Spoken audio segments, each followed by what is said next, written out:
What's up, lifers? What's up, lifers? What's up, lifers? It's Dave Life. It's Dave Life. You're watching Dave Life After Dark, episode number 258. Dave Life After Dark, episode number 258. Round table. We're going to talk about the Dream, the WNBA, and a new STFI. A new STFI. The Dream, WNBA, and a new STFI. You can ask me what that is in a moment. Man, look, you could have been anywhere in the world, but you're with us tonight, so I want to say thank you, and I appreciate that. Let's start this off like we always do, the right way. Heavenly Father, have your way, Lord. I pray that you would speak to your people. I pray that you would enlighten us and turn us and inform us, Lord.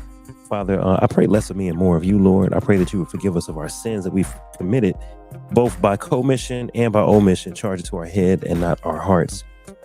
Father, I give you glory for everything that you're doing tonight. I thank you for everything. And again, help us to enlighten, entertain, and inform. We give you all praise, glory, and honor in Jesus' name. Amen, amen, and amen. What's up, lifers? What's up, lifers? What's up, lifers? We're going to do this a different way tonight. Tonight, we're going to talk about the Dream. He has a lot going on, but before I do that, I want to let you guys know what's happening. If you want to support Dave Life After Dark and Dave Life TV, you can hit us on Cash App at $ Dave Life TV, Cash App at $ Dave Life TV. You can hit us on Venmo at Dave Life, Venmo at Dave Life. I want to get this going for our Instagram people as well. But while I do that, let me bring up one of my homies, my brother from another mother. He gonna help me out tonight. Y'all already seen him. He was on the screen, so let me just go ahead and bring him up. It's my homeboy, Big Corey G. What's up, Corey? Brother? Yes, sir. How you doing? I'm good, man. We in the building, good. Corey. Yes, sir. We in the building, man. In the building. Bruh, first of all, I appreciate you for joining. I recognize two things. One, What's up? it's the NBA Finals Game 1. Yeah, it is. I recognize that. I do. Hold on, as I try to get my sound right. Yeah, man. I know it's the NBA Finals, man. Look, you know I'm a big basketball fan as well. Yeah. I really do like to watch the finals. I But do too. you know, sometimes you got to continue, man. And Continue I'm a persevere tonight. We're gonna continue on. Let me know if I'm hearing a little static in my ear, but I think it's my mic, man. Are you hearing it? No? Not anymore. I don't know what you did. You did something right. All right, I know what it is. It's this cord. All right, so first and foremost, man, we're gonna bring some people. We're gonna try to get some people here.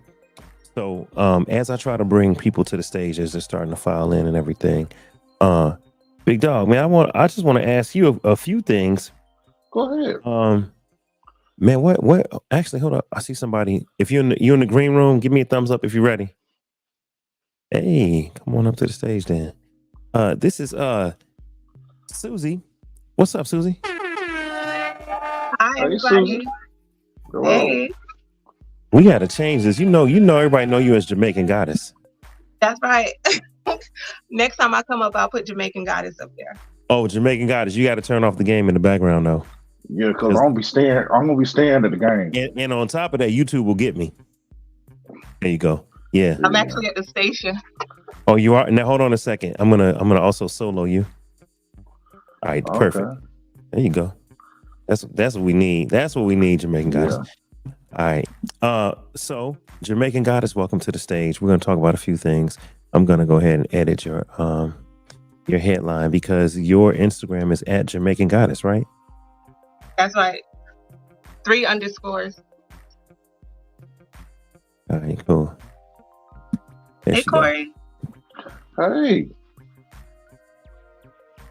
So look, y'all go ahead and talk amongst yourselves because we have a lot to get into tonight. We're going to discuss. What's the topic tonight? Oh man. Okay, we got a couple topics. We got the Dream. He's been accused of sexual assault. Kanye has been accused of sexual harassment. We got the controversy with the WNBA between Angel Reese and Caitlin Clark.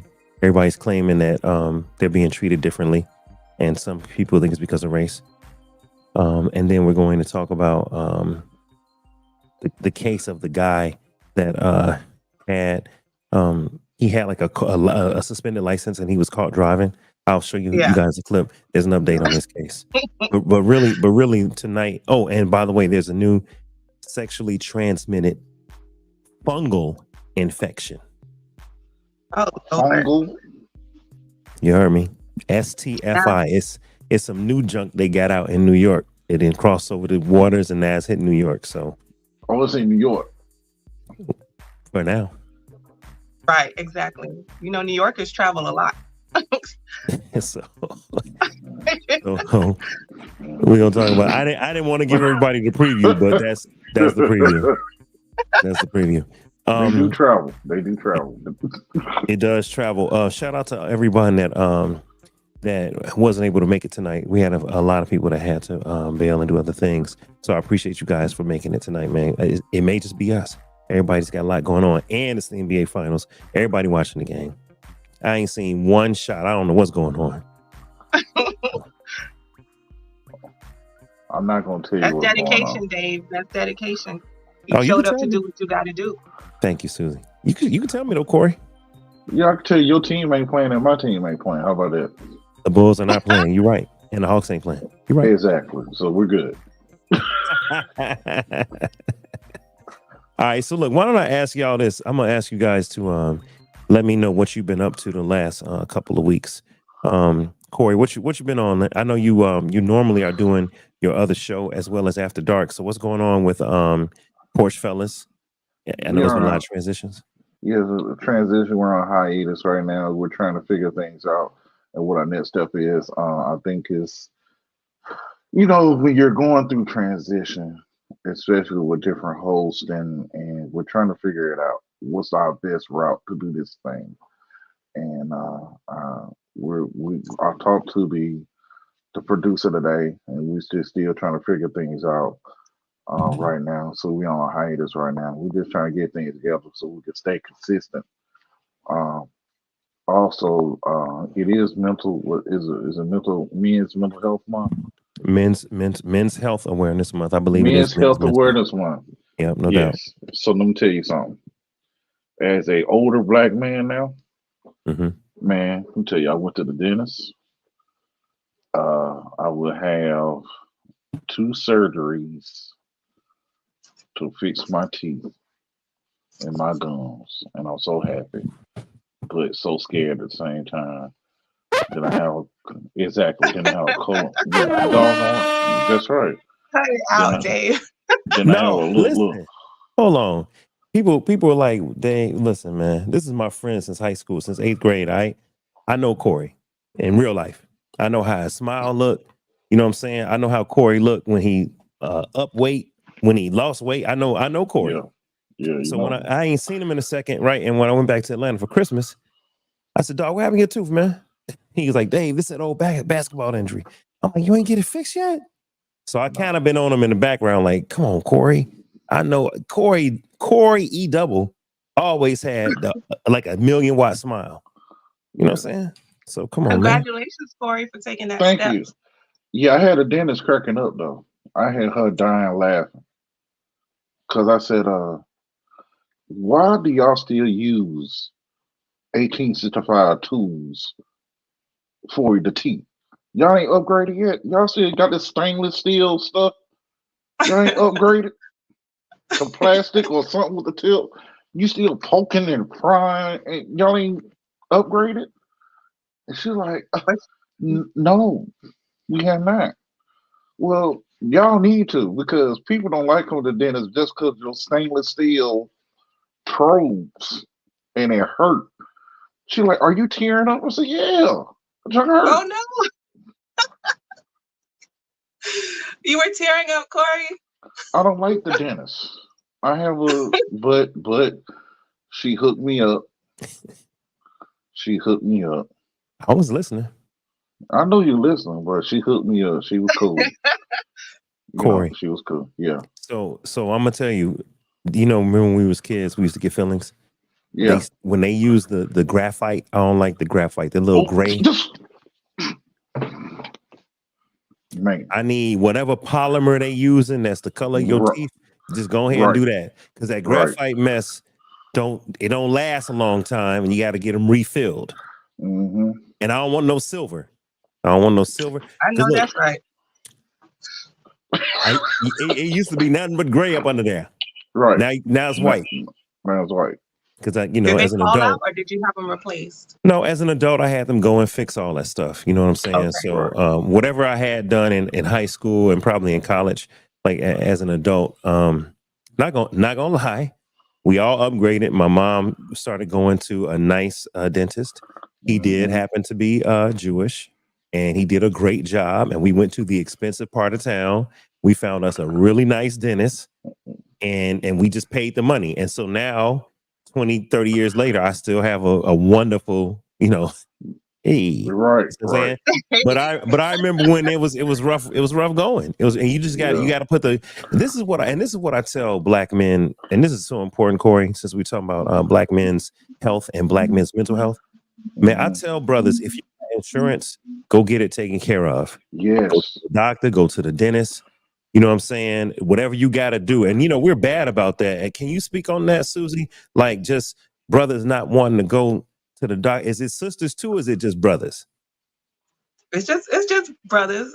I don't know what it is. I don't know why black men don't prioritize it. I don't know if it's a phobia, like Corey said.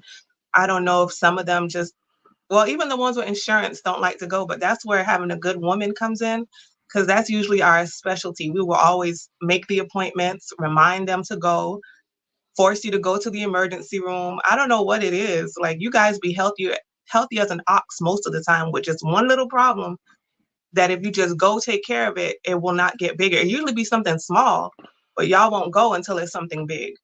Right. Yeah. And on top of that, I want to say this. The two slowest moving cancers that men are susceptible to are testicular cancer and prostate cancer.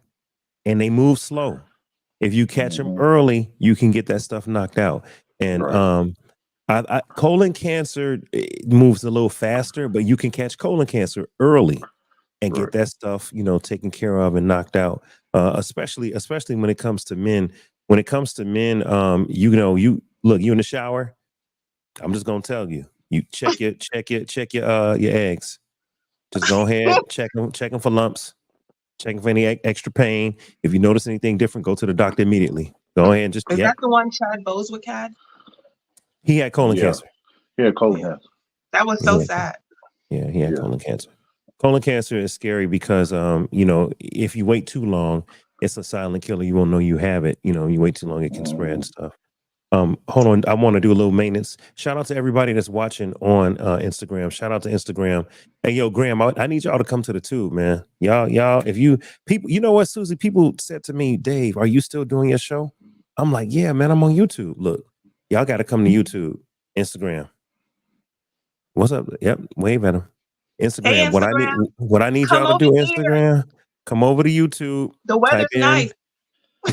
Type in Dave Life TV, all one word, y'all. Dave Life TV, all one word, and then go to the live tab, and you'll see After Dark. We're on live, y'all. I'm gonna go ahead. Oh, there go the apartment. Yeah, the apartment's straight. I gotta hang up my clothes, but yeah, the apartment's straight. I can't show YouTube that. No, please don't. Instagram, come on over to YouTube, man. But look. I'm gonna let y'all listen in. You can, and that's the other thing. Instagram, you can't hear the people because I don't have everything plugged up right now. I'm looking for my other cord. Updates, you guys. Updates. What's been going on in my life? Destiny came out for her birthday. She just turned 30. Milestone. Yep. See in the comments. We live. Yep, we live, babe. Peace to my homeboy Quell. I see Quell in the comments. As a matter of fact, this is what I'm going to do, Susie. I'm going to put the link. So if somebody want to come up here, they can press the link. Don't troll me because you will get blocked, though. My block game Tonight's going to be a good one, Dave. I can't wait. You have some great topics lined up. So let's get right into it. I was gonna give you guys just an update on me. Like I said, it was Destiny's birthday. She came out here. We had a great time. Um, I'm not giving everybody the wedding date. I know some people are upset because they're like, when is it? When is it? I'm not telling everybody. And the reason I'm not telling everybody is because number one, we can't afford all y'all Negroes. So we can't have all y'all lifers popping up. Hey, you know what I'm saying? Nah. No. I ain't. No. Corey, I know how this go. You know, you think you're gonna have, let's say the number is 100, then you'll have 100, you end up with 120, 130. I already know. Yeah. You know, I already know. Especially the way people love you and Destiny, they're gonna pop up. So that's smart, Dave. That's smart that you don't share that information because they want to see. They want to see that beautiful union. Don't do it to yourself. And then you're gonna have new cousins, brand new cousins. Everybody a cousin. You know what I'm saying? Even Kendra's fan base is gonna come too. Everybody's gonna be coming. and here's the funny thing.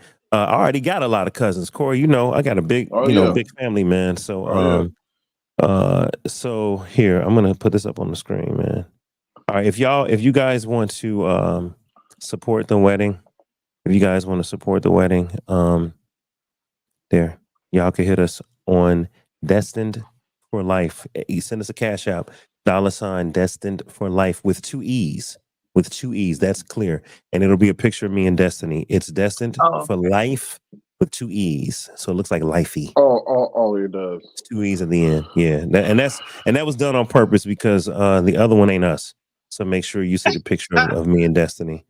All right. Say that again. Go solo yourself and say that again because you'll send it to the wrong place. All right. Let me try to do this then. Turn off the banner. Where the banner at? Turn that off. All right, y'all. Look. You see it pinned below? Send any wedding registry money to $ Destined for Life with 2 E's. So it's Destined, DESTINED FORLIFEE. Destined for Life. It looks like Destined for Lifey because that's my wifey. Right? And it's me. Don't hate, appreciate, Corey. Don't hate, appreciate. What's the picture on it? Oh boy, it's a picture of her and I. Okay. I'll just say that it's a picture of her and I. So okay. If I'm not mistaken, I believe it's the engagement picture where she like this with the ring. Yeah, nice selection. Oh, you see it? Yeah. You want to show it, Corey? Show it, because I can't. I've seen it before. All right, cool. You know the picture. You know what I'm talking about. I know the picture, yes.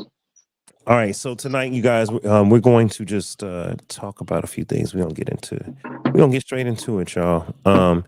As I was saying earlier, the topic tonight is it's a mixture. It's a round table. What we've been doing lately, you guys, on the show is we've been doing a round table where the rules are that everyone gets 2 minutes to share their thoughts. Now, if you've been on my show before, you've seen where we can have a lot of people. There can be a lot of commotion. People can be talking over each other. There can be a lot going on. But here is the new format. The new format is a round table format. All right. We have 4 topics tonight. The topics are the sexual assault allegations on the Dream, the sexual harassment on Kanye. That's a topic. Those two kind of go together. The second topic is the WNBA rookie treatment of Angel Reese and Caitlin Clark. And is that a racial thing? Is it a rookie thing? Is it kind of a, like, is anyone being coddled because of their skin color or because of their skill set? All right. And then the third one was the new sexually transmitted fungal infection. And I'll give you guys details so we can discuss it. And the last one is the brother that was zooming and driving on a suspended license. We have a new update. So we're going to talk about that. All right. So everyone gets 2 minutes and we're only going to spend up to 30 minutes on a topic. And guess what? it's not that many of us, so we can stay under the 30 minutes easy, or we can take the whole 30 minutes if it's good enough. All right. Yeah. Can I go again, last on this one? On the WNBA? Yeah. Absolutely. Yeah, we can do that. And I know, Susie, you were kind of an audible, so you didn't get the links where people had like articles that they could look at. You didn't get that. No. Yeah. So Corey, That's why how I'm gonna about go this? last on this one. It's okay. What's up, bro? Okay, no worries. Okay, so let's bring up. I'll give you guys my notes, my synopsis on Awesome. on the situation. Yeah, because I don't want y'all to just talk, like you don't know what's going on. You just kind of like making sure. No, we're not gonna do that. All right, we're gonna discuss this guy right here, the Dream. Okay. Yeah, the Dream. I'm gonna pull up my notes, Corey, and then we can discuss the Dream. All right. First of all, how many of you knew that his name was Terius Gesteldi Diamant? Oh my. Gross. I mean, I didn't know his whole name, but I didn't know it was Terius. Yeah. Terius, help me out in the comments, lifers. And for all my lifers that are watching, y'all tell me on Instagram. Matter of fact, hold up, big dog. Corey, I'm gonna solo you, man. You tell us what you know about the Dream in terms of and you too, Susie. Tell me what you guys know about the Dream in terms of his hits. Like, who is he? Let's start with Corey. Then let's go with Susie. And while we're doing that, I'm gonna be typing something to the YouTube, Instagram people. But tell me what you know about the Dream, Corey. Who is he? What has he done? I've known him for a long time. I don't know he's from Atlanta, but I know his roots are in Atlanta. I heard that he worked in he was a collection. He worked in collections while he was producing stuff. So he got into the music world, writing, and he's a talented man. He's the song he had, Falsetto. He had a lot of hits in the 2000s and the 2010s, and he wrote a lot for Beyonce and produced for Beyonce. Actually, I think he is one of the main writers for Beyonce. So most of his hits come from the Beyonce catalog, besides his own. That's what I know about the Dream. Well, you know a lot more than I do. Thank you for going first. I'm not a real music buff. I'm just a consumer. So I don't really do research on any artist other than Lauryn Hill. I'm in love. So the only thing I know about the Dream is the hits he had in the 2000s. I did not know his name was Terius. That would not have gotten him far at all. So I'm glad he changed it. Man, you on mute, Dave? My bad. I was talking smack. I said it's better than the Schaefer Smith. Y'all know who Schaefer Smith is? No. Schaefer? Who is that? He got a bald head and he likes to sing falsetto like Michael Jackson. Not Seal. No, he doesn't sing falsetto. He had a hell of Schaefer. He had a hell of a Tiny Desk concert. He just got a divorce. Not Neo. Neo's name is Schaefer Smith. Schaefer? I'm gonna Google it. Hey, check me, lifers. Check. I need y'all help tonight, lifers. So everybody in the comments, what's Neo's real name? Somebody tell me in the comments. I believe it's Schaefer Smith. I believe it's Schaefer Smith. Yeah.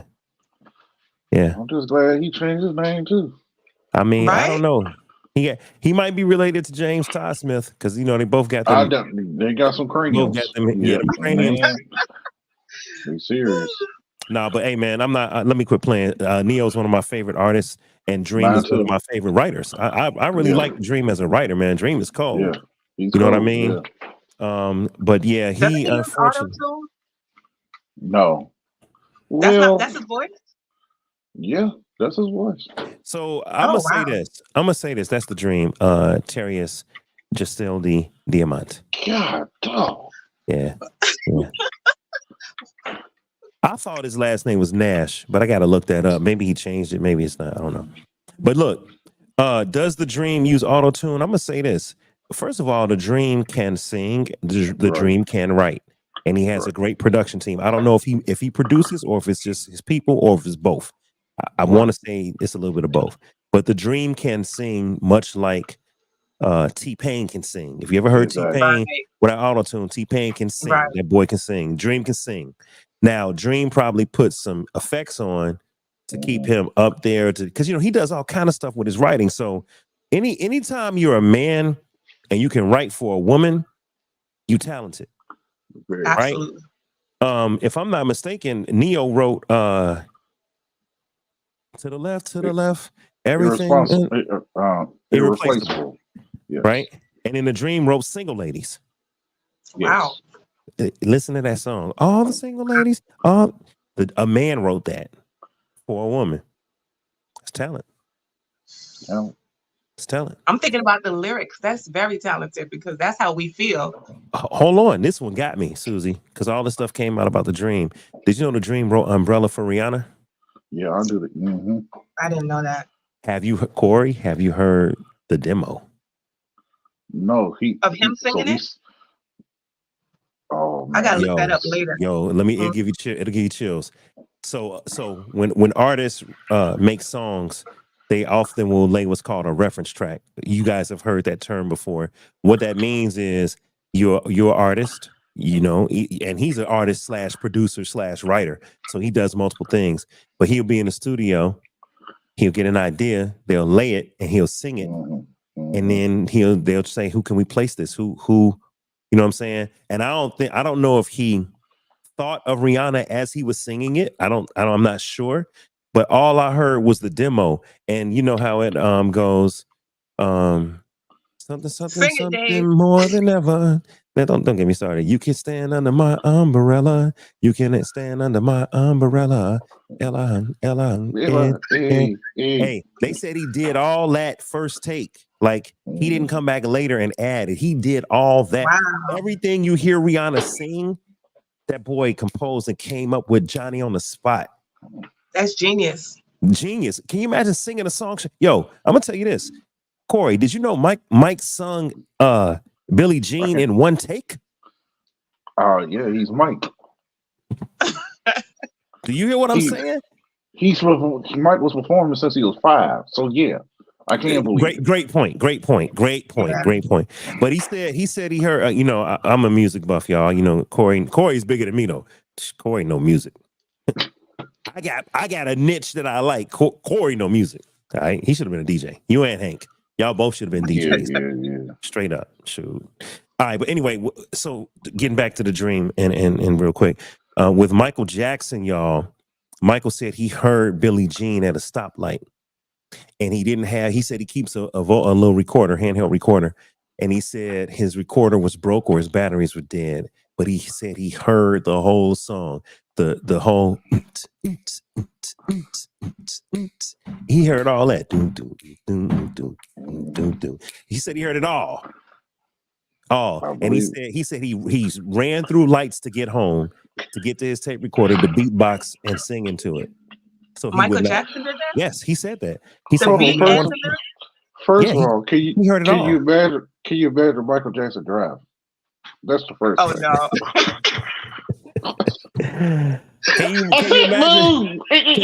No. Can you imagine Michael Jackson driving reckless through lights? Exactly. So that's funny. You know what I'm saying? But okay, so look, getting back to this, I'm gonna read this synopsis, y'all, about the Dream, and then we'll talk about them real quick. All right. So I don't know if you guys have heard, but the Dream, aka Terrius Gestaldi Diamant, has been accused of sexual assault. Let me find my notes here. Okay, so a young lady from the Netherlands, she's a singer-songwriter. Her name is Shanaz Mangro. She's accused him of sex trafficking, rape, and sexual battery. She alleges that the songwriter lured her into an abusive relationship, which she also notes was violent and manipulative. Furthermore, Mangro reportedly referred to her experiences with the Dream as nothing short of prolonged nightmares.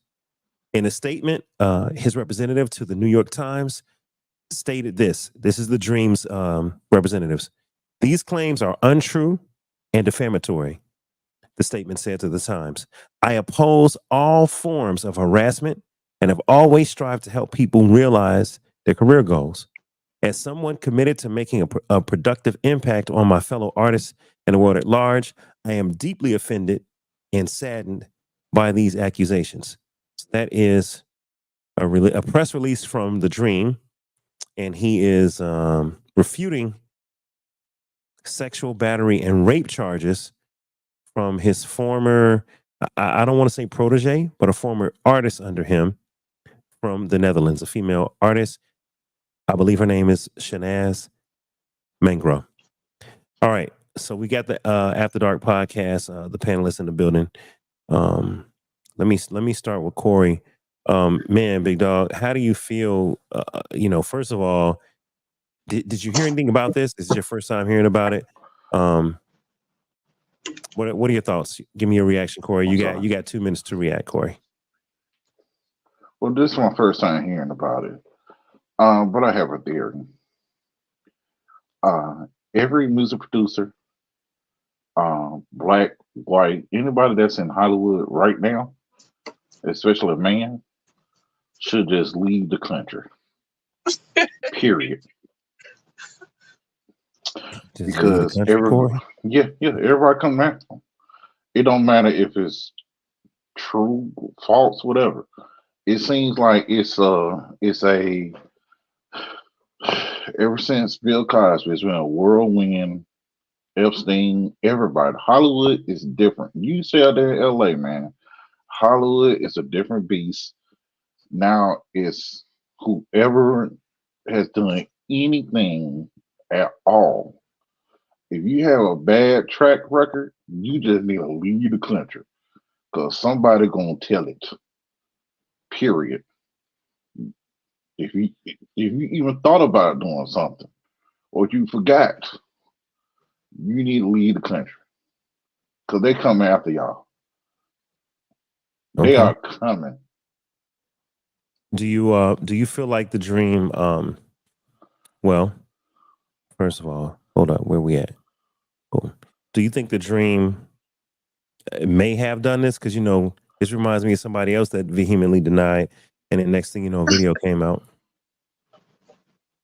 It's not even okay. So it's not about Diddy. It's what's the name too? Doggone our boy from Marvel. We had a whole thing about him. Yeah, as a video came out. He yeah. No, brother. What's his name? Kane. Oh my God. Yeah, he playing. Oh my God, how can we forget? I can see his face How right we now. forget? We had a whole. But that's my thing. It's like right now in what's going on in Hollywood and in the industry, period. If you have any dirt on anyone and you did something wrong to them, or someone has been victimized, they're gonna push it now. So I don't care how big or small it is. She said didn't she say she was in a relationship, a forced relationship? I don't even know she what was that lured is. into an abusive. What is that? I don't know. That confused me. Yeah, I mean, well, okay. I didn't read this part of the article. So there's a part of the article that says she's on a visa over here. So apparently, whatever type of visa she's on, she feel like that was part of the luring. Is that he got her over here on a certain visa working for him, and when you're on a work visa, you have to prove that you're working, and someone's got to vouch for you. So she could have felt trapped because he had too much power. He got her over here. She's on a visa. He got her traveling all over the place. He's a powerful songwriter and producer. So it could be something like that. It could be, but hey, we don't know. No one. It's hard the way the media is right now.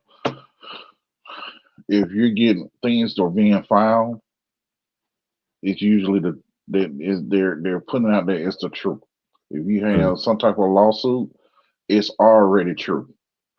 That's what it is. It's already true. If they have a lawsuit for you, it's going to be true. All right. and, and even if you fight it or if you don't fight it, mm, your reputation is hindered for the rest of your life. I see what you mean. Susie Q, what do you think, Susie? When you heard the information about the dream, just give us your reaction. I think it's time for balance. I think it was funny what Corey said about leaving the country, but has Russell Simmons come back yet? I don't know. But in the 90s, this was he has not. Russell Simmons has not come back.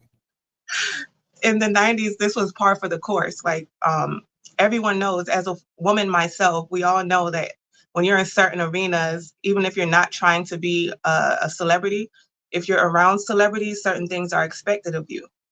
Okay. And if something happens to you back in the 90s, you know, just to leave it alone. No one's going to listen to you. They don't care. They're going to say you asked for it.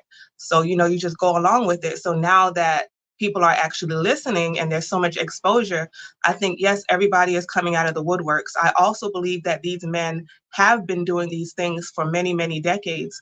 And once upon a time, it was acceptable. It was common knowledge that women get mistreated and abused and SA'd and all these other things. And it was just normal. So many men were probably around watching it. And it was just normal. You come to the studio, this is what happens. You deal with an artist, this is what happens. Everybody knows that. It just is not flying anymore. It's time is up. That's all it is. But I believe these people have done all of these things. But it's sad in a way because at one time it was somewhat acceptable. Yeah, I agree with that. There was a time in Hollywood when things went on. The casting couch was a real thing, right? And so these guys with power would use their power and take advantage of these young ladies. And now in today's world, hey, some men are getting taken advantage of. You heard about Terry Crews getting groped in front of his wife by a drunk producer?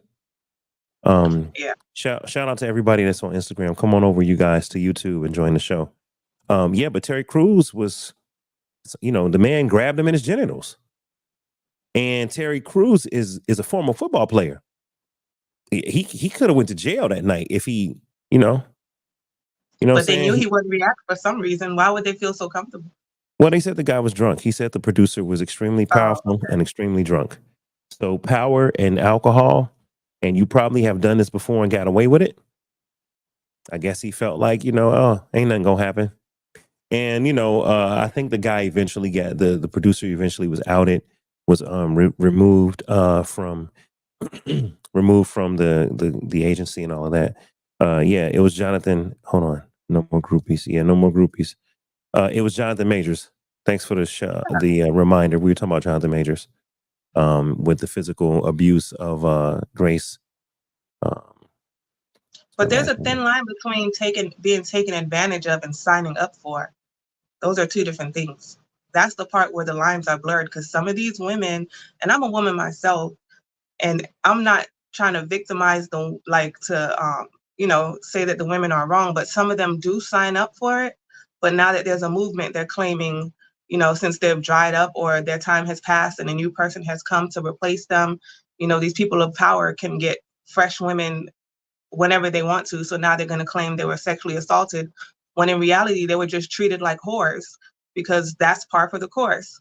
Now there are some that were taken advantage of, but I think it's important that we draw the line between the ones who signed up for it and the ones who are actually victimized. So I'm gonna play devil's advocate for a minute. Uh-oh. And yeah, I'm gonna play devil's advocate. Does anybody sign up for SA? No. For who? Sexual assault? No. Well, hold on. When you say Right, sign I'm up for thinking. sexual assault, Key word though. We had to talk about the key word, assault. You have to have consent. So this is the thing. If a person can't consent, right? Or if a person did not consent, then for instance, like they said, you could go to a Diddy party, but you got to tell them no. Tell them no. That's what Cat Williams said. You got to tell. So if you go to a party and everybody's partying and hanging out, everybody's drinking, everybody getting drunk, there might even be people having sex, right? And just like Bill Cosby, there was someone who was willingly said, "Yeah, I do need something for us to have this type of No, I know that relationship." some people can willingly take drugs in order Right, to have sex, but that's the key word is willingly. You can't pill Cosby them, and they have no right. idea, and then they take a sip of they cocktails like whoa, so that's Bill all. Cosby. That's all. That's That's all funny. I'm saying. Not to make But let's light. be honest, babe. Like, no one goes around saying, "Hey, may I please have sex with you?" Like, no one really asks for consent. But however, if you are intoxicated or drugged, yes, that's when it's like that's completely wrong. There's no way you could say yes or no. There's no way you can give off body language that you're receptive to sex. But honestly, like, no one really goes around saying, "Is it okay if I have sex with you?" Like, the most you'll get is someone asking, "Is it okay for me to kiss you?" But no one, Right. like, if you're there and you're doing certain things in the moment, no one's going to ask you. Like, I can't recall ever being asked other than my first time when I lost my virginity. Yeah, I have Ever since never then, no one's asked. asked me, can they have sex with me? Yeah, Yeah. I have never asked ever in my life. Yeah. I Ever. know, but I know. Hold on, Corey. You're halfway in the screen. You got to come back to the I'm camera. sorry. Yeah, I'm There you sorry. go. I have my head. Yeah, yeah. Hey, I understand what y'all are saying, but we gotta be fair in 2024. Okay, Me Too So is for what you're real. telling me, Dave, I have to really ask. Well, what I'm saying, hold on, let me just make this clear. I am not an expert on the ins and outs of the laws Right. related to consent. So I'm not even gonna act like I am, and I'm not gonna act like I've researched all of that. But there are some people that study this. There's some people that know the law. They know exactly, the ins and outs. But all I know, Corey, this is what I do know. You know what I'm saying? If she say, well then there it Well, I is. already know that. Right, So I absolutely. already know. I know what no is. okay then. There you go. I definitely know what no is. But So I But sure. But guess what? I also know. I know what. body language, No. yeah, yeah, that's true. And TZ, as a I'm gonna let woman, you and Corey talk about that. you're smart, Dave. But as a woman, like, instead of just always, I'm raising a son. So instead of always talking about what men should have done or not should have done, we as women, we have to stop using the police to punish men for not wanting us. Okay.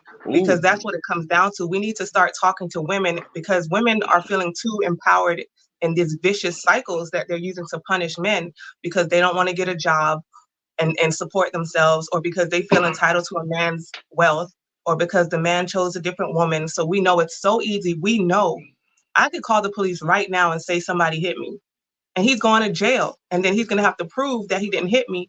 And although he may get off um, out of jail or whatever, it's still going to be on his record that he was charged for it, but not So convicted. so let me ask you this. Basically, Uh-huh. what you're saying is that it does go both ways to where women can play. Oh Lord, I don't want to say this, Say it. but women can play victim when they're actually not the victim. Absolutely. We know this. We as women know this, and only the wicked ones use it as a weapon. It is a very easy tool. The police is a very easy tool to use, very, for a woman. Especially if you're a black man, you're already guilty as soon as they show up. They're always as soon as a police officer come on the scene, they're gonna automatically try to like subdue the black man because they view him as a threat. Before they even ask questions, hey sir, sit down over here, sit here, stand back, because he's automatically violent for whatever reason in their mind. So us knowing this, we're gonna say, if that nigga hurt our feelings, oh, we calling the police. Oh, he Yeah. did this, he did that, and they're taking his ass off to jail. That's So it. So we need to talk to women and tell them, not just the men. No man should be SAing no woman. No man should take a woman's body without her right. permission. Absolutely correct. Absolutely. I'm not saying anything against that. However, I know for a fact women lie given the opportunity to hurt a man back, because a lot of men, it's hard to hurt a man if they don't care about you. If a man doesn't love you, you could say whatever you want, you could do whatever. He don't care. Like, girl, go ahead. But if you take away his freedom, oh, that hurts. If Yeah. you take his money, that hurts. And women know that. So I think we need what's to going start talking on. to women and get them in order. You're You know right. what else? If you take away his kids. True. Good. Yeah. Mm-hmm. But I Mm-hmm. also feel like what's going on in the Hollywood realm, and actually not just Hollywood, in the nation, period, that with the sex trafficking, what's going on, that men and women, it's not just men, it's also women that are using, that are victimizing everyone. Like there are two parties, and then but what I think was getting flipped over, like they are postering more men than anything. They're putting men up the front, but when it's a team effort. You can't just traffic uh people by yourselves. You can't have all these women and some men that are being sexually assaulted and getting into these rooms with these producers and these executives and not have some type of lineage of how they So get there. let me jump in there because you're right. And that's called number one, having people that aid and abet. Right. So Mm-hmm. handlers, Yes. groomers. All right. So like R. Kelly couldn't get all them teenage girls to his compound by himself, Right. in and out of flights, in and out of cars, in and out of states. He But couldn't he's the get only one he that got could arrested. Yeah, he wasn't the only one to understand what was potentially going on. Even Right. if they didn't see it, they could have a really good idea after a while. Because some of them people had to help them girls, clean themselves up and get up and leave his compound and get back to the airport. So somebody doing that from the Right. basement to the airport. You know what I'm saying? So you're right, Corey. And then when it comes to like Diddy, look, man, the drug mule, having supplying drugs, Young Miami possibly taking drugs and setting stuff up, people calling in, sex workers and prostitutes and male prostitutes, like all the stuff that Diddy is accused of, Yeah. people helped. They help. Right. It's a ring. It's not just him. What I don't understand is because even Mystical had numerous SA charges. We didn't talk about him because it happened back then when it was kind of No, okay and stuff he got just got swept in under he the in rug. jail now. Exactly. This is like He just I don't know went. what charge this is, but he's done it It was several his times is a second sexual assault charge. that he was caught for or charged Mm. Yeah. for. Well, And I don't I don't understand know if why he's still fighting it, but I think he might be still fighting it because they I said don't he said he was drugged up. That he was drugged up. child. Anyway, Right. I don't know why men with money and power or attractive men, this is something I don't understand. Why do they risk all that they've earned and worked hard for, all their wealth, all their everything, to forcefully take things that they could be given by any beautiful woman? Why do they risk all of that? Like, that's crazy to me. Like, you can Yeah, have any woman you want. Why are you doing that? Well, some I've men said that like the before hunt. too. Yeah, some men like the hunt. Like the that's the I said some, not all. But Right. I'm just saying Right. some men in that realm, if you've been pushed up into a place of power, they want to keep that power. They don't want someone just, hey, I'm here. No, I don't want you like that. Too easy? It's too easy. Mm. That They makes gotta sense. have a challenge. So Well, let's. it ain't no challenge with no 8-year-old girls, though. Oh That's no, Oh, no, crazy. that's whoa, that's the whoa. sickness. That's the That's sickness. ridiculous. Yeah, That's a sickness. Yeah. that's a That's a sickness, sickness. yes. Now the dream. Going back to the dream real quick, y'all, Yes, sir. just so we can kind of close this out. The young lady again. I don't have any other information other than she says that she was lured into an abusive relationship, and he was violent and manipulative. Now I haven't heard about the dream having any domestic violence cases. Right. Has anyone heard about that? No, and he Domestic. was married to what's her name, Christina Milan. So Oh, yeah. she ain't said nothing. That mean it didn't happen. Now True. I we got to understand that, remember but Cassie was silent for over 10 years. yeah, So I understand it, and they have a child together. So yeah, it it's usually is there's a paper or a trail of abuse, No, and haven't heard anything about Dream having a trail of abuse. Yeah. Yeah. I don't agree with the paper trail part. So you Like think there's that's not always a paper trail. Just like some of these people that do these mass shootings, they've never been in trouble before, but they go out with a bang. It doesn't mean that there's always a paper trail. Some people just don't get okay? caught. Yeah, Some yeah. people are smart in how they do things and know who to do it to. But So don't you feel like there's signs of them about to do something? most of the time, Not yeah, that's necessarily. a good Well, question. not necessarily. Most. Oh, go ahead, Not Dave. not if like for instance, I mean, we'll pick Jonathan Majors as an example, right? Um, I didn't know before this incident happened and Grace Jabari accused him and the police and all the stuff that happened right after, by the way, right after Creed came out, he Mm, was on a tear, he was doing well. I had no idea. But I mean, granted, he was somewhat of a new actor to Hollywood. I had no idea he had any of that in his past. But then when he started to dig, oh, okay, he got into an argument with her last September or September before that, and it was, and he was telling her not to go to the hospital because they'll suspect. So you know what I'm saying. Oh So wow. I Yeah. guess yeah.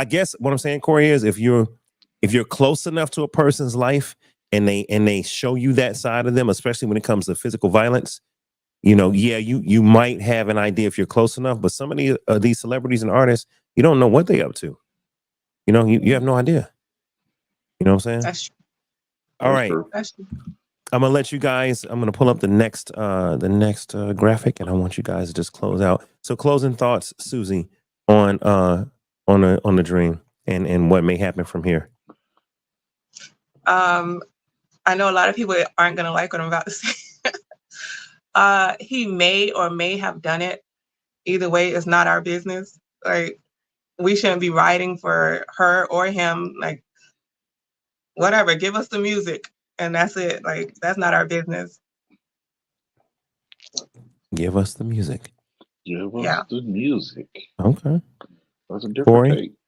what are your closing thoughts on the dream? Michael, I don't even know anymore. I just, I don't. It's like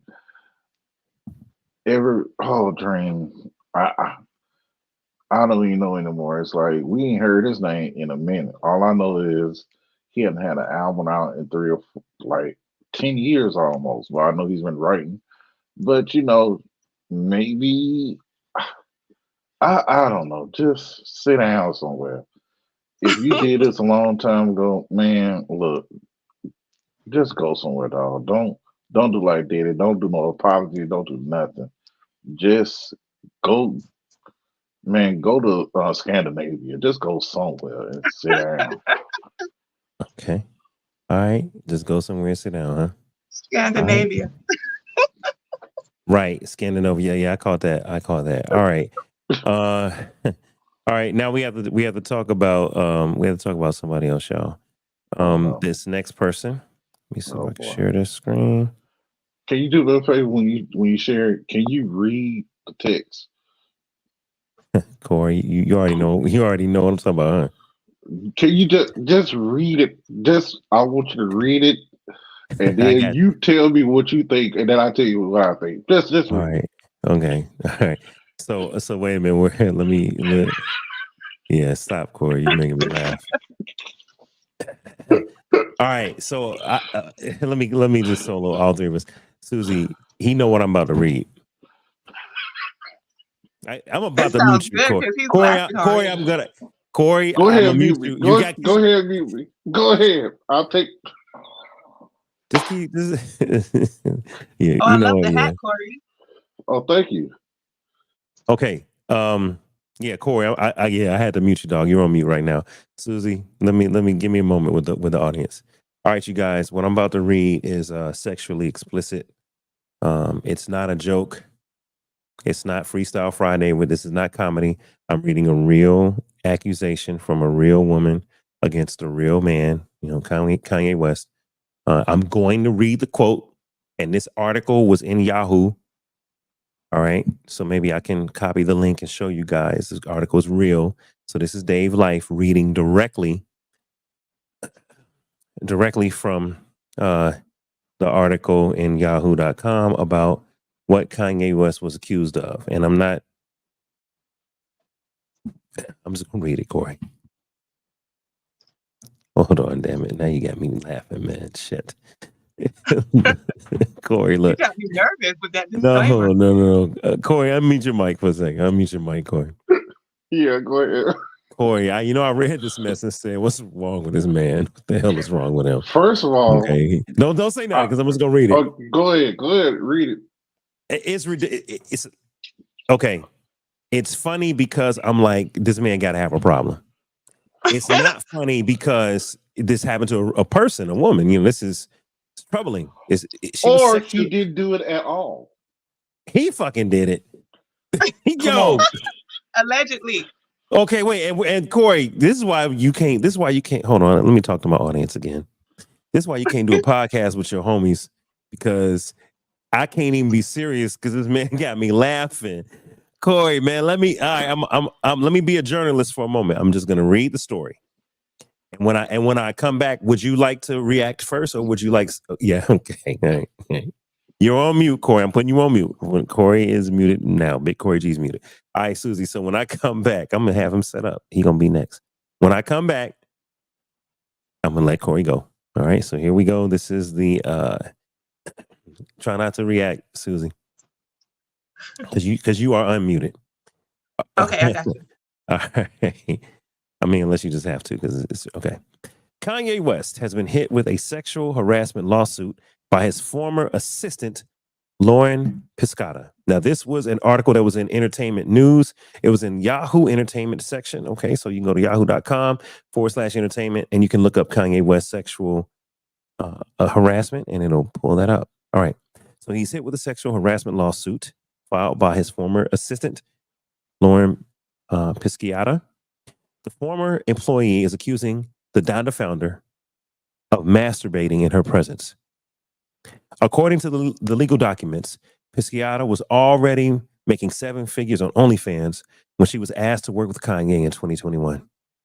She claims that West offered her $1 million to drop her adult content job and become his godlike executive personal assistant.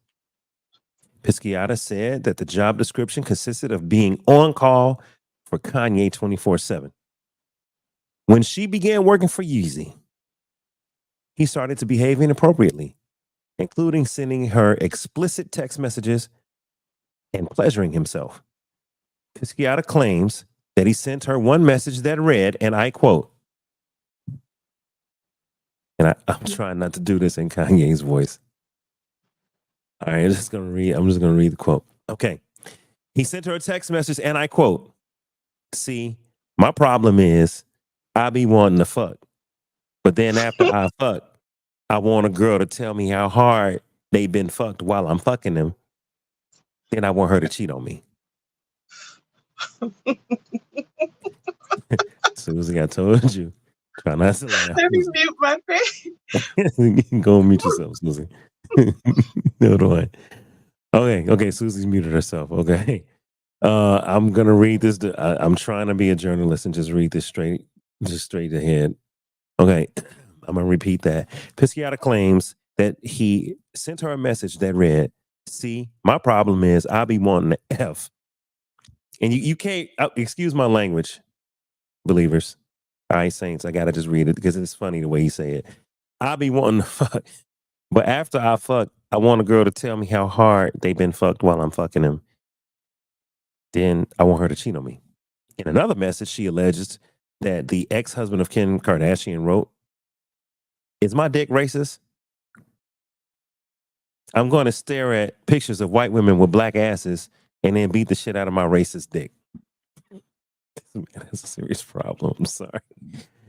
Additionally, the former assistant says West was fixated on knowing the size of her boyfriend's penis and would unsolicitedly send her footage of him sexually engaging with models.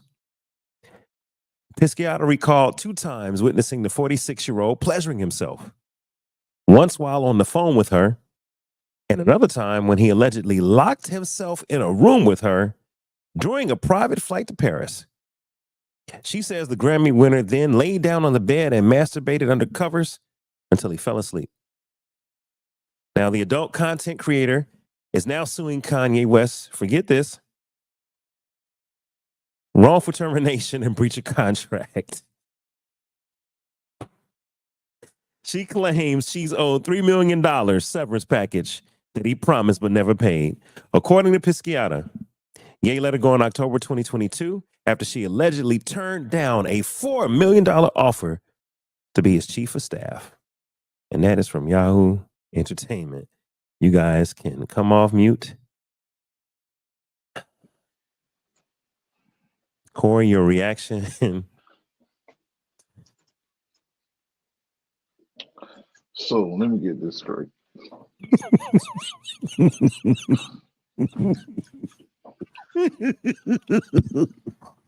That's how I was going to start mine too, Corey.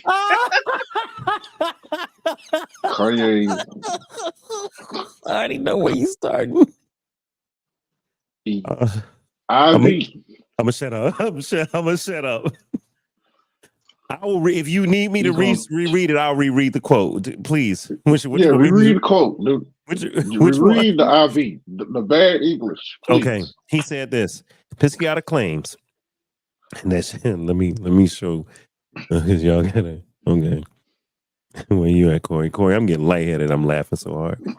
God help me get through this. Okay. Pisciata claims that he's once sent her a message that reads, "See, my problem is I be wanting to fuck. But then after I fuck, I want a girl to tell me how hard they been fucked while I'm fucking them. And then I want her to cheat on me." Let me tell you something. That's the most ignorant shit I ever heard about. I be wanting to fuck. What?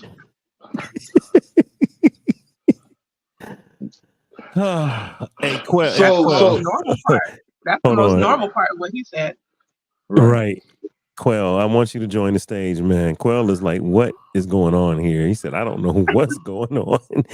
And for all the lifers that's watching y'all, we are simply discussing the sexual harassment claim on Kanye West. And I just read the article flat out. That's what he said, y'all. And excuse my language for cussing, everybody. I know that you guys, some of y'all don't like when I cuss. This is After Dark. It's still an adult show. So forgive me. Go ahead, Corey. But did he say something about having a black cock? Now that's what kind of. Because ugly word, Corey. Well, Jasmine. Let me just say this. As a black man, Susie. He thinking about somebody named Jasmine. Who is Jasmine? I'm sorry, Susie. I'm sorry. You talking about Jazz? She thinking of you right now, Corey? Calm down. Susie, let me just say that as a black man, I had never used the word cock in my life. Ew. Exactly. It's such a turnoff. Point. Exactly. That's something we won't use ever. Corey, we're focused on the news. I know, and that's what I'm saying. I'm focused on the news. I'm just focused on the wording that Kanye used. Now, let's get back. I'm an engaged man. All right, and listen, and I'm getting my walk closer with the Lord. Amen. So I'm not gonna indulge like I used to and go off on the deep end. But I could say something right now, but I won't. If Yvette was up here, she'd say penis. Right. But Yvette gotta say on every show the P word. Hold on. Sorry, Corey, go ahead. Okay, so no. Okay, hold on. So Quell, welcome to the stage. I gotta give you the new rules real quick. We give everybody. Can you hear me, Quell? Yeah, I can hear you. All right. First of all, turn your phone landscape if you can, because there you go. Now, first of all, we give everybody 2 minutes. We're supposed to not interrupt. We give everybody 2 minutes to respond to the topic. So Corey we got to give him the stage for 2 minutes. and then we're gonna go around the room, and then we can all chime in. Okay, so we're on the top. Tonight's topic, by the way, is the Dream, the WNBA, and the new STFI. It's not a STD. It's not an STI. It's an STFI. All right, so it's a roundtable discussion. So Corey, now that we got 4 people up here, I'm gonna go ahead and give you your 2 minutes, man.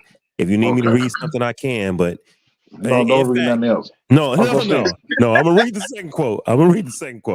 Go ahead. Second quote was, "Is my dick racist?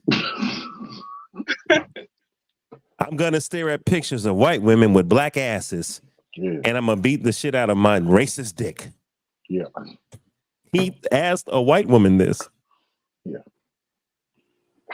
So, as a black man,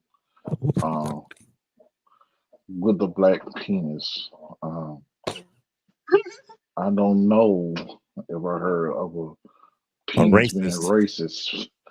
That means your penis has a mind of its own. And sir, look, hey, if you're trying to, make your penis more sociable to the world and trying to get it straight. For the record, he's talking to Kanye. I'm gonna put Kanye on the screen. For the record, yes, Corey's reacting to Kanye's ridiculous comments in this harassment suit. Yes, she's trying to get his his penis not to be racist. And the way he's going about it, sir, I don't know the last black woman you've been with, so you're losing in there. Right. You're losing. Right. But I guess you're not losing because, you're trying to be with one with other races. But, sir, what you've done here to me, first of all, she was an OnlyFans employee and you hired her. So there has to be a contract that she signed. So I think Kanye might not have a case at all if he hired her for those reasons alone, because he hired her as I want to see her resume. This is going bad. Yeah, we're gonna keep it. No, we're gonna keep it clean. We keeping it clean. I just want to see her resume because it's crazy. But that's all I gotta say. Kanye is Kanye, but Kanye is Kanye. Okay, Susie Pie, it's your turn to respond. I'm gonna try to be quiet. But I will say, are you in the comments, Susie? No. Okay, somebody said this. I'm sorry. Somebody said in the 80s. Oh, well, hold on. Let me just rewind it. Oh, they took it down. Oh, they hit. Yo, how them comments disappear, yo? Did y'all see that? Can they do? Yeah, I thought no. It ain't disappearing. It's me and my limo tints shades on. That's the problem. So look, this is the comment. Cock. With an asterisk around it. And then in the 80s, they used that word to describe the female vagina back east. What? Yeah, I remember people said that, but I never understood that term to mean female genitalia. I always thought that meant male genitalia. I just thought that's how white people said it, to be honest. That's interesting. Thank you for sharing. That's very interesting. But back in the 80s, I do remember 2 Live Crew used that term for the female genitalia down below the waist. All right. So going back now, Susie, give us your reaction to Kanye and his the sexual harassment lawsuit against him. And you know what's funny is that she's suing him for wrongful termination. I'm thinking this is a sexual harassment lawsuit. So I'm not understanding that part, Susie. That's exactly what I was going to get into. And when he get on, he going to leave your ass for a white girl. He said it himself. I mean, are we surprised? But he went after Kim because she was a porn star. She was doing, not a porn star, but she was doing porn. And that's when he was attracted to her. Amber Rose is in the sex work industry. Like, he's definitely attracted to sex workers. Shoot, Donald Trump, his freaking wife was a sex worker. Like, I'm not surprised. Everyone knows what he likes. Okay, he was comparing himself to Ray J's penis. Um, he hired her from OnlyFans. This is the blurred lines again. Ma'am, you are a sex worker. Okay, he didn't hire you because you went to Howard University or anything like that. He liked what he saw on your OnlyFans and your sex work. Okay, you see how his wives are dressed, you see what he's into, you see what he likes. And then, like Dave said, you sued for breach of contract and for termination or unlawful termination, whatever it was. You wanted to stay there. Okay, you liked it there. You were enjoying it. I don't know what you said no to that got you fired, but that's insane. Now, as for Kanye and his fetishes, that is hilarious. I believe he did all of that stuff. I believe he said all of that stuff. The first part of what he said is normal. Down here in Miami, guys say that all the time. I just be wanting to fuck. Yeah, that's normal. But I don't know about him saying his thing was racist, or of course it is. He likes white women. That's your preference. There's nothing wrong with that. There's nothing wrong with it. That's what you like. That's what you like. But he be See, wanting people to cheat on him. That man is sick. okay, He be wanting. now, Susie, let's talk about that, right? Yo, the wild part for me was, I just want to smash. I'm gonna stop cussing, okay? I just want to smash. Then after I smash, I want a. Now this is the part. I'm gonna read it the way he said it. See, my problem is I just be wanting to smash, and then when I smash, I be wanting the girl to tell me how hard they been smashed while I'm smashing them. So it sounds like they smashing again, and how he want the response of how well he did the first time. Then it's like, then I want her to cheat on me. Now, look, I don't understand this, but the whole Diddy accusation of I want to watch Cassie be with male prostitutes. Like I don't. They have a term for that. We're not gonna go too dark tonight, okay? Voyeurs. But I don't know. no, yeah, Okay, there's a never mind. term. There's a term for that. Should I say it, Quell? Cluckhold. Cuckold. Yeah. So that's a British term, which means a husband which likes to watch his wife, be with other men, and it's for some reason it Being turns him on. dominated. Being down. Ooh, Instagram and cut me off. We didn't say too much. Dave said, Uh-oh. It's because you All read right. that man quote so many times. That's why Instagram cut you off. No. We said one word and got cut and got dropped. All right, Oh, so God. let's be good. Look, let's chill, y'all. Let's keep it clean because I do not want YouTube to cut me off. That was weird. Okay, yeah, we must have went too far. All right, but Okay, so anyway, yeah. So I don't understand that fetish, but clearly it's a fetish because Diddy was accused of the same thing. Is what I'm saying. I think it's different with Kanye and Diddy because Diddy has homosexual tendencies and he wants to watch. It's true. I think with Kanye, it's like a challenge. He likes to compete. Who can do it Yeah. harder? Whose thing is bigger? Okay, when you go cheat on me, can he do it as hard as I do it? It's about his ego. Diddy is about, he watching the man booty hole or something. I don't know. But yeah, that man, Kanye is crazy. Okay. Bat doo-doo crazy. Yeah. Kanye got a lot going on. Okay, so Quell, you just got here. I know you're just kind of seeing what's going on. We're reacting to the sexual harassment suit filed against Kanye. I didn't even get to the other part, y'all. Someone can look it up, but Kanye countersued. So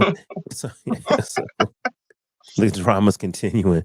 But Quell, give us your reaction, man, to Kanye and this madness. Oh man, well, it don't surprise me at this point with this dude, man. I mean, I don't understand why people are even shocked about anything that he says at this point. I mean, ever since the early 2000s when he was on the VMA awards and he said George Bush don't like don't like black people. Yeah. I mean, it's random things that don't have anything to do with what he's doing at the time. So I'm just really not sure at this point what should really shock us about this guy. Um, and I mean, what's the old saying that there's a thin line between genius and insanity? Mhm. So I mean, I think the thing that gets me with a lot of these cases, man, is if you were really that offended, why are we going monetarily toward attacking, trying to go for somebody monetarily? There's never, hardly ever, like any like Criminal. charges, like any charges brought against people. Is normally I want money for this, and I think that's the thing that gets me. It's like you're not that you're not that affected by it, because most of the time it's like you want to be set up. So I mean, to each his own, but I just think that it loses validity to me when your main objective is to get at someone's pockets. Yeah. Mm. Okay. All right. Yeah. And here's the thing: we don't know. You know, Kanye countersued. All right, we live. I'm going back live on Instagram. Kanye countersued. I can look for the details and see if I can find what the countersuit alleges. But this could be a money grab. But I will say this. The thing with Kanye, man. I had to stop kind of supporting Kanye. You know, I'm a big time Chicago fan, big time Kanye fan. And my issue with Kanye is when he came out with Yeezy porn. All right. I'm not even being funny, Susie. He said, and I don't know what he meant by it, but he said Yeezy porn coming soon. And that was like a tweet that he put out earlier this year. And I'm like, yo, man, you did Jesus is King, an entire gospel rap album just 2-3 years ago. You did Sunday services. You went on Joel Osteen and said, I'm focused back on God and I'm focused on Christ, and Christ is the most important thing. You did all these things very explicitly for Christ, not just, oh, I believe in God. He was very clear in his Christianity, right? Everybody was like, okay, Kanye a little crazy, but He was hey, great at it too. It was he amazing. loved God. He loved Jesus. He go hard. And then just 2 years later, you go through a divorce. You got your wife walking around butt naked with floss on. Like what kind of, she don't have nothing on but floss. You know what I'm saying? She's always naked, and we can see everything. And I'm like, dang, man, so you parading your wife around, now you saying Yeezy porn coming soon. So I'm not gonna say I believe every lawsuit at all, but you know, that sounds like some mess Kanye pulled. Them tweets, I them guess my tweets sound like overall some mess Kanye would say. Well, I guess my overall point wasn't that whether he did it or not. My thing is that what I'm saying is that a lot of times when these situations happen, a lot of times a lot of people pile onto this as far as as far as money goes. Like if you're worried about justice and being paid for something is two different things. You know what I Mm, mean? If this dude really did you wrong, then hey, yeah, this dude needs to be held accountable for his actions. But does that mean does mm. money hold him accountable for what he Okay. did? So Quell, and this is open discussion for everyone. I think you're talking about the difference between a civil lawsuit and a criminal lawsuit. Hmm. All right. Now, just for me doing the last couple of news shows with attorney Kara, you know, and of course my fiance Destiny breaking down stuff to me, you know, behind the scenes. A lot of times, people will pursue civil damages, Hmm. meaning basically money. They'll pursue civil damages either when they can't prove a crime was done or the statute of limitations of crime is already passed, Right. right? You know, and so in some cases, the person like a Cassie may not try to file a criminal case because she may say, "Hey, look, I don't know if I can prove any of this because it went on for so long, and I went along with it for so long." They may feel shame. So a lot of Right. times they'll file a civil suit, and you know, in Cassie's case, she settled it out of court, but it was out there now, and now Hmm. that it's out there, and you're right, does money fix anything? No, it doesn't. Right. No, it doesn't. But in the case of the models, like there's a young lady named Crystal McKinney who's saying that Diddy messed with her. She was supposed to be promoted by him years ago, and he messed with her during Fashion Week and left her out to dry and basically blackballed her. And Attorney Kara mentioned that, you know, if you blackball someone and they were on the way up, you could be responsible for them not receiving income for the next 5-10 years because you've blackballed them and you're so powerful. Right. So in that case, you could sue for damages because you could say, hey, Right. look, you blackball me. I can't play basketball no more because you blackball me. I can't sing no more because you Right. blackball me. That sort of thing. Okay. So, Well, No. Quell just Go ahead. made me think differently just now. Like I just changed my point of view from his question, and Corey said cock and been on mute ever since. But Justice, but Justice, like you know how some people go through things and then they'll write a novel and about their experience and get paid. Like now that I'm thinking about it, I would have preferred Justice in the beginning, but after the question, I thought about it. No, pay me for my pain. Give me some money. If you have it, give it to me. And you could also go to jail too, but pay me for my pain. It does make things better. If you assaulted me and I'm traumatized and I can't get up for work sometimes because I'm so, depressed or down or whatever, I still have bills to pay. Pay me. Right. Simple. and that's And very another real, Susie. yeah, and also maybe you men could speak to this. I don't have male genitalia, but I just thought about all the things she said he was doing. Why was he masturbating so much? Who pays that much money to touch themselves? He could have left her on the screen. Go ahead, Corey. Well, he's probably doing it because he already knew, like he that's his employee. He pays her already, so he's already paying her. So he's probably just doing it because he gets off on it, like it's You a think he's power doing thing it? to him. You think he's doing it to possibly avoid again a criminal lawsuit Yeah, of exactly. touching somebody? Right. Yeah, he's probably I Oh, doing think he that, got and some cheeks. huh? I think he got some cheeks. he That's why she's probably suing did. for what she's suing for instead of the other stuff, because I think she gave it up quite a few times. I think she has too. I think she gave it up plenty of Oh, times. hold on, Susie. I just hold on, Susie. Help me out. If a woman is giving up the cheeks plenty of times, why would she then sue him for wrongful termination and sexual harassment? Like in other words, why would she say, "I don't want to give you no more cheeks"? Like I'm stopping, and then Could you, now that I've stopped, I'm gonna now press charges because you're not. You know what I'm saying? Why would she do that? could you go back and see exactly? I know it was wrongful termination. It was two things, right, that she sued for. What was the other thing? It wasn't sexual harassment. Uh, Your hold on. sexual harassment. It Well, was? the original title of the case says he's been hit with a sexual harassment lawsuit. Now, at the end, when I read the bullet points, it says that she's now the adult content creator is suing West for wrongful termination and breach of contract. She claims Exactly. she's owed $3 million in a severance package that he never paid. Yeah. Exactly. And So therein that. lies your answer, Dave. None of the Yeah. none of the things she's filing against was sexual.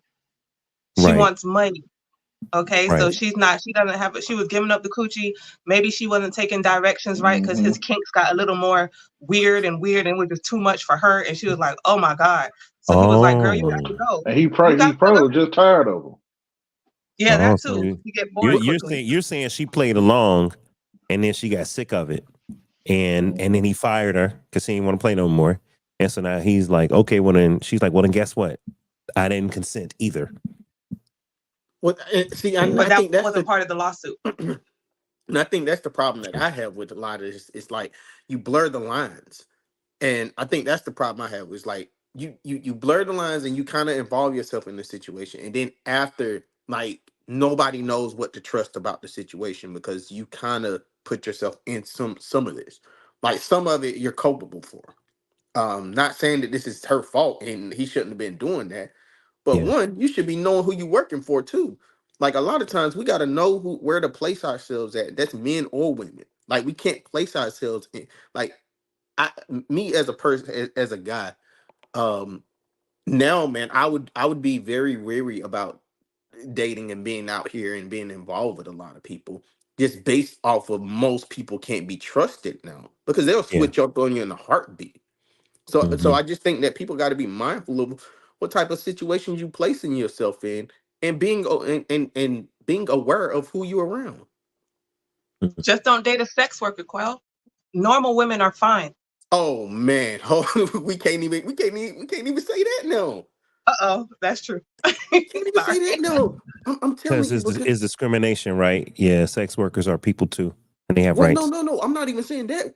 I'm saying just based off of how a lot of females conduct themselves now. I'm not saying all, but there's a whole bunch of that of females that conduct themselves in a certain way and blur the lines with just simple, like you can't even say a simple hey to somebody now without it Yeah, being you're trying to holler at them. That's true. That's I true. mean, what do we like that? Like, I Let, remember. Go ahead. No, go ahead. no, go ahead, Quell. I I like to hear remember you talk. I was at a grocery store one time, man, and I complimented a lady on her hair. I just thought her hair was like really cool, and she just got freaked out about it and was like freaking out about it. And I was like, you know what, just have a nice day, and I walked away from her. But it was just like a simple. I thought her hair was nice, and then she was like, all of a sudden, I was trying to ask her for a number, and I was like, okay, like I won't do that again. I mean, this is And crazy that you. I hate that Mhm. you and other men go through that. I've heard this before. And it sucks because some women do appreciate a compliment. Even if we don't, even though we know there's nothing gonna come out of it, like we appreciate that. Women like, oh, thank you, because we put effort into something, or maybe we didn't feel pretty that day, and then oh, this gentleman said he likes my hair. It's not like, Right. hey, look at your booty. No, it was a hair compliment. That is amazing coming from a man. So I hate that you went through that. Like that But sucks. I understand why. I do understand why because there's a lot of creeps out here, even like especially in the DMs, man. It was one time where my wife, we was sitting here at the house, and this dude's blowing her up on Facebook. Like some African dude's blowing her up on Facebook. I answer the phone. I'm like, "Hey, yo, what's going on? What's up?" And he was like, "Oh yeah, I work with her. I need to ask her questions about." All right, I said, "Okay, where she work at?" I said, you don't work with her, bro. I know who she worked with. Like, what's going on? I want to talk. Let's talk. Let's chat. I want to talk too. And he hung up. He like just got. But I'm like, y'all can't do that. yeah. What are we doing? I Well, have I today, have two questions for the men, and I hope you guys aren't afraid to answer it honestly because everything is so politically correct these days. Like, number one is, do you think there's something wrong with judging people based on how they carry themselves, uh, and or the way they look? And number two is, what did the person say in the comment? Something about sex workers. Like, do you think this is a thing where everyone deserves the same level of respect? Do you think that's true? let me start answering. Let me start, guys. What do you mean by, is this a thing where everyone? Are you saying in 2024 does everyone deserve the same level of respect? Or are you talking about in a sexual harassment case we have to Not believe sexual all harassment victims? cases, Okay, just overall, and not just 2024, because a lot of things are just changing all of a sudden. Just overall, in your opinions, do you think that everybody deserves the same level of respect? okay. So I'm gonna start it off because we're gonna continue. See, Susie, this is part of I'm the sorry. new. No, this is the part of the new arrangement. We stick to the topic. I'm so sorry. No, we still on sexual harassment. We don't keep it in the Kanye context, but we're gonna move on Okay. to the WNBA after this. So I'll let everybody answer, but let's give it like a 30-second answer, guys. I'm gonna start off by saying, you said, what was the first question? What's your first Well, question, Susan? what did I ask? uh, Oh, so you were saying that does there? Does everyone deserve respect? But it was something else about sex workers. yeah, do they deserve? No, is it wrong to judge based on Okay, someone's? There we Yeah, go. all right. yeah. I'm gonna answer this one, and Quell, I think you might end up agreeing. Look, judge not lest you be judged also, because with the same measure you judge someone, that you're going to be judged with that. What does that mean? Um, back in the day, I used to judge people that drank alcohol. I used to say, "Oh man, why they drink alcohol?" Because my father drank, and I didn't like the idea of it. But then, as I became an adult and went through a divorce, I ended up drinking alcohol. You know, and so what I've learned is just don't judge people. Because if you judge people, I don't know why, but for some reason, you reap what you sow. It's going to come Mm. back around. You might find yourself guilty of the very thing that you said you would never do, or that you judged someone for, like drink alcohol or whatever the case may be. So yeah, if you judge, yeah, I know biblically we can judge fruit. I know that we have, yeah, but be careful, y'all, because if you're out here judging folks, don't be too harsh, because you just never know when you may need the same measure of grace that you didn't want to give that person. Well, I would say that going off of what you're saying, I think it's a thing of that and the golden rule is a thing of reciprocity. So that's what it's speaking on. So I think that we should not pass judgment and not, which you had just stated, if we don't want that judgment passed on us. So it's for us to see ourselves in other people, because then we should be better off. We'll be better off. Better we should treat people better at that point. You know what I mean? Because then you're expecting that from somebody. But I just think a lot of times, I think it's all in what you want and what you expect from somebody.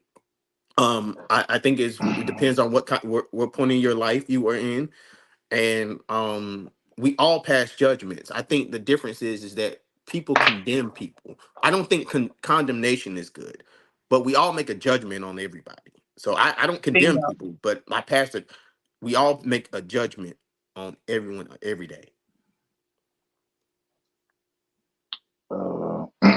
I don't judge at all. I'm real simple. I'm cause and effect. I walk in a place of calmness. So wherever I am, I don't judge. I just come in a place of, if I meet someone new, and no judgment. Is very. Everybody has a clean slate. No judgment at all. Period. Um, just who I am. Always been like that, and I keep it simple. Okay. And should everyone be judged the same, Susie? Look, see, this is the tough part because we all have preferences and we all have biases. All right. I have a bias. I like women that are naturally beautiful. I like natural long hair. First of all, I have a bias. I like long hair. Second of all, I like natural hair, natural eyelashes, natural edges, and all of that. Um, so and also have a bias. I prefer black women. So, if you're asking Dave to date, now I'm not talking about for a job because everybody's equal when it comes to jobs and all that. It's your skill set. So I'm not sexist or racist or nothing like that. But when it comes to like dating, I have a preference, man. And if there's two women that walk past me and one of them is exactly like Destiny and one of them is the exact opposite, I'm going for the Destiny, my Destiny. You know what I'm saying? And man, don't get me started, Susie. Yeah. I'm excited, y'all, because I was talking to somebody. I was talking to somebody about I'm not gonna say who, but I was talking to one of my homies today about dating, and I asked him. I said, "Yo, have you healed from the last thing?" And he said, "I'll be honest, man." He said, "I don't know." And I just told him. I said, "Man, over time you will, and of course you got to do some spiritual and emotional work to heal." I said, "But I'm gonna tell you what. When you find your destiny, when you find your one." A lot of stuff he was holding on to just burns away and washes off. Because the truth is, if you really were looking for a wife, when you find a wife, you don't want nothing out there in them streets. A hoe can't do nothing for you. If you really want a wife. Now, if you out here and you just want hoes, then a wife can't do nothing for you. You'll sit here and fumble a good woman because you want Wow. hoes. You got to be real with yourself as a man. What do you want? You know what I'm Mhm. saying? You got to be real. What do you want? Because going back, just circling back, Susie, and then we're gonna go to the WNBA. But going back to this Kanye thing, men with power, like some of them have an issue with being content with what God gave them. You know, you married Kim, you had 4 children with her. I'm not saying that they broke up because he cheated, but I'll just say some men could have a beautiful woman and cheat because they just unhappy. And it's like you're not content with what God gave you. You have to go get more and go get more, go get more. You keep going get more, you're gonna mess around and have nothing. You'll miss out on your Beyonce, on your Kim.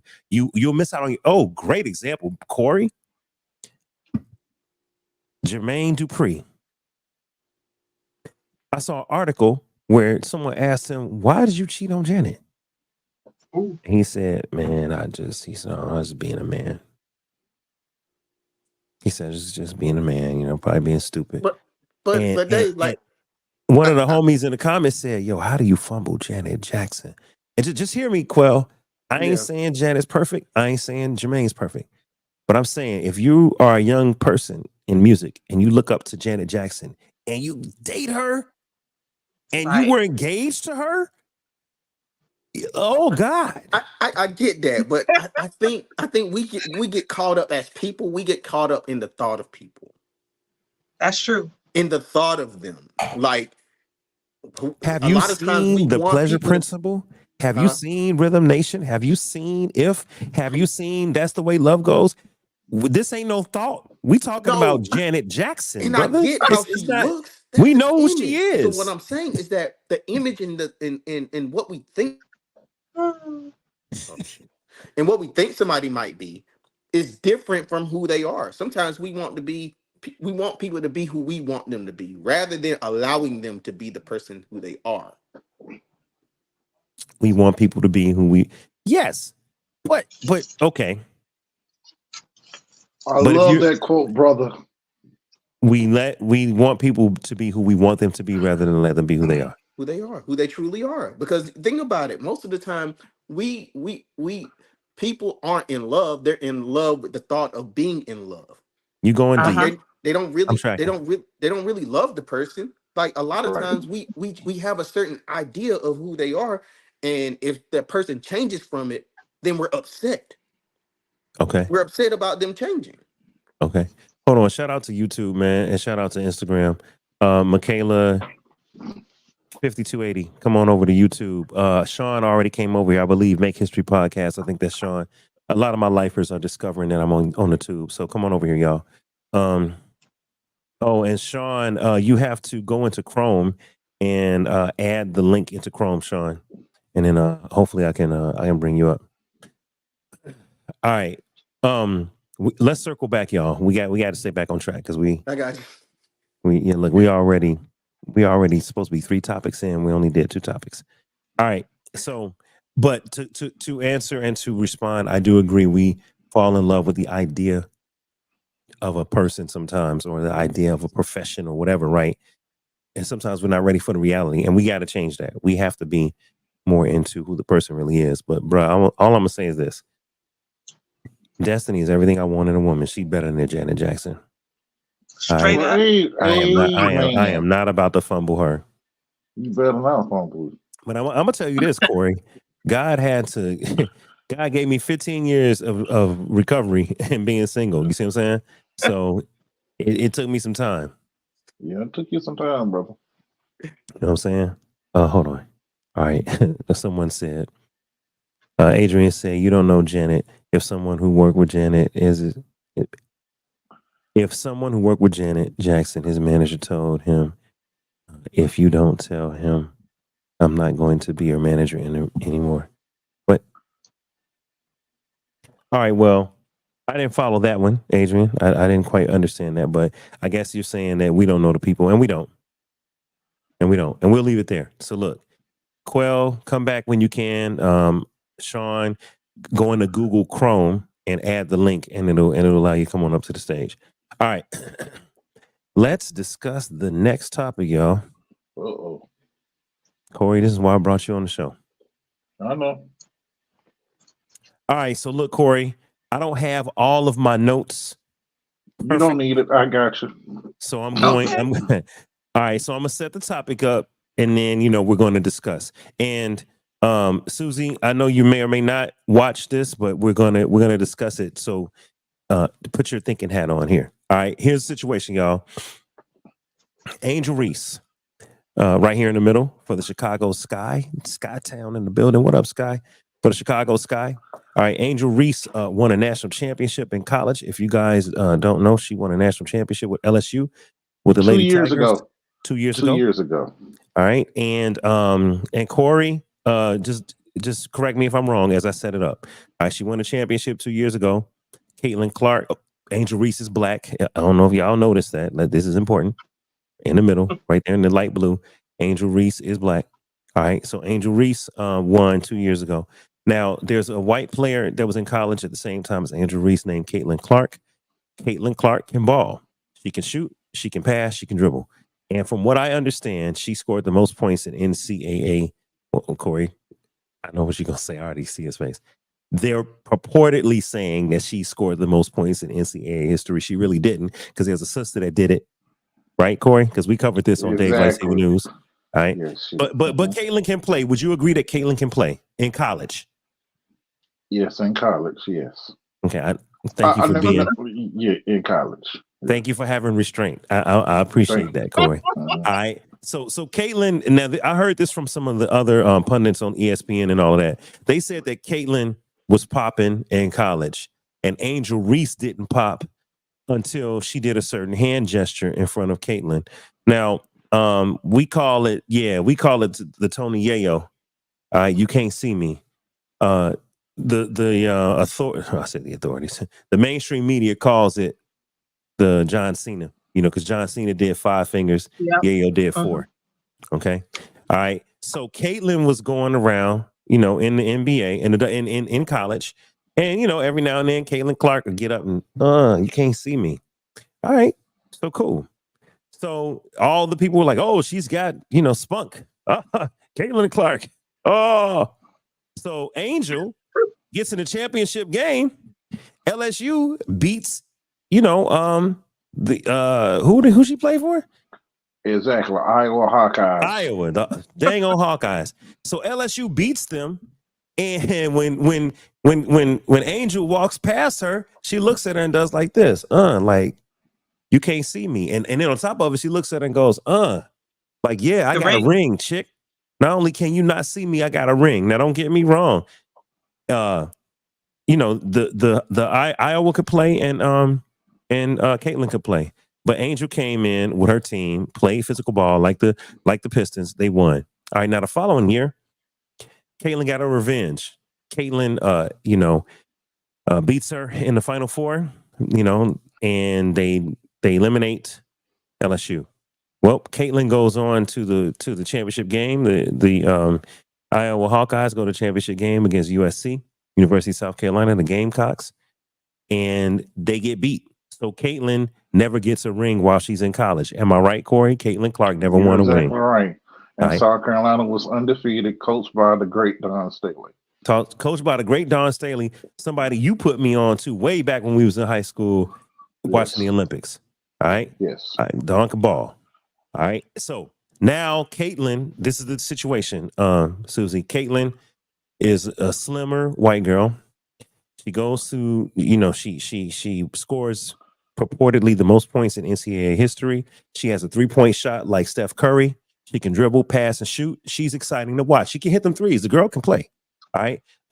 Angel is more of a low post player, internal player. She's all defense. Now, she did have a bunch of games where she scored a bunch of rebounds and a bunch of points. So, and you got to tell me, Corey, would you call her more of a small forward or power forward? She's a power forward. She's a power forward. She's a hustle player. All right, hustle player. Defense is her thing. Yeah, she can't score the ball. She cannot create her own shot. She cannot create, but she can score the ball. But she's not a jump shooter. Score. Okay. Exactly. All right, so we go to the WNBA. This is catching you up. So Angel gets drafted 7th. Caitlin Clark, as everyone thought, got drafted number 1. She's the number 1 pick. Okay. The WNBA. When she goes to the Indiana Fever have like a big old, party. Everyone kind of is watching it on ESPN. Caitlin Clark is going to WNBA, going to the Fever. Angel walked into the first Scott practice, like, hey, y'all, no big fanfare, no big, NBA presence, WNBA presence, no big ESPN presence. Her and Camila Cardoso, who had just won a chip, they walked in there like rookies. Like, hey, y'all. This is, local media. So the way that Caitlin Clark is being treated and the way that Angel's being treated are different, in my personal opinion. Now, all of that was set up, Susie. Why are we talking about this? We're talking about this because in this play right here, which I don't show the video because I don't want to get blocked. But in this play right here, Angel is about to shoot the ball. She's surrounded by players from the other team. All right. And the sister in the back of her, I believe, like choke slams her to the ground. And this is how the next clip looked. So it went from I'm behind you and I'm trying to stop you from getting a rebound. Right here, look, they're next to each other. Next thing you know, wow. she has an entire elbow around her neck. Well, I'm sorry, a wrist around her larynx, and the girl pulls her down. The girl That pulls her looks down. intentional. She pulls her down like this, like a sweeping. Like, look, I'm gonna grab this mic and I'm just gonna muff you down. She got her hand around her throat and muffed her down to the ground. And it was pretty bad. Like Angel was pulled down to the ground, all the way from jumping up in the air to being slammed. That's why they call it a choke slam, because she caught her neck and body slammed her, basically. Corey, give me your analysis as a basketball player. By the way, Corey can ball, y'all. Don't be fooled. I play ball too, Dave. Still. You sure do. You sure do. So I got two ballers on the squad. I'm the nerd. I'm the science guy. But I played a little bit. But Corey was always the guy in the neighborhood. He had handles. He had a shot. He's a big boy, but he could shoot. Corey dimes. Corey was nice, man. Remember we played? No, let me be quiet. Thank you, brother. Thank you, brother. Yeah, Corey can shoot. All right, so here's the situation. That was a big setup. Now let's talk about it. So the girl pulls her down and put her back up on the screen so we can feel the emotion related to that. That was a great breakdown. Thank you, Dave. Oh, you're welcome. You're welcome. So here's what I know, y'all. I'm going to read my notes. WNBA rookie treatment. Angel Reese versus Caitlin Clark. All right. On May 25th, Angel Reese, a rookie player for the Chicago Sky, was choke slammed by Alyssa Thomas, the Connecticut Suns star player, who finished second in the MVP voting in 2023. So the young lady that's standing next to her was a second runner-up. I mean, first runner-up to MVP. Okay, so she's a good player and she's a veteran. All right, so she finished second in MVP voting in 2023. She wrapped her arm around Reese's neck and pulled her to the ground from midair. Okay, that's Alyssa Thomas. Thomas was ejected from the game eventually. Reese went down hard on the play, landed on what looked like her head and her shoulders, and Reese could be seen wiping away tears out of her eyes before returning to the court and taking 2 free throws. Okay, so she didn't leave the game, but she was definitely in pain. All right, and despite the vicious play, Reese noted after the game that all is well between her and Thomas, and this is Angel Reese's quote. "It's no hard feelings to AT," Reese said. "Obviously, I know she didn't purposefully do it towards me, but just being able to go out there and just be strong and stand on 2 feet, it was going to be a tough game, and that's what I'm built for. I was prepared for it." So, Corey, give me your reaction when you saw this play in live action. How did you feel seeing Angel get pulled down by Alyssa Thomas? It's basketball. It's part of basketball. It's going to happen sometime. Is it? Oh, yeah. And luckily, she didn't jump that high.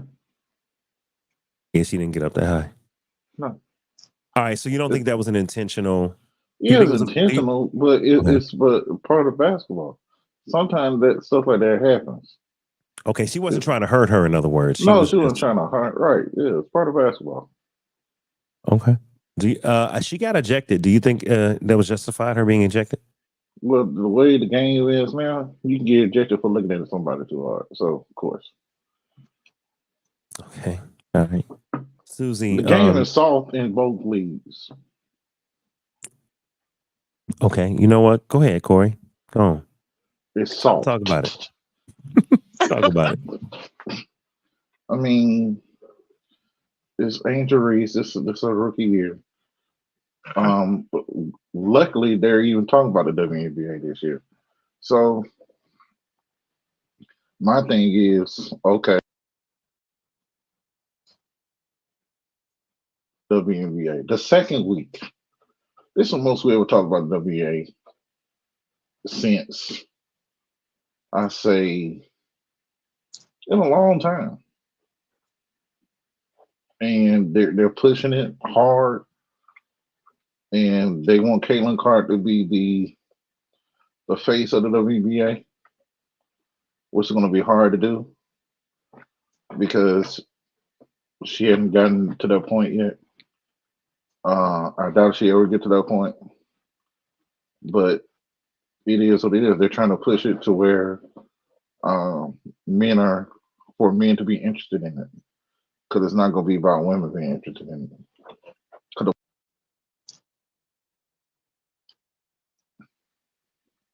they're not watching it. You can look at the numbers; they're not watching it. To plug in my my charger.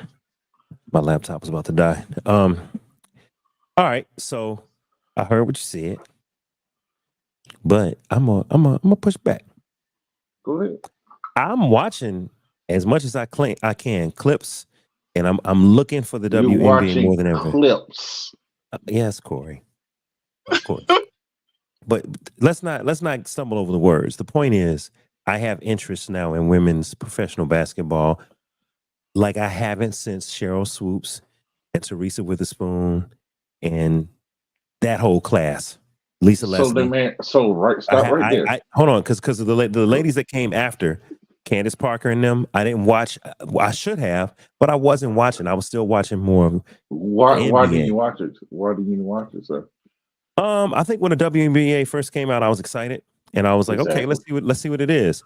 And then I started watching the games, and I said, okay, good fundamentals, hustle, but I didn't. Of course, it's not the men. I don't see people playing above the rim because it's not the men.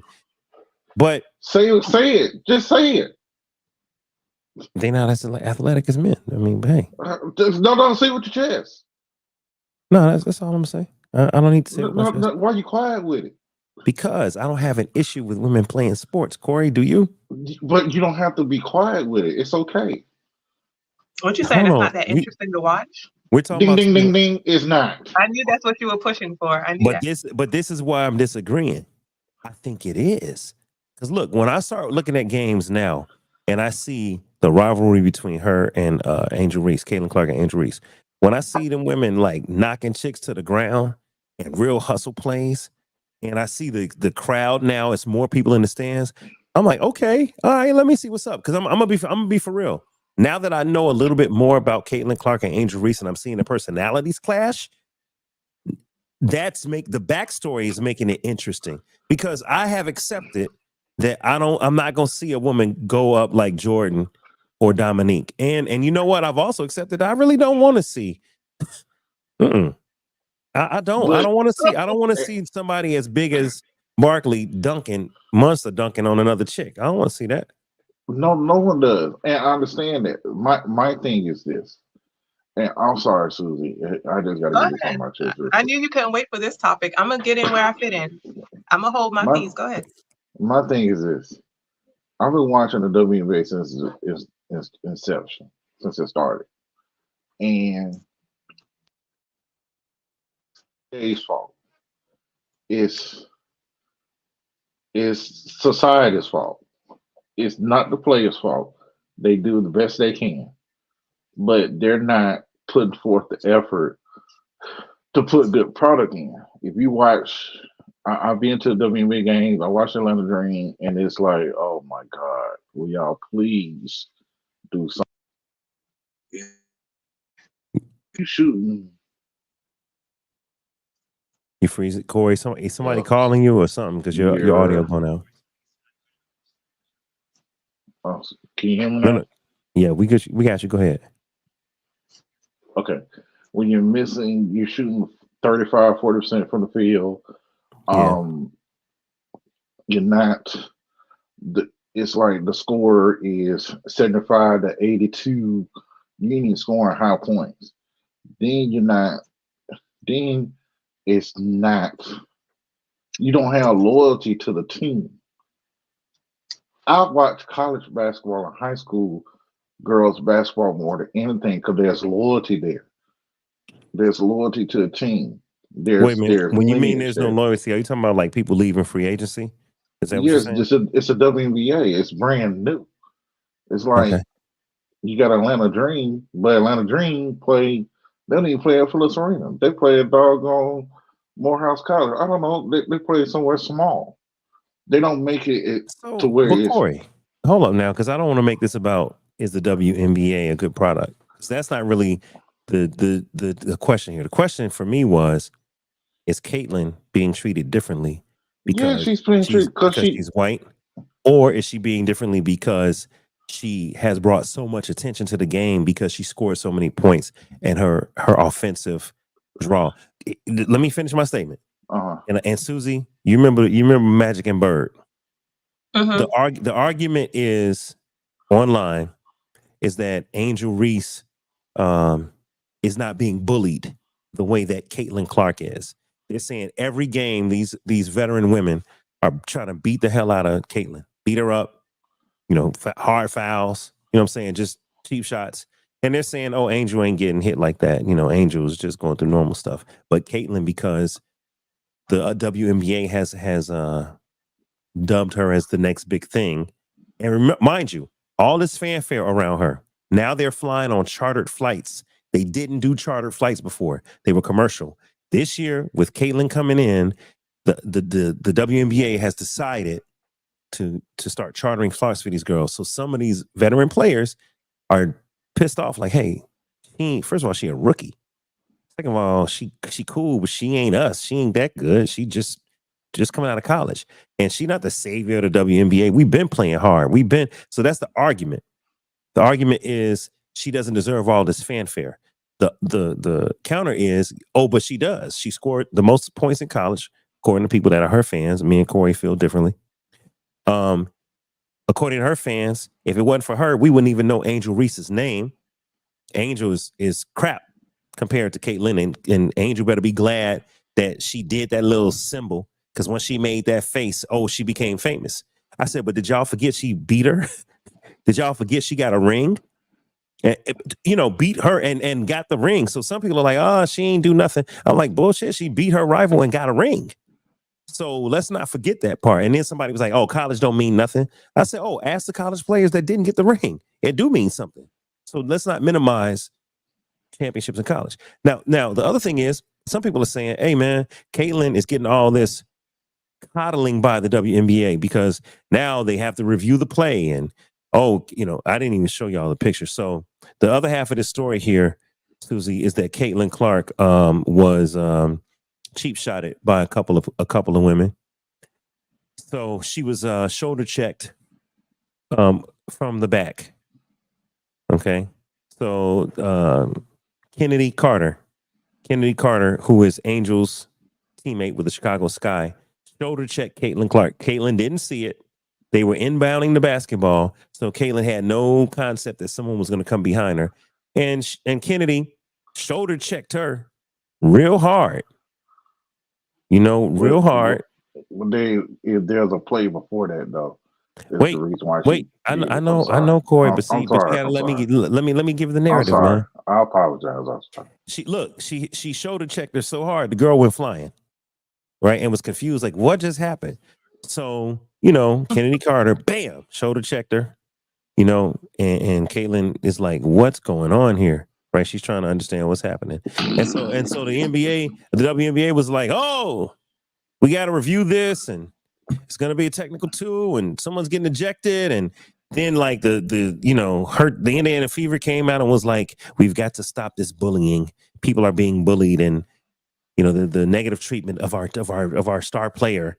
And then WNBA came out and was like, people need to apologize. The Sky had to apologize. The coach from the Sky had to say, Teresa Witherspoon Teaspoon, she was like, well, I've talked to Kennedy and she understands her faults, and she's an aggressive player and we want that, but we can't do cheap shot. It was this whole thing. And we're like, yo, man, hold on one second. All the Angel Reese fans were like, dog, did y'all forget what happened to Angel? Like, did y'all forget this? She got pulled by her neck. Like, did y'all forget that a woman got choke slammed just a week prior? And it was not all of this concern for her safety and all of this let's make a statement and let's correct the league and let's stop bullying. And so the argument is it's okay when they do it, but it's a problem when we do it. All right. Right. So a black girl can get choke slammed. Oh, that's just tough play. She's a rookie. A white girl gets shoulder checks. Oh my God. This is bullying. That's the argument. The argument really ain't whether or not the WNBA puts out a good product, Corey. So let's keep it right. Let's keep it to I'll keep Caitlin. it right there. So before we let Corey go ahead, Susie. Give me your reaction to that. Just what I said about Caitlin is getting coddled by some, and some people believe she deserves it because she's brought new money into the league and excitement and new fans. They basically saying this girl is the savior of the WNBA. If it wasn't for her, you wouldn't have butts in seats, you wouldn't have chartered flights, and you wouldn't have people talking about they need to get paid more and all of that. So give me your feedback, Susie. Favor ain't fair, okay? Favor ain't fair, and we're in the social media era. So it doesn't mean that she's the better player, the best this or the best that. Just like the better rappers aren't the rappers that are on top and getting the most attention aren't necessarily the most lyrical or the best rappers. It's the drama that you bring to the game, the attention that they bring. So Caitlin may not be the best player, but she does get that recognition for bringing attention to the game because of drama. If nothing else, drama. And they're saying that a lot of people are saying that the women are usually the ones saying that it's a racist thing because they're saying women don't understand the game. But the men are saying that Caitlin is actually interesting to watch and she plays well. That's what the men are saying. And they're saying the people that are calling it racist don't understand the sport. However, that first clip that you showed with Angel getting chokeslammed, that flagrant foul, I'm glad you mentioned the part because I didn't know that the young lady that did it to her was an MVP. Like you said, she was second or something. Second in voting. MVP. Yep. She was second. What that tells me is she has knowledge of the game. Therefore, if she started out behind her and then ended up on the side of her before she even got back on the floor and choked her, it was somewhat intentional. It had to be, because how the hell does that happen? Like if you're just learning the game, that could accidentally happen. But if you're an MVP, you know exactly how the game goes, the fundamentals. She was up in the air. You ended up on the other side of her, in front of her, with your hand on her throat. Who knows what her coach told her in the locker room, because, you know, Angel also has a lot of buzz in social media. So the coach probably said, go hard on her, lock her down, whatever they told her. And she just took it a little too far. But I want to say this too, and this is super important. I want to say this. Angel has brought glam to women's basketball. All right. Angel has her hair done. Angel has her eyelashes going. Angel has her lip gloss and her nails done. Corey, do I need to remove you from the stage because you're just so against Angel? What's the problem, man? Because this is my point. Just because they're brand new, they did not bring glam to it. Hold on. Okay, can I come back to you? Yes. Go ahead. Let me finish with Susie, Corey. No, I hear you. And look, I'm gonna put you in timeout in the green room.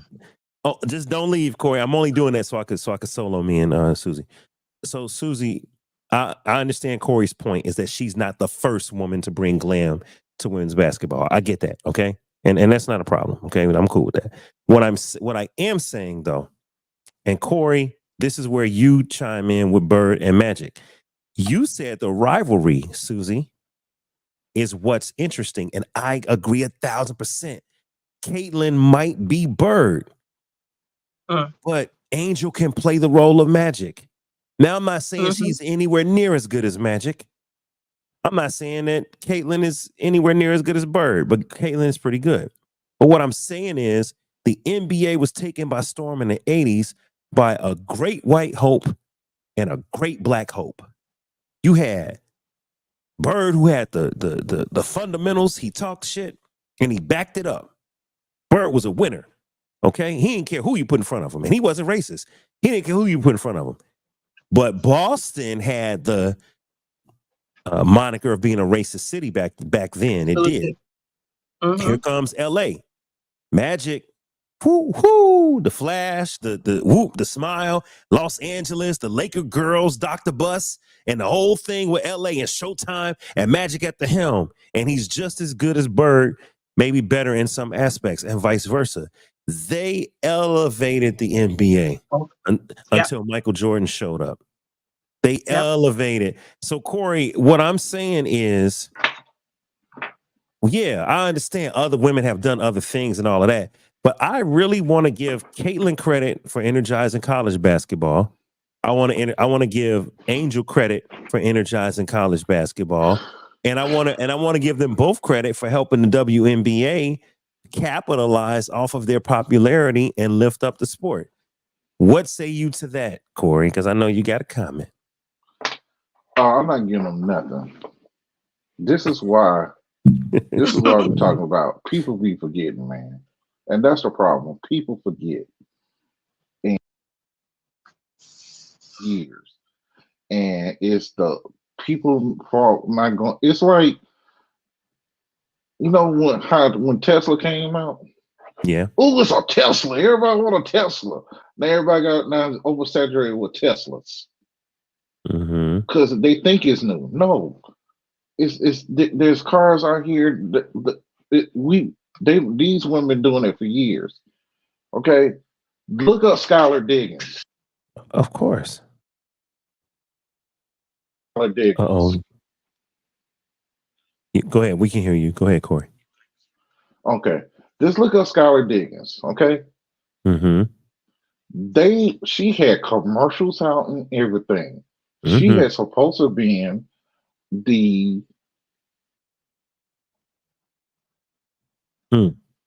Candace Parker too. Hold up, Corey. For some reason, your volume, I don't know if someone's calling or something. You said she was supposed to, Skylar was supposed to be what?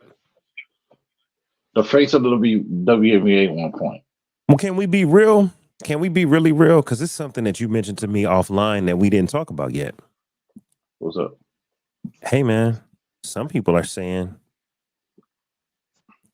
these veterans are mad because these young girls are bringing the glam and the attention. Just hear me out. Angel has gotten commercials. Angel has been on the cover of Cosmopolitan and other Vogue. I'm talking about before she played one WNBA minute. They call her the Bayou Barbie, right? You know why? Why? The NIL. It has nothing to do. All right, you're right. NIL is the, and I forgive me because I don't know how to spell out the acronym. Y'all can help me. But it is the group that allows college players to now license their likeness and make endorsements. Exactly. Back in the day, Susie, college players were amateurs, not pros, not semi-pros, and they were not allowed to make money off of their likeness. That's what it is, name and likeness. They were not allowed to make money off their name and likeness, but the NCAA could forever. They could show Jalen Rose and the Fab Five on every commercial and sell that commercial time and make money. But Jalen Rose couldn't license his picture to Nike or his likeness to Nike and go get a shoe. Now they can, and now they're making money. So this is the first group of women that capitalize off the NIL. Yes, but I would like to say this though. At least they are capitalizing, because there's some women out there that can't play ball. Like, for instance, Caitlin got the opportunity because she could ball. And Angel, because somebody said to me on Twitter, somebody was like, Angel's whack. Angel ain't the star. And I said, hold on, bro. I said, Angel is like Draymond Green. Draymond ain't Steph, but Draymond is just as much a star and just as important to that team. You don't have to be the most skilled player with the best jump shot and with the best marketable smile. You don't have to be that player to still be impactful to a league, like a Dennis Rodman, I was going to say Dennis Rodman, yeah. Like a Draymond Green. I'm just talking about the utility players that excel at their position. They excel at being not the star, but the star off the ball. Hey man, I got to give Angel credit, because if Caitlin came in like Jordan or like Bird or like Steph, she came in like, I'm here too, and I give her credit for that. I give her credit. The credit only goes because of the NIL. She wouldn't have they when they implemented NIL for these players, especially for women, it did a great thing for the WNBA. It Mhm. added to the WNBA. Now the problem is that you get to the point where where they're trying to pit them two against each other. Mhm. It's not going to work. Number Tell me one, why. Tell me why. because Why won't the rivalry work? it's not really a rivalry. It's not Why? Why isn't it? Because because because Angel isn't as skilled. number one, Angel plays a totally different position. She's not a I was gonna scorer. say that. She's not a scorer at all. She can score, but she Yeah, she's rebounds not and a scores. primary scorer. Yeah, She's not a primary. She's not even a primary scorer on the team that she's on. yeah, she's a defensive minded player. She's Yeah, exactly. Now, Caitlin, on the other hand, she ain't even the best player on her team. this isn't Caitlin. Is Caitlin a point She's guard or not. a shooting guard? She's the point guard. She is not. She's It not was a girl. the star player. No, it was a girl that played for South Carolina that won the championship the year before. That's on the end. She's the number one player. So she's the number one option, or she's the Who? more accomplished player. She's a more accomplished player. Who are we talking? If you look at Are we talking about Caitlin? Or are we talking about the girl from USC?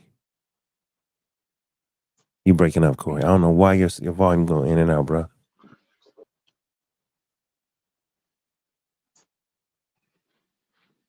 okay, All right, there you Lord, go. I'm sorry.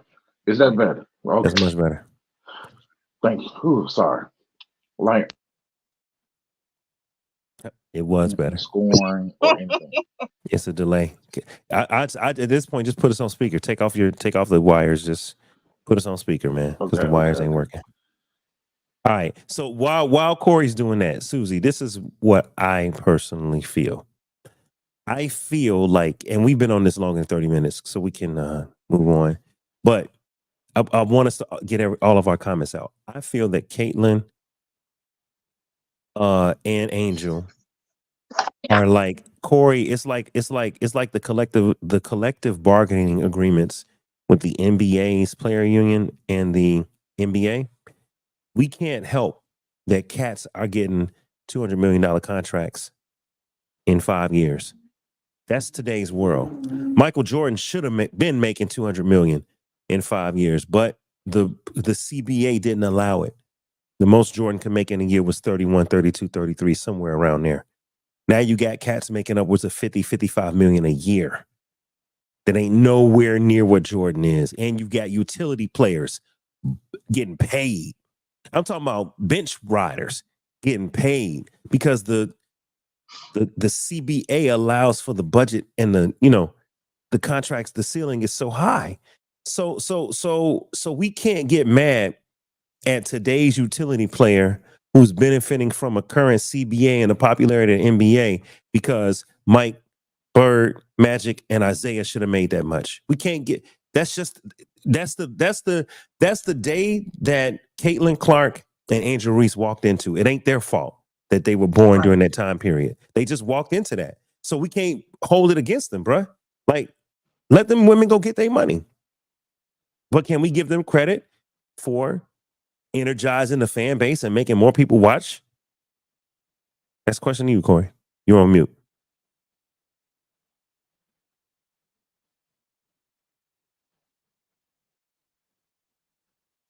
Corey, you muted yourself. I ain't got nothing to do with that. All right, Corey. Well, I'm ahead. conflicted. I'm conflicted. I wonder what I'm gonna be quick because I really want to know your take on this. Like, the conflict for me is I feel like we're too knowledgeable of what goes on in the background. Like, we're supposed to be enjoying the sport. We're supposed to be enjoying these women and the NIL, whatever they're advertising, whatever they're promoting. But to know their salaries and to know all of that other stuff is taking away from like actually enjoying watching the actual sport for me. Like, there's too much drama surrounding it. Again, too, though, we can't help that we were born in a social media age. True. That's today. Back in the day, NBA games were pre-recorded and they were in black and white. We'll never go backwards. So we're on social media right now. And I remember 30 years ago, I would have killed to been able to have a camera and a microphone and a platform. Back then, Hollywood was gatekeeping.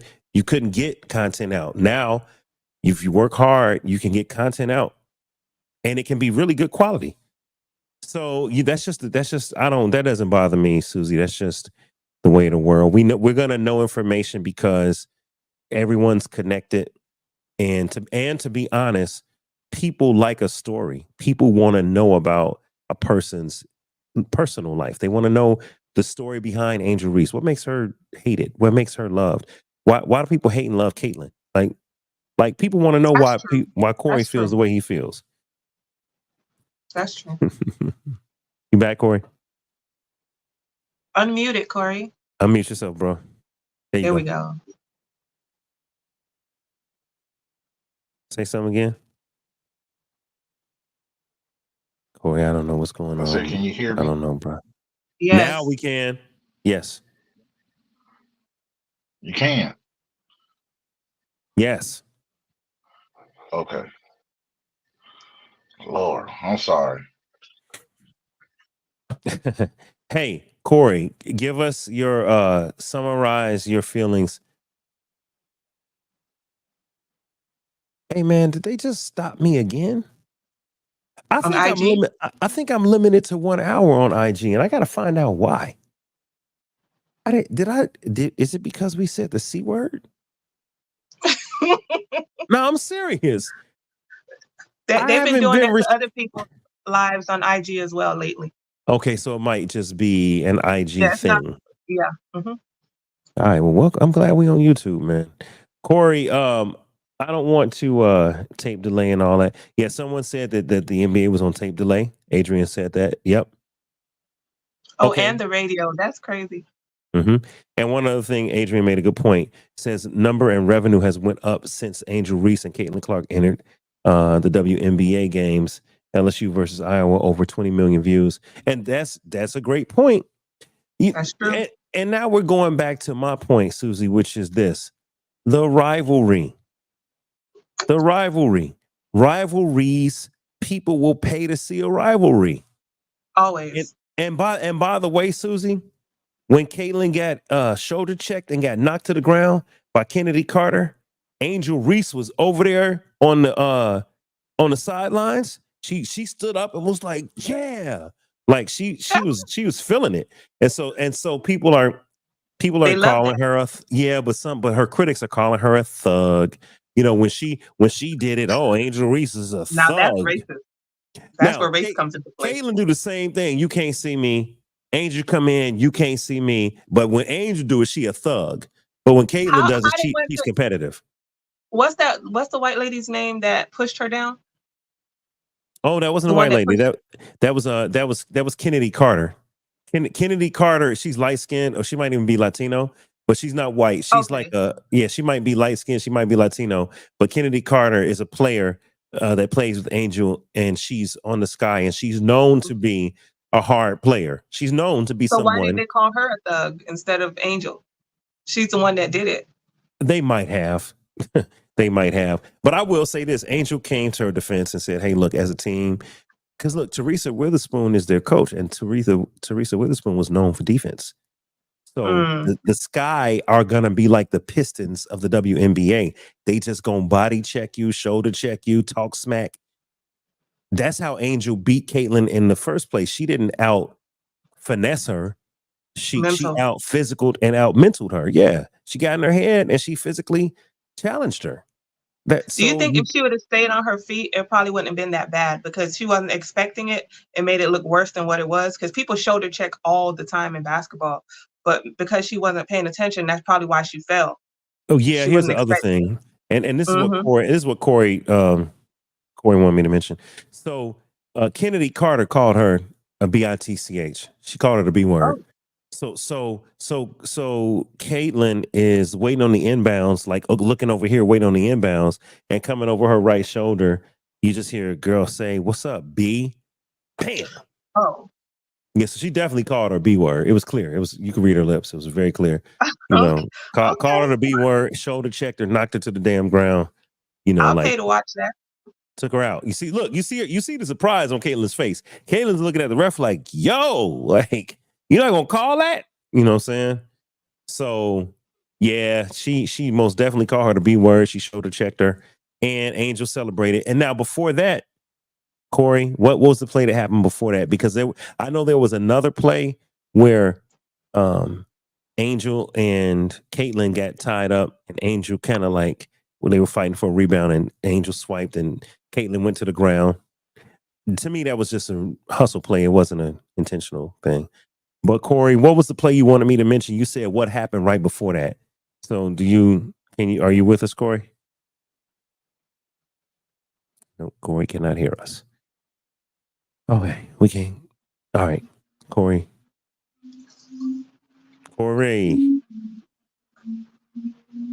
I hear somebody's background. That's mine. Okay. All right, anyway, so He typed something in the chat? yeah, he did. Let me see. Oh, he said he can't hear anything. He'll be right back.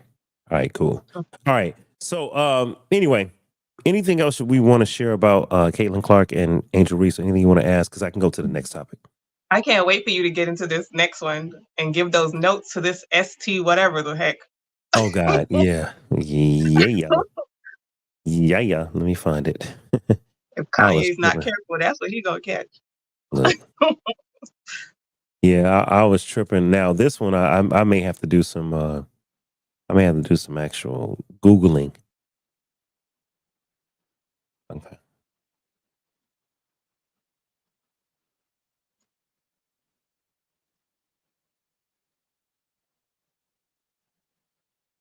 All right, so this one got me, Susie. I was tripping.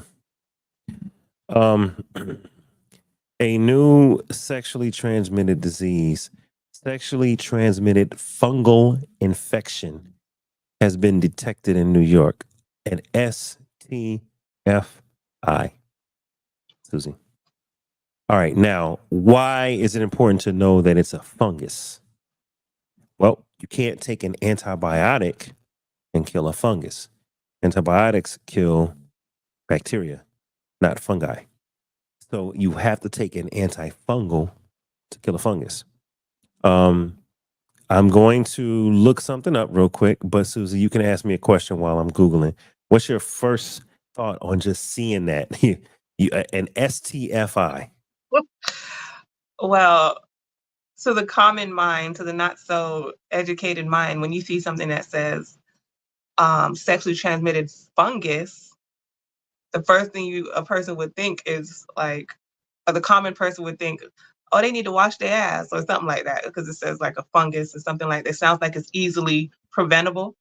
Yeah. But after what you just said, it's like you can't take an antibacterial, you have to take an antifungal. Like, yeah, that's crazy. Now, I can't wait to hear the symptoms. Let me say this. Have you ever had a toenail fungus? No. If you haven't, have you known someone that has? They're very hard to get rid of, Susie. Okay. Like you can take over the counter stuff and it takes months to years because the fungus can get under your nail. It can be fed by the sugars in your blood, by your bloodstream. And because you have a nail on top, stuff you're putting on top may not even get to the fungus. That's true. All right. So now let me read an article. All right. According to NBC, a sexually transmitted ringworm, making me itch just thinking about it. God. Ringworms are nasty. Oh. All right. A sexually transmitted, I don't even know what to say, Susie. I'm trying to figure this out. It's like them kids that play outside barefoot. Get those ringworms. All right, let me read this. Okay, a sexually transmitted ringworm caused by a rare fungus has been reported for the first time in the United States. The case report, published by JAMA Dermatology by doctors at NYU Langone Health in New York City, comes as clinicians worldwide increasingly say they're having trouble treating fungal infections. We think a lot about antibacterial resistance, but this is a very important time for us to think about anti-fungus resistance, says Mahmoud Ghanem, a professor of dermatology at the Case Western Reserve University School of Medicine in Cleveland. All right. It says, the new case involves a New York man in his 30s who reported having sex with multiple men during a trip in England, Greece, and California. When he got home, he developed a red, itchy rash on his legs and across his groin and buttocks. Tests revealed he had a sexually transmitted fungus. Let me stop right there, Susie Q.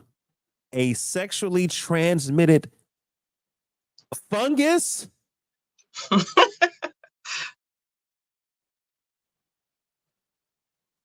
Fungus. You had me know, caught up in the article. I was like, what? let me finish reading it. You know, a fungus is, people don't understand. Fungi are hard to kill. You need They strong and they multiply. They grow. Yes, and you need antifungal medication. I don't know, no penicillin, no amoxicillin, no bacteria, that ain't doing nothing to a fungus. It's gonna laugh at you.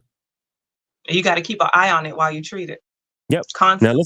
Now listen to this. Listen to this, Susie. Let's keep going. So, this man reported sleeping with multiple men in England, Greece, and California. When he got home, he developed an itchy rash on his legs, both across his groin and his buttocks. Lord have mercy if you have a rash on your Johnson all the way down your legs. All right.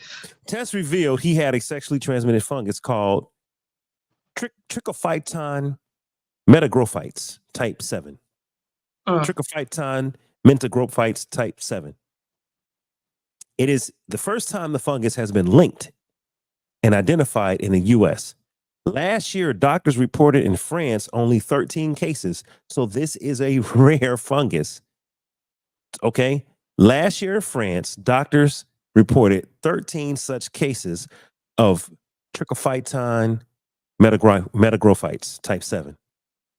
12 of those patients were men who had sex with other men. Now we got that whole stigma. Because remember when HIV came out, it was supposedly men messing with men. Yep. Well, this is an actual case where out of 13 cases, 12 of them were men on men having sex.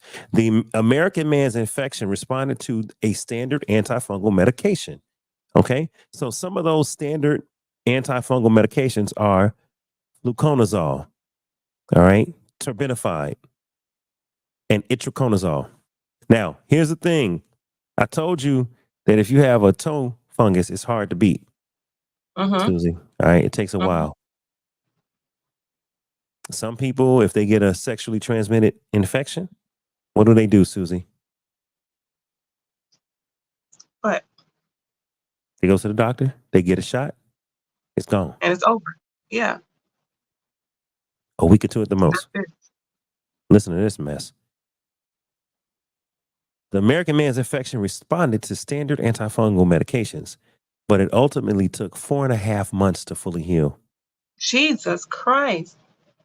He was put on fluconazole for 4 weeks without improvement. Then 6 weeks of terbinafide and approximately 8 additional weeks with itraconazole. All are 3 different oral medications. All of them are oral antifungals. If you did the math, he did 4 weeks with nothing, 6 weeks with a little bit, and then 8 more weeks. That's 18 weeks. A treatment. He was a guinea pig. Hell, he was trying to get healed. Call it a guinea pig. Listen, he had a sexually transmitted fungal infection for 18 weeks. That was up and down his legs, across his Johnson and his eggs. And his buttocks. Not his eggs. Yes. Listen, man, he couldn't have sex with nobody for 18 weeks. Go ahead, Corey. How did he get it? Oh, you missed that part. Yes, Corey. I did. He was punching everybody in Europe. Corey, he's a man. Yes. He reportedly had sex with multiple men in Greece, in Europe, England. and in California. And out of the 13 cases found in France last year, 12 of them were male on male sex. Only one was male and female. Now I'm not finger pointing or none of that. Right. But Right. all I'm saying is, yo, it's a damn fungus out here. People better sit their ass down. Because think about this. The fungus is a ringworm. You know, ringworms are easy to catch. When little kids got ringworms, sit them the hell down. It's like chicken pox. Sit them down. So it don't spread. Other kids start touching and you got it now. Now you got chicken pox. Now you got ringworm. Listen to me. I don't want nothing up and down my leg, across my groin and across my buttocks. Nothing. I'm curious because first of all, that man is amazing because he was honest with his doctor. Okay. He told him everything that he did. Susie, he had beautiful. to. The man had ringworms up and down his damn leg. He was scared. Yes, he had to. Damn honest. The nigga was scared. He was like, yo, I got worms and patterns under my skin, up and down my legs and across my... Before he went in there. I wonder if he was trying to self-treat it first and he was like, screw it, I gotta go. I wonder how long he sat before he went in there. Self-treat what? How you self-treat it? Before it got so bad, because it started out as itching, it said, like something like itching and then a rash. And then they reared their ugly heads. The ringworm, the fungus started to show. I wonder how long he waited before he went, because remember earlier we said men don't go to the doctor. Yeah, ain't no telling. Listen, if he was a brother, he wait. If he was a brother, he waited until he was itching, until he just could not function. Then he said, something's wrong. I need to go to the doctor. Black men, we be waiting too damn long. But here's the other thing too. Susie, just not to make light of it, he probably didn't know what the hell was going on. Can you imagine?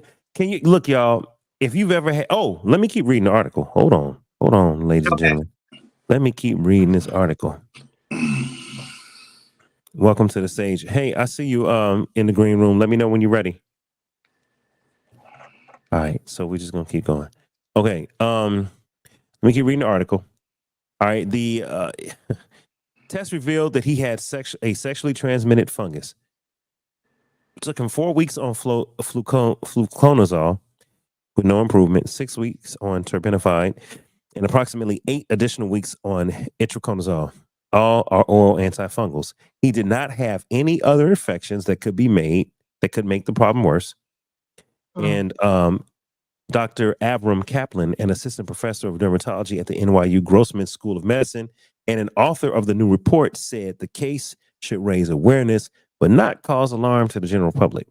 There's no evidence that this is a widespread or that it is something that people really need to be worried about, he said.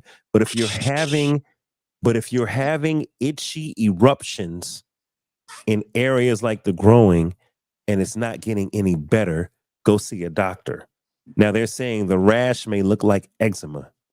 While the infection has most likely transmitted through sexual contact, Kaplan couldn't rule out the possibility that the man acquired the fungus at a sauna he had visited 2 months prior to his symptoms.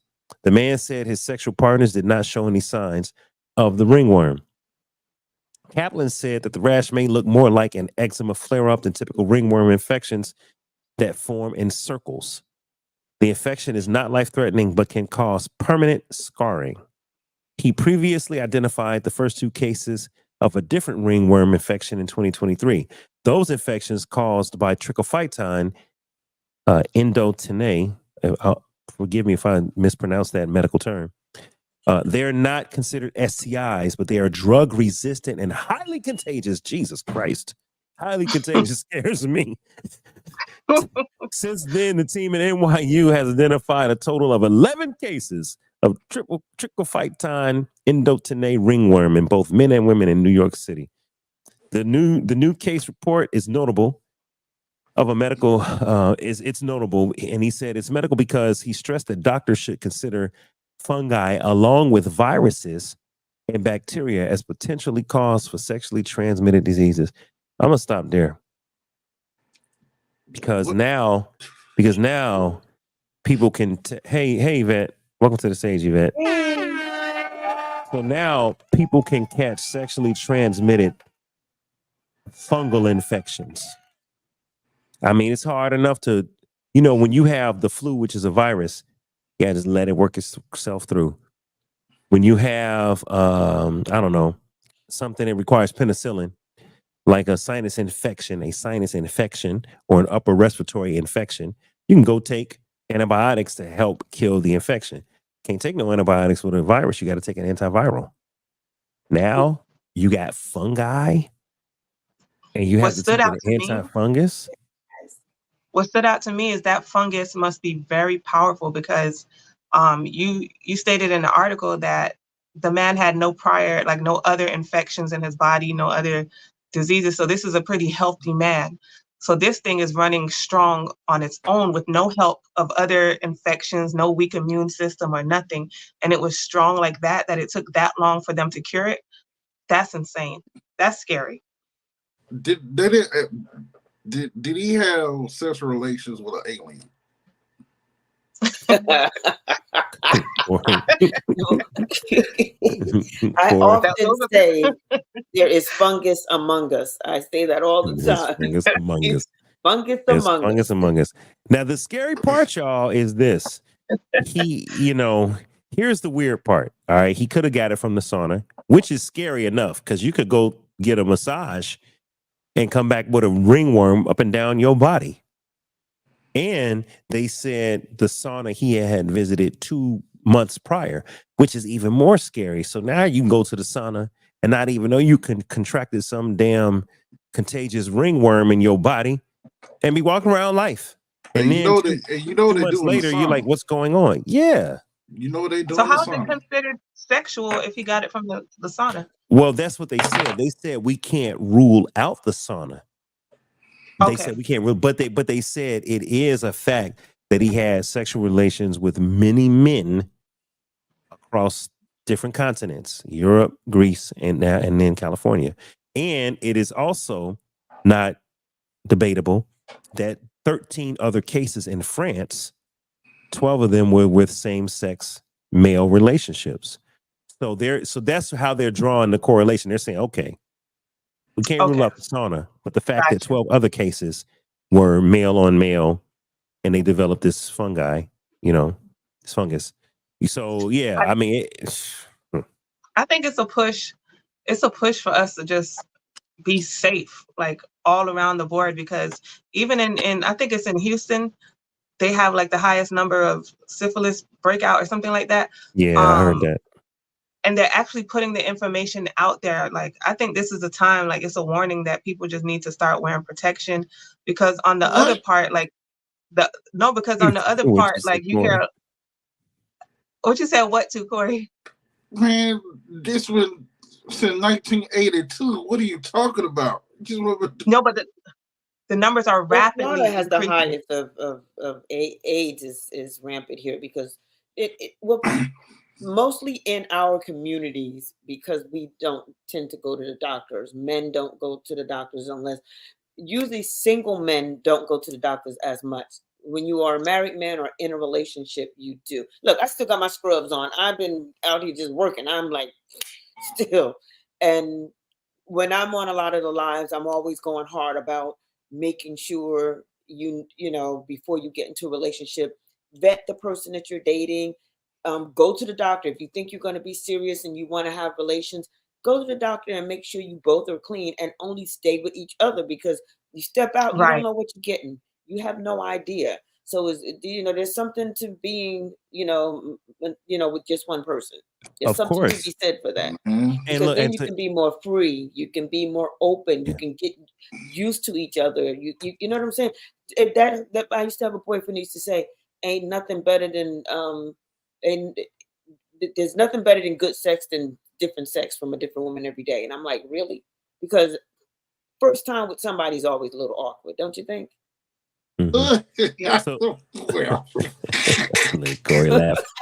Hey, so look, Adrian said Long Beach has a high number of mononucleosis, the kissing disease, right? The kissing disease.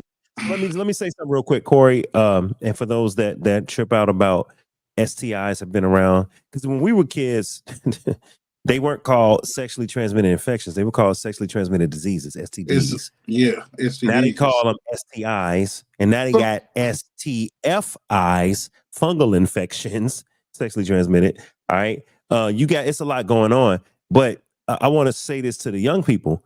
Corey, there was a report back in the 90s or early 2000s. Some kids in Conyers, Georgia. Yeah, You I know know what the I'm high talking school. All right, some kids in Conyers, Georgia, y'all, had an outbreak of gonorrhea, Susie. Yeah. Listen to me. Say These kids were having orgies. Yep. Okay. They were having orgies, and they were playing sex games at parties, and they would go in the closet. Oh, let's spin the bottle. Oh, you got to go in with, and they were literally having sex with each other in the closet, playing games. You're talking about, 30, 40, 50 kids at a party all night. They probably all slept with each other. Well, Had what an they didn't know outbreak. is listen, it was so bad. It was an outbreak so bad. Parents heard, man, like half the school had to go get shots. Yeah. And some of those infections can resist antibiotics. That's what we were reading in the article. They can become a super bug because they fought off so many versions of penicillin and amoxicillin and that's why they keep coming out with new amoxicillin. Every year they come out with a new antibiotic because these infections out here, even the common cold and stuff, upper respiratory, everything is becoming like we're over medicated as people. They mutate. That's one. The disease mutate. And also, and you're right, we have different drugs that, because even today I had to write a prescription for a drug that it's an antibiotic, and I had to write a different prescription. I was like, well, wait a minute, which one is that? Mm-hmm. And it's been out there, but they're up in the dosage, up in the time frame that you have to take them, and they're just stronger and stronger because the bodies are starting to get used to it. So regular, here you can go to the Publix and they give you amoxicillin for free with a prescription. Wow. You know what I'm saying? The doctors also tell you. Places don't get. The doctors also tell you when you have like a minor cold or infection or something that your body can fight on its own. Don't go get antibiotics. Don't get them. Yeah, we're over medicating. Yep. We're over medicating and we're creating super bugs. And so the average upper respiratory infection, it's taking more and more, like y'all are saying. But the part that's killing me, y'all, as a person who grew up, Corey, with eczema, with dry skin, you can get dry patches on your skin. You can get like little small bumps on your skin just from dryness.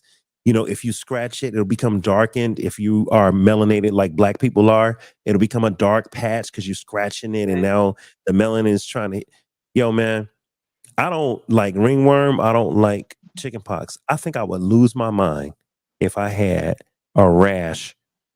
I don't know if you read it. If you heard us, Yvette, it covered the man's genitals, his buttocks, and his legs. That's why I jumped on, because it was a medical thing.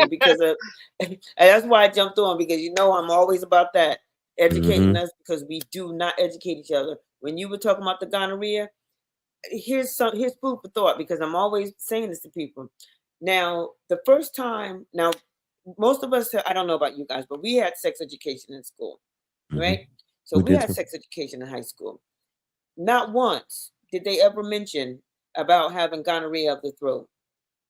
All right? Say it again. So gonorrhea in your mouth, in your throat. Okay. I didn't know that until I got into dentistry. I did not mean to applaud. Shit. I was trying to stop you. You talking about gonorrhea of the throat as I'm trying to swallow my wine. I was not prepared. You ain't swallowing something else. I don't want to hear about gonorrhea of the throat. I'm gonna go ghetto. Cold. Why is my computer trying? Yvette, you come up here every week. Talk about penis.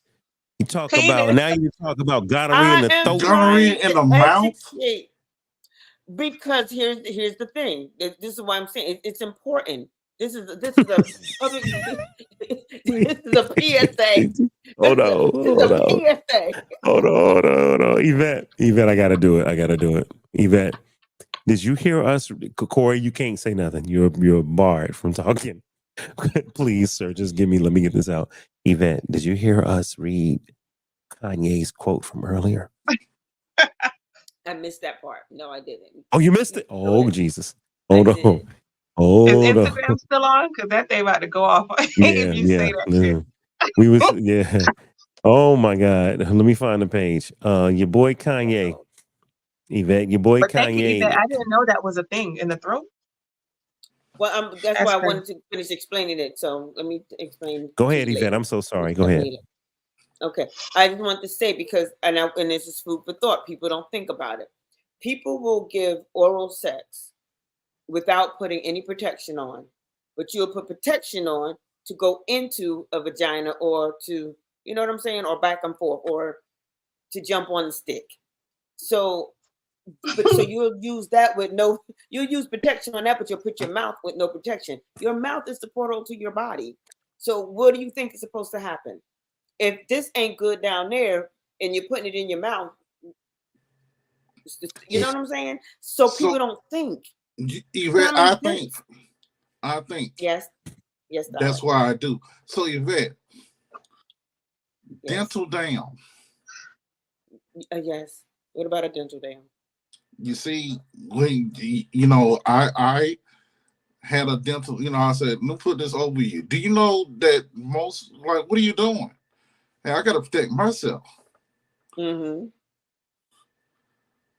Corey, that's a turn and a dental dam would be good to use. We're not trying to take it there. But them ladies be like, I just be wanting to fuck. Like Kanye said. I'm trying to be safe. See? Right.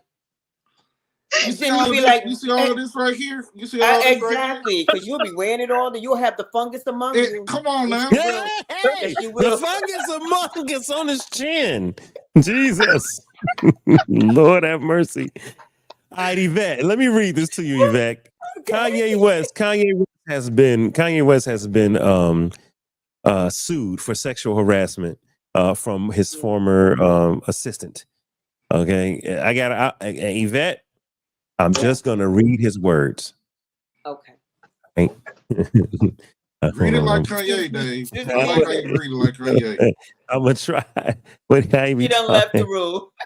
Right, hold on, Yvette. I'm gonna put you as the main person. There you go, because I got to see your reactions. Okay. All right. So Kanye.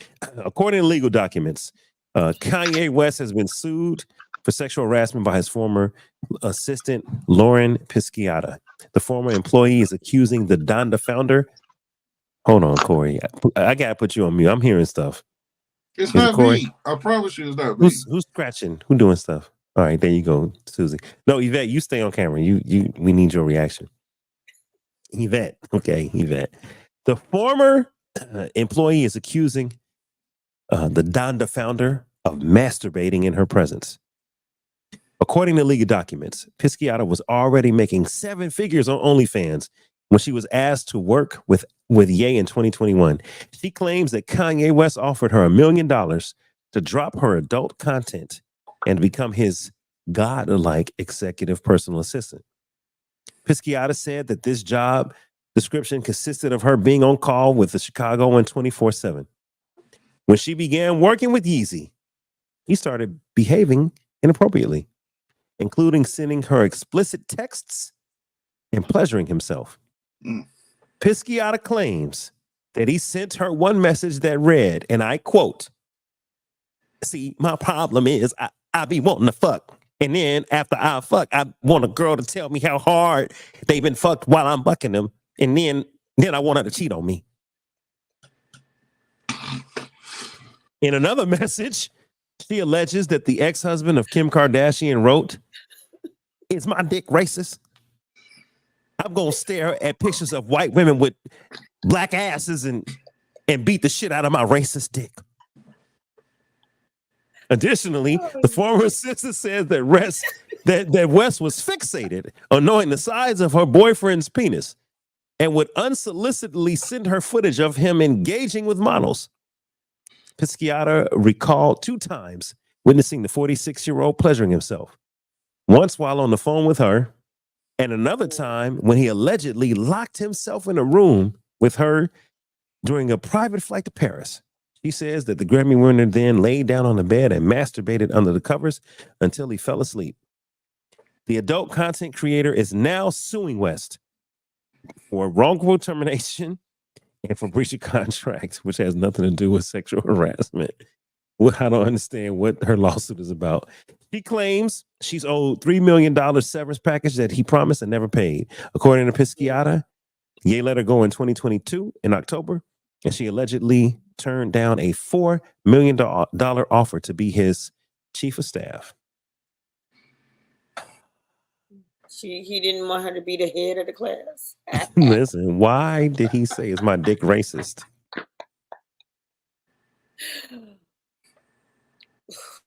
I'm gonna look I at don't white. even have words for that. I'm Like, gonna look at white and and beat the shit out of my racist dick. That's a lot to unpack, get money. I think people just get so much money that they just get so ridiculous at some point. They don't even know what to do with themselves. Like, really? What is that? What was that even about? What was that about? I'm at a loss. He just be wanting to fuck, Yvette. He said it in the beginning. Dave, when you get a chance, go to the U.S. Magazine article. All right. What did he countersue for? You never told us. Did you know, Corey? No, don't. It says it's baseless. It's just baseless claims.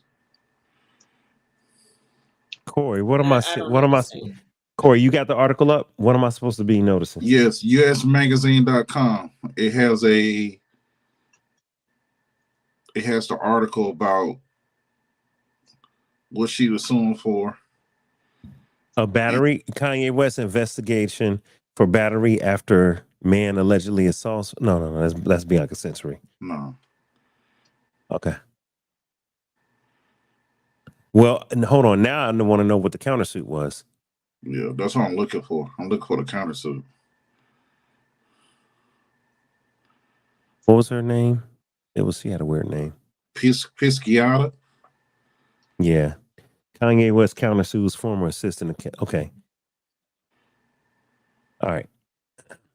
Kanye West countersues former assistant, accusing him of sexual harassment. Kanye West responds to his ex-assistant's accusations of wrongful termination and sexual harassment by filing a suit against her for blackmail and extortion. Okay, that makes sense. He's saying she's trying to blackmail him. Ye is on his way to countersuing former assistant Lauren Pisciata, who first sued him for sexual harassment and wrongful termination. I guess the sexual harassment piece, Susie, was him masturbating to her without permission. Okay, but hold on. If you don't want to see, this is what I have a problem with most people, with most things. Thank you, Yvette. It's almost like listening to something on the radio and say, I can't stand that song, but you sit there and you listen to it anyway. You have a dial. You hit the button and change the station. You hit the button and turn the power off. Don't listen. So if somebody's masturbating in front of me that I don't want to watch or participate in, I leave the room, I close my eyes, or I just don't pay him any mind. Like, or you hang up the phone. I'm not even, you know what I'm saying? Or I'll be like this here. But Yvette, now, but we got to think about the practice of suing and countersuing. All right. If I'm an OnlyFans model, right, and I'm making money by showing my body, which is irrelevant. Right. I'm an employee and I'm making money. In fact, I'm an entrepreneur. I'm not an employee because OnlyFans, they work for themselves. I'm an entrepreneur. Right. I'm making money. And some celebrity says, hey, come work for me. I'll pay you $1 million. And you say, hey, man, I was doing all right with my little podcast and my little, day job. Nah, bro, come work for me. I'll pay you $1 million. All right, cool. So you go work for this celebrity. And in this case, it's a female. Dave works for some celebrity and the female just walk out touching herself. Now, granted, I could turn away, I could leave, I could, if she calls me with that mess, I could hang up the phone. Exactly. But Yvette, but she did do it, and I saw it. So now, if I'm thinking like a lawyer and like sue countersue, I'm thinking, oh, you owe me. You just effed up. You just effed up because you without my consent harassed me. Now I walked away from my day job to come work for you, and I realize you Right. crazy as hell, and I realize you Right. making my life a living hell. Now you're gonna walk out the bathroom just exposing yourself. Listen, And that is even a if different story. even if it's a woman that I find attractive, I could still be like, oh, but it was unsolicited. So we forget about common sense when it comes to suing. Suing is all about, damages. And so if he did in fact expose himself, although he didn't rape her and he didn't sexually assault her because he never touched her, he did sexually harass. And that's a whole different lawsuit, y'all. So I got a lawsuit It's real. against all these unsolicited penis pictures that has been sent to me. You do, and if one of them was, because I ain't asked for it and I ain't and if want one it. of them was a billionaire, you have a case, my friend. Like Corey said, the problem is, Yvette, you messing with broke penises. See, that's no. Oh no. broke penises are messing with her. right. Oh no. Right. They messing with her. There's one that has like 21 investment firms. Ain't nothing broke about that man. Well, if he ever send you something unsolicited and you don't care about your friendship, you can be like, I feel attacked. No, this one walked out talking to someone. What do you think? When I was working, what do you think? I'm like, oh, put that away, please. I need my job. Please put it away. Now, Yvette, that'll give you context to the Diddy accusations. They claim Diddy made people come take notes while he's in the shower and in the bathtub. Men, you're my personal assistant, you're my producer, you blah blah blah. Come in here and take this meeting while I'm in the bathtub. So I get that. And that can be considered harassment. And this is a good point. You don't have to touch somebody to harass them. You have to touch them to assault them, but not to harass them. And I get that. And we got to remember that it's not always the man that's the predator. There's some of these older women, these cougars, that's going after. Case in point. Calm down, Yvette.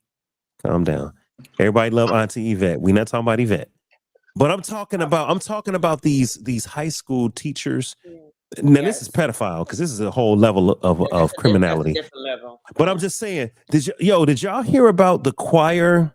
I'll call her choir director or choir member. Did you hear about the choir lady that was messing with a teenage boy? And she said, I gave him oral because I didn't want to give him coochie because I wanted to keep him pure. So I just gave, and I said, that's sick, lady. This is a kid. But as a kid, you don't know it's wrong. As a kid, you're like, oh, choir director such and such topped me off today, fellas. And then, oh my God, she did what? Oh, wow. Yeah, but she got gonorrhea of the throat. The other throat. There you go. She got a fungus in her damn throat. And now you itching from the waist down, and you was just trying to serve God. And the choir director wanted to give you the sloppy topping. For the waist down, she going around. But this is what I mean. So, there are women that can. I picked that because that was a story. But there are women in professional worlds that can harass a man. And guess what? Hold up, Susie. Think about this. You're a grown man. You're married. And some chick at the job, ooh, Corey, ooh. We don't think of it as harassment. We just think, oh, whatever, this girl crazy.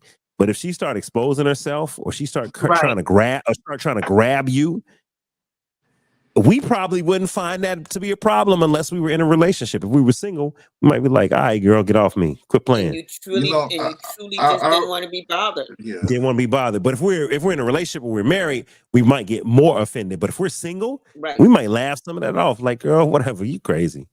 You know what I mean? Yeah, I've been harassed before. And it's just, I kind of brushed it off. But then I was like, at the time, the man mode comes in like, damn, she really tried to That's what harassed me. Like, oh, Corey, yes, you look so good today. Then she like brush, brush her, get in front of me real close, She and said, "Give brush me on some of me. that yum yum." Like Miss Lady, Okay. Miss Lady, come on now, Okay. come on. What Now. hold were on. you wearing, Corey?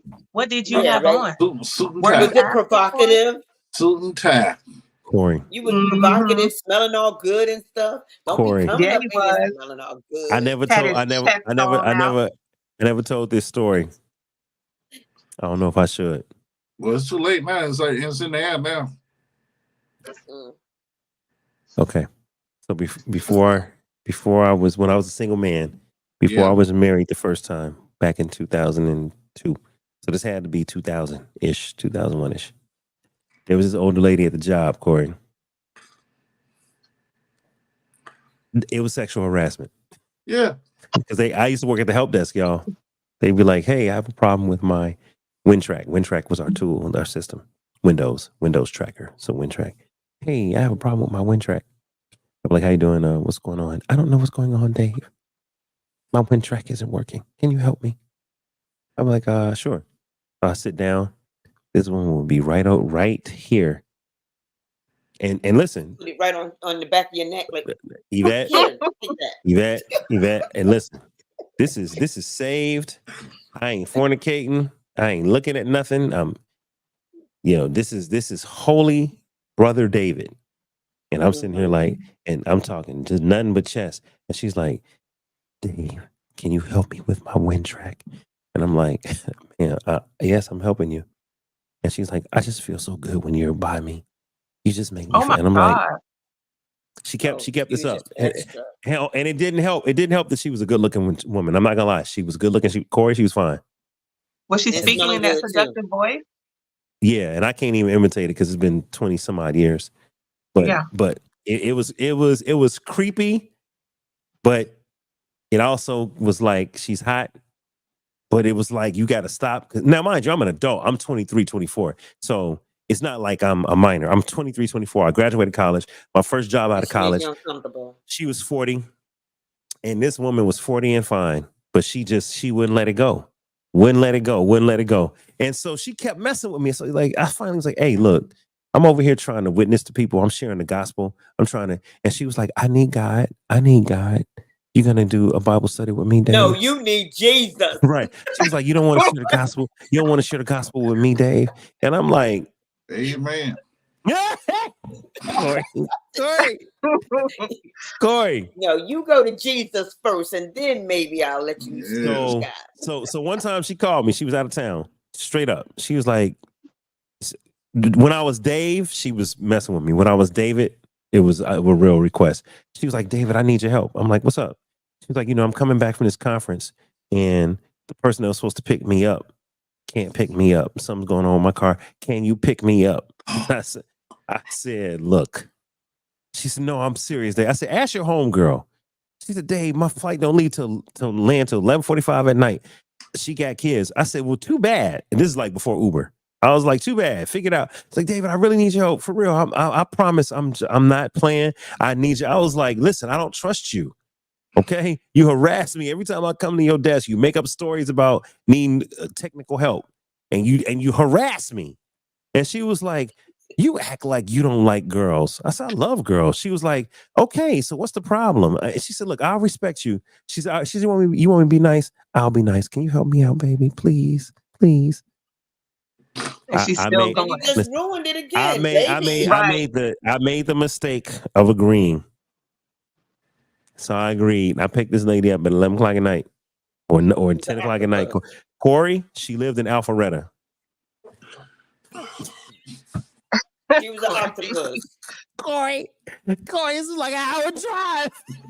I know what Alpharetta is.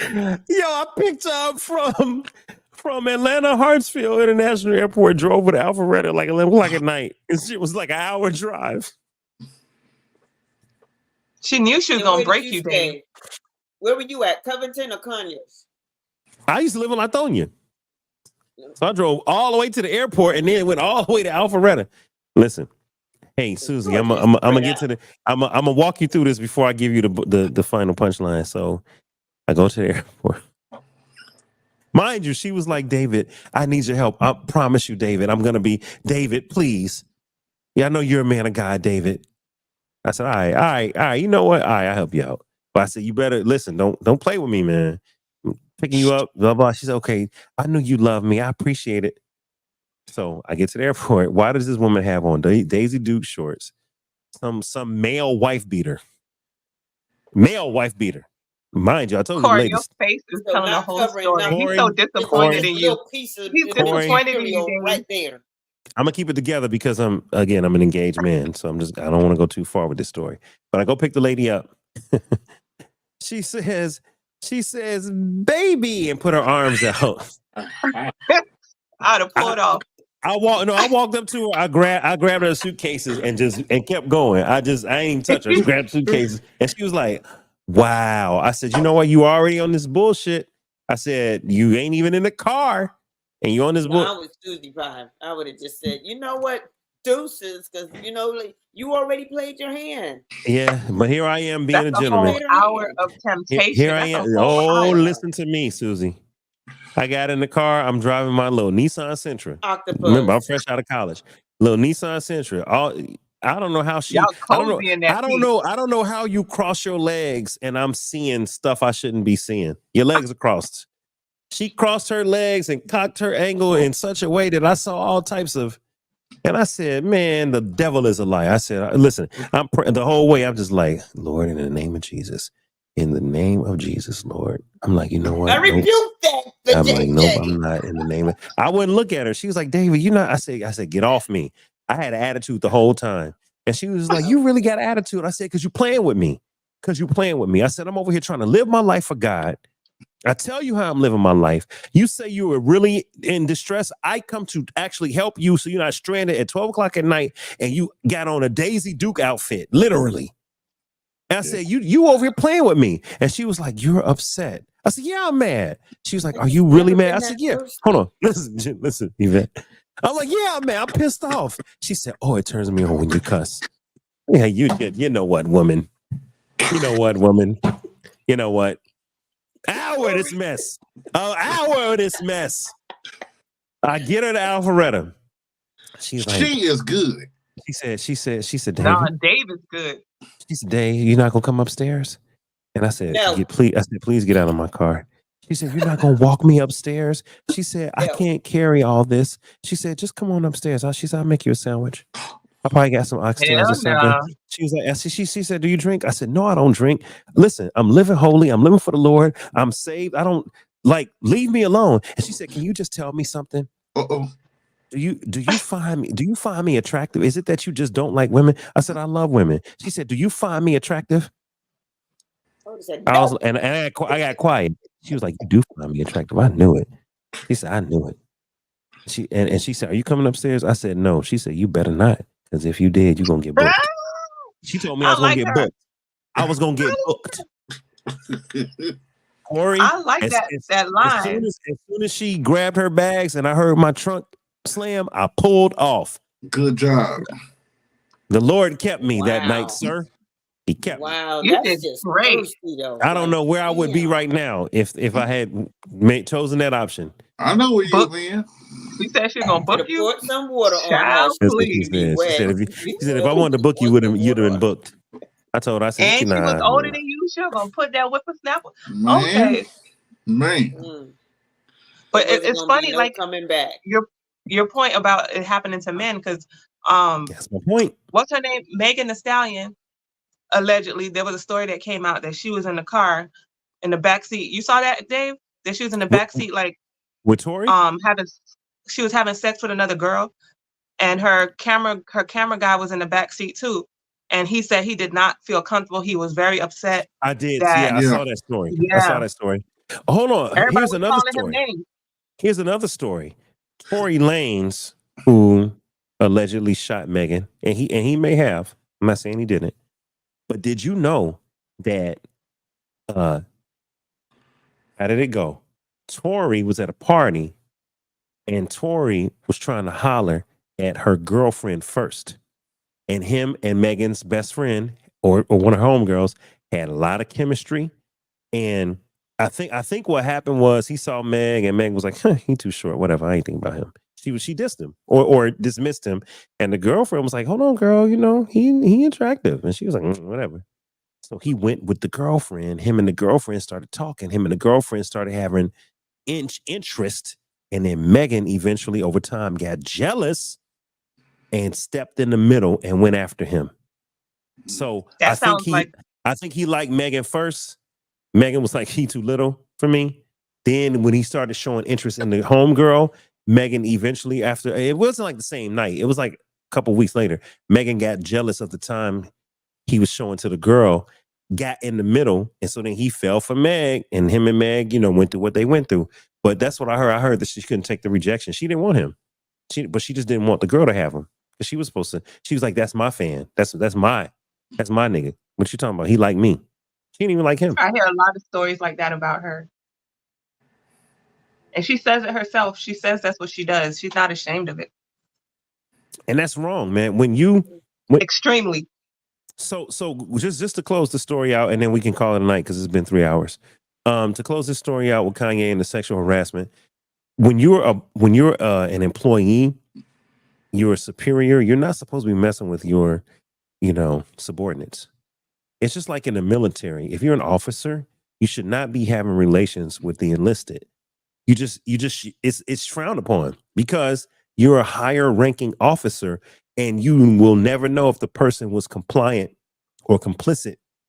Yeah, that's it. You don't know if they're compliant, like I'm just going to do what you say, yes ma'am, yes sir, or complicit. Yes, I like you and I want to do this. You don't know when you're a higher ranking official. Same thing with bosses and employees. So like you said earlier, Susie, R. Kelly, Kanye, Puffy, why do these people want to mess with their subordinates? They can have any woman on the planet. Hey, if you like men, you can go find a man that wants you. Why do you have to use your power to ply an employee or a subordinate or a hopeful that wants to be a celebrity? I have an answer for that. Go ahead, Yvette. I have a little bit of an answer because I was going to say something else, but I listened to what you were saying. Part of it is because it's who's in your circle at that time. You know what I'm saying? Because you're around them every day. You know who they are. You know what they're about. And you kind of have trust in them. So it's easier to be around or be with or try to date somebody that's already in your midst, because it's easier to communicate.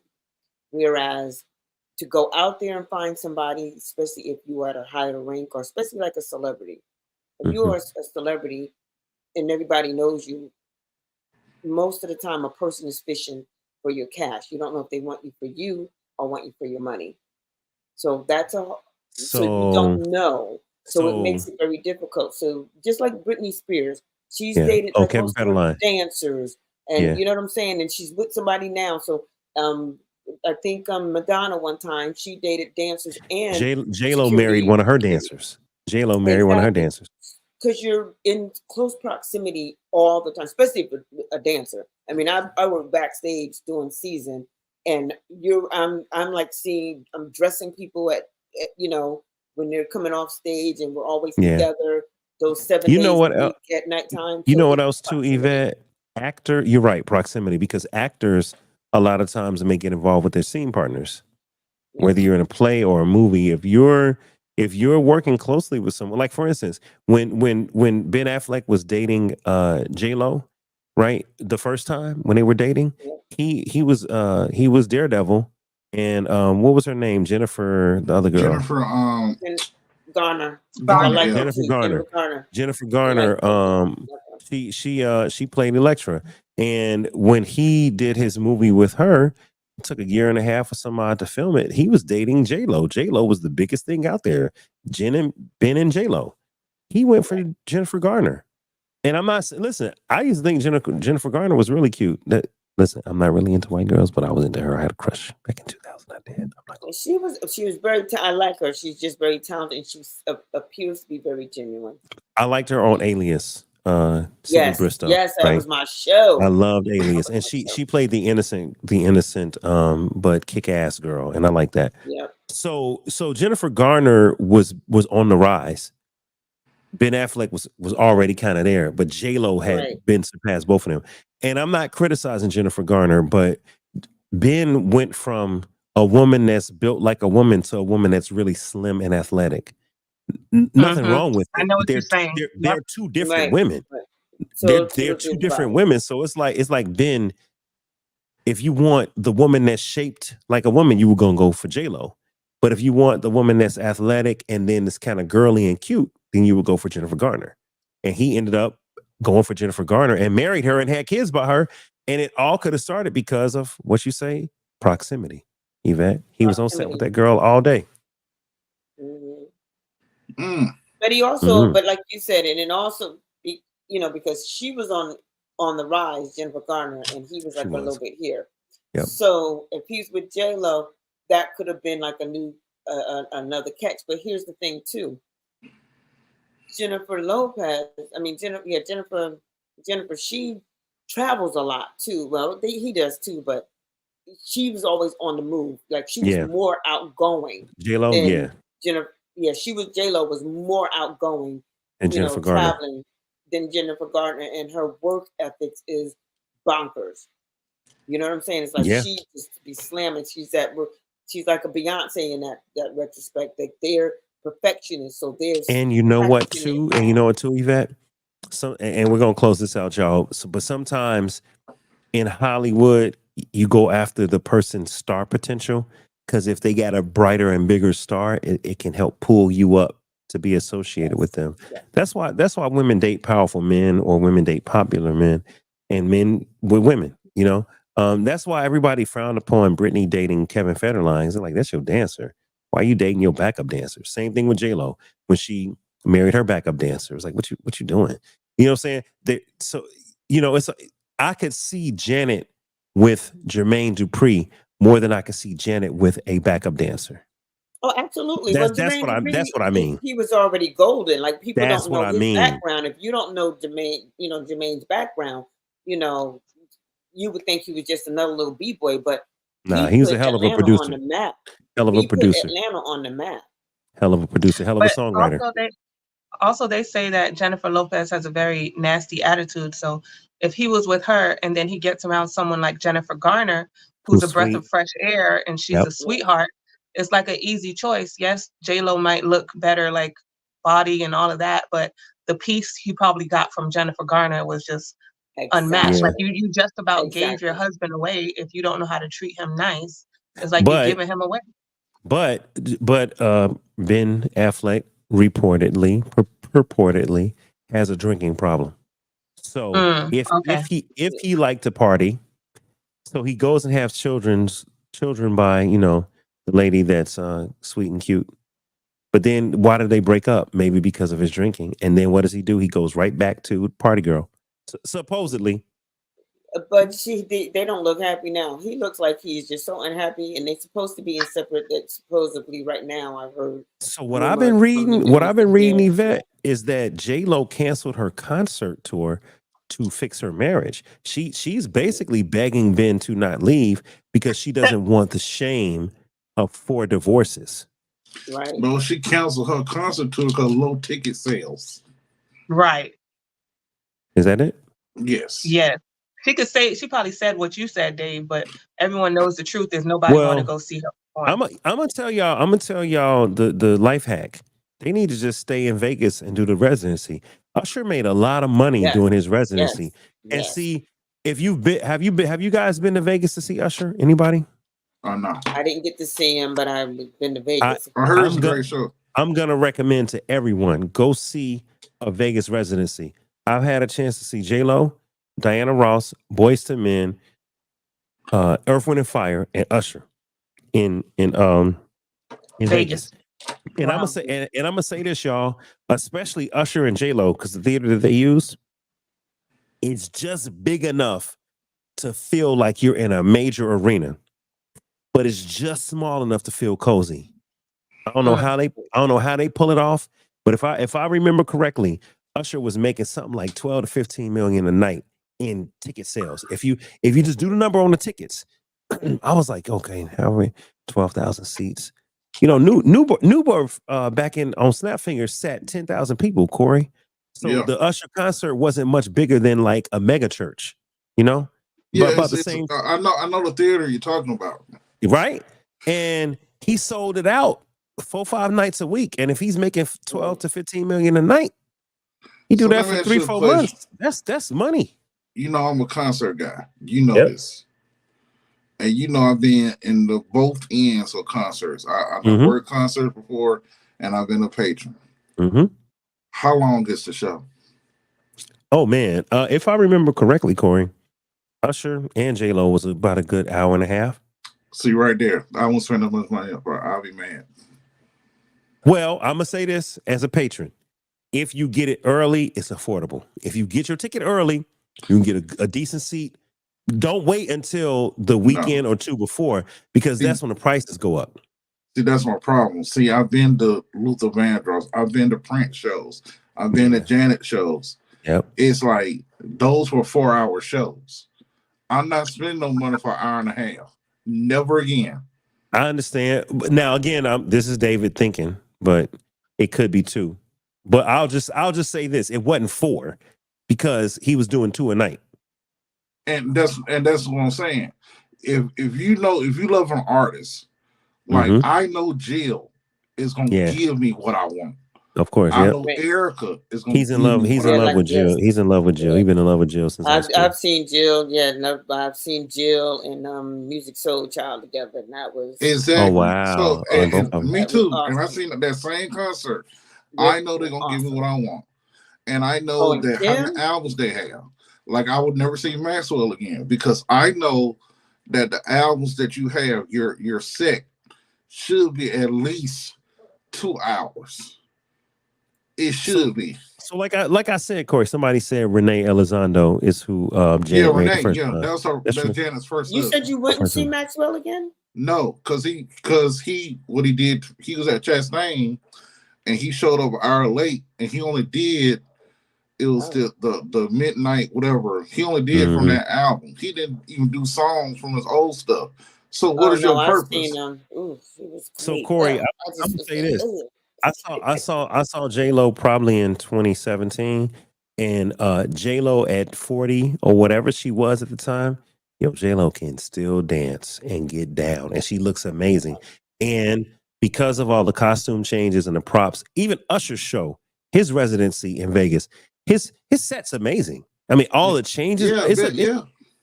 Right. So it was my first time seeing Usher. So I saw him and I said, yo, man, I really appreciate what he's doing. I said, yo, Usher working hard. You know, he's 40 something. He's in shape. He's catering to his fan base. He's playing all the songs that we love. He's got all the set changes. He's bringing Atlanta to what he did in the Super Bowl. Yeah, he did. Vegas, but the Super Bowl clearly was bigger. Yeah. But I understand why he was so good on the Super Bowl. Right. Yo, man, if you're doing 12 shows a week with all them costume changes, even if the show is only 2 hours or whatever, yo, you get an experience. I mean, Usher, he ain't worried about the Super Bowl. He doing Vegas. He turned into, he turned into Crank. Yeah. You know what I'm saying? Yeah, and that's, I know that was probably like a great show anyway. I just go ahead. I'm sorry, Corey. I just I just wanted to be aware. I'm more of a, now since I'm older, I like intimate settings now, like a city winery concert, something like that, where I can sit at a table, enjoy a nice drink or a meal, and they perform intimately to the fan base. The only person I want to see now is Chris Brown, and then I'll be good. Okay. I would like to see Chris Brown too. If you ever get a chance to go to a Vegas residency, I'm telling you, it's worth it. I'm just gonna say this: buy your ticket early so you get a good price. But it's you're so close, y'all. Vegas ain't huge, so no matter what arena they put you in, you gonna feel like you could reach out and touch them.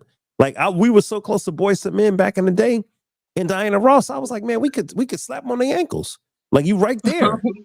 Like it's a good show. But Susie, you were gonna say something before we close out. Exactly. Before you guys close out, Corey said something earlier, and I just want to double down on it concerning the Kanye situation with the young lady. Like he said, Corey said he wants to see that young lady's resume, and I want to see that young lady's job description that she signed up for when she was hired to work for Kanye, because what exactly did he want you to do for 24 hours? You have to be by his side 24/7. I want to know what the job description required. That's what I want to see. Because guess what? Good question. If you are a personal assistant for 24 hours, that means you sleeping, you living with them. You're basically a live-in assistant, which means you catch them in business hours and you catch them in non-business hours. And when they start partying and drinking and taking drugs and taking ecstasy or whatever they doing to make them feel, sexy, you right there. Yeah. And you used to be an OnlyFans model, so you clearly probably have some body that he likes. Yeah, he gonna make a move, but that goes right back to what we said earlier, Susie. Just because she walking around, looking like a snack, don't mean she wants you to try to take a bite. Yvette, has a man ever asked you to have sex with you? Someone that you're already like, I don't know. You talking about verbally? You talking about a verbal request? Yeah. Mm-hmm. Well, yeah, I've been asked. How'd they say it, Yvette? Yeah, please. How did they say it? Corey sat up. Corey got right in the screen. I know, like, how did they say it? No, I mean, it's just weird because it makes me uncomfortable. I have to feel you. Like, I have to be into you, and that's probably why I haven't been with anybody in forever, because if I'm not feeling you like that, and again, I'm a very intimate person where it needs to just be you and me, not you, me, Sally, Jessica, Mariah. I can't, too many, no. That's just too many juices flowing. I gotta say something to the ladies. Corey, you've been married. I've been married. I'm entering. You've been married too. I'm entering into holy matrimony. Okay, so I'm gonna ask y'all this question, ladies. Why is it that y'all don't like us to ask, but y'all also just want us to know when you in the mood? Here's what I mean. When you're in a relationship, even if you're married, some women be like, why you gotta ask? It's yours. It's yours. Just come get it. It's yours. I remember past relationships. Why you gotta ask? I'm like, because I need to know you cool. Like, need to know you, But don't ask, because when you ask, I don't want to give it. Exactly. But the minute I'm Right, focused, Corey. look, the minute I'm like, hey, I've got to work on my podcast. I have some things to work on for my job. Good morning, lifers. How are you? All of a sudden, it's like, and I'm not talking about Destiny, but I'm just saying, you get focused, and it's like, hey, what are you doing? And they be like, oh, it's so sexy when you wash dishes. It's so sexy when you clean the house without me asking. It's so sexy to see you get up and you so serious about your job and that passion. Yeah. What? Why? Corey, you know what's up, Corey. You know what's up. Let me, okay, the reason why you should not ask. Go ahead. The reason, Corey, you know what you know your stuff. I can tell by how you responded down there. But the reason why you don't ask for to have sex, it's a turnoff. Like, we're supposed to be so connected that you can feel me and know when it's okay to enter, know when it's okay to make a move, watch how I react to everything that you're doing. Once you ask me, I'm like, oh my God, get your little lame ass out of my face, because you asking questions and now it seems like transactional instead of like chemistry. I like chemistry. Yes, we want y'all to be psychics in certain areas. Be a psychic. Susie. Know me. Me. Hold on, Yvette. Hold on, 2 seconds. 2 seconds. Susie. So let's go. We talking marriage relationship. What about when it's new? You just start dating this guy. He really like you. You like him. Maybe y'all haven't had sex yet, right? Maybe y'all kissed. Maybe y'all touched. But y'all ain't going all the way. So how's he supposed to know that he got the green light? Shouldn't he verbally say, hey, Yvette, hey, mama, we've been dating 3 months. I really want to know. Hey, mama. whatever. Whoop the whoop the whoop.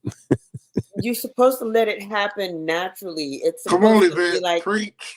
like we're like we out, and you're supposed to like slip that the hand or that whatever, and you're supposed to just go in for the move. Go in for the move. You may be rejected, but you may not, because you never know. I might be wanting it too, but at least Right. make the move. Commit to the move. Just do what you want to do. Don't come up here, Commit baby. to the move. Yes, Commit Yvette. to the Yvette for move. president. Yvette for president. Well, guess what? Well, guess what? Some of the men we talked about tonight, they committed to the move. No. They didn't. So that was totally different. That was No. totally different. No. That's something They different. didn't wait. Now, when you my It's person, not the same thing, brother. when you my person, like you were Exactly, saying, that you're part, supposed to Corey. feel the chemistry. Yeah. It's never gonna be a no. That was All one right, thing I got another never question. did I got another with question. any of my men. Never know. Is there any truth to the woman when y'all laying down? I'm talking about y'all in a relationship. I'm talking about this is either a marriage or a long-term relationship. This ain't no new situation. Is there any truth that if she scooch it back on you, that's a hint? Like when she starts scooching it back. Duh. What? Dude, you gotta ask the Corey, question. talk to him, Corey. That's your Dave, friend, you know Corey. what? Just bye, boy. Just get off this live. All right, That's your friend, Corey. Come back, because you need to learn something. Come back. Let me tell you something, Dave. I've been out the game. I'm okay. Let me just Let me say say something that. to you. As a cancer, a true cancer, You took the glasses off. I'm more in most women. Actually, 9% of women say that I'm emotionally connected to them. So they always say you always know when to make the right move at the right time because I feel them. Okay. All right. Okay. I Well, of know course. when they're That's why he a interested in panty me. dropper. He the That's coochie why he's whisperer. a panty dropper. I He the didn't say coochie all whisperer. that. You did without saying it. I'm gonna interpret it. You a coochie whisperer. You know you feel the coochie and you talk to it. Yes, I verbalize. Yes, sometimes you got to know All who right, you. so I want to say something. I was playing a role a little bit for the audience. Of course, I know some of those answers. But I will say this, and this is something I had to learn, Corey. We're not doing 4 hours. I refuse for us to do 4 hours. I refuse. Yeah, because my battery about to die on this laptop because I didn't plug it in. And I want to say this for those that got to this point, please hit follow and subscribe on YouTube. And I want to say this too. Look, y'all, God does this every time. Every time I'm not sure what we're talking about, or people have to cancel. Every time I end up having a great show, regardless. 3-4 hour show, a deep, in-depth show. People You just get show rewarded for obedience, Dave. Oh, hey, Susan. up. Hey, no. Man, don't get me started, girl. Hey, what? What? And I'll be honest. Hallelujah, amen. I'll tell y'all this about the show. God has us in a place on this show of just being consistent. And I've asked him to kind of help define what the show is, what the channel is, what the purpose is, because I'm gonna be married by the end of the year. The content has been growing. I've invested money into equipment. I've invested into people. I've asked, people to be here on a regular, and they've held me accountable. Well, what's the topic, Dave? Well, what are we talking about? And if I can't tell them, hey, I can't make it. And I'm learning, that, me and Destiny were talking because Destiny's she's in my corner. She was like, baby, I'm your PR and I'm your recruiter and I'm gonna help you out. And I was like, I understand. Okay, babe. Well, here's what I'm doing. Here's the vision. She's like, all right. So she's helping me in the background, but she will not let me fall. She's like, baby, you got to go live. You got to talk to your lifers. You got to tell them something. You can't ignore them. You got to do something. They're looking for you every Thursday. And so tonight, Corey, Yvette, 90% of the people canceled. 90% of the regulars canceled. And it's all legitimate reasons. People have their reasons. But I was like, okay. And I was reminded of what one of the lifers said. They said, I remember when you didn't have no panelists. I remember when it was just Dave's Life After Dark. You get up here and you would go. And I said, yeah, but the show is different now. It's a panel show. And she was like, yeah, but you still Dave Life. Everybody came here for the topics you brought. and the conversation and the personality. So I went for it, Corey. You know I love basketball. I didn't even see one ounce of ball tonight. I don't Oh, even I know. did. Yeah, I ain't see nothing. Don't say nothing, please, because I mean looking at it on I replay. ain't gonna tell you nothing. But I didn't know. I just went for it, and I said, I got to be consistent tonight. And I reached out to some of the alternates, like Susie, and I call Susie an alternate because Susie is really like a day tour and day tour. She's almost a day one. Then she left me for a year and a half, and now she's back a year. So Susie is one of my faithfuls that truly enjoy conversation and have something good to say. Whether she on my show, Kevin Tate's show, anybody's show, you too, Yvette. Whether y'all on Kevin Tate's show, my show, Yvette is a person that always has a good question, a good perspective. Susie, same thing, a good question, a good perspective. Corey, I've known since 8th grade. Corey got my back. He don't trip. Corey, like, hey, you need me, dog, or not? We good? What you need? Corey, I said, Corey, it's just me and you. He said, let's go. And he's entertaining to watch also, Corey. His body language and facial expression. Absolutely. Absolutely. Corey has always been a charismatic, interesting person his entire life. Corey knows basketball. That's another reason I called him tonight. I called my 2 basketball people. I called 3. Corey, S, and Al. Al was coaching. Al didn't get back. S hit me back and said, bro, I'm going out of town. If I get time, I'm gonna jump on. But the first person I called was E-Dub, Corey. I called Corey and said, hey, Corey, I need you. We're talking basketball. I got you, man. He's like, hey, I have this opinion. I said, save it for the show. Like, I hear you, but I need that in 20 minutes. Just bottle it up, give it to me in 20 minutes. So I really appreciate all 4 of you. And then God brought Quell. Quell jumped on, good input. I see people in the comments like Adrian. Thank you so much for the comments. All the people that joined and that watched, and that had something to say, man. I appreciate every last one of you guys. And I just want you to know that, I'm here and I'm going to keep going and I'm going to be faithful. And I'm realizing, you know what, guys, I may not have anybody walking with me one night. I may have to do a show by myself. I may have to come up with concepts. I may have to edit. And here's the other thing. David can't do it all. So I'm getting to the point where Destiny was like, what do I need to do? Where do you need my help? And, I like control. I'm like, hey, this is my thing. And she's like, baby, you got to let go of the reins. You got to let me help. And I'm like, okay, here's the vision. Let me give you the vision. And then do your thing. Same thing. Can I say before my phone died? Yes, hold on, but I want to finish this point. Corey is on Porch Fellas, a whole nother podcast. I never got jealous. I never got territorial. I said, Corey, do your thing. Enjoy. I went over there. I watched them. I enjoy what they do over there. But I appreciate that Corey honors our friendship and comes back. I appreciate it. It's no competition. We can all eat in this landscape. And I just appreciate my friends that like Corey that I've known before acting, before music, before editing, before Georgia Tech, before Dave Life After Dark. I knew Corey. You know what I'm saying? His mom said, that's your neighbor. Y'all need to be friends. My mom said, yeah, y'all neighbors. Y'all gonna be friends when you go to high school together. And they forced us, and then we became actual real friends. So I appreciate all of you guys. What were you gonna say, Susie?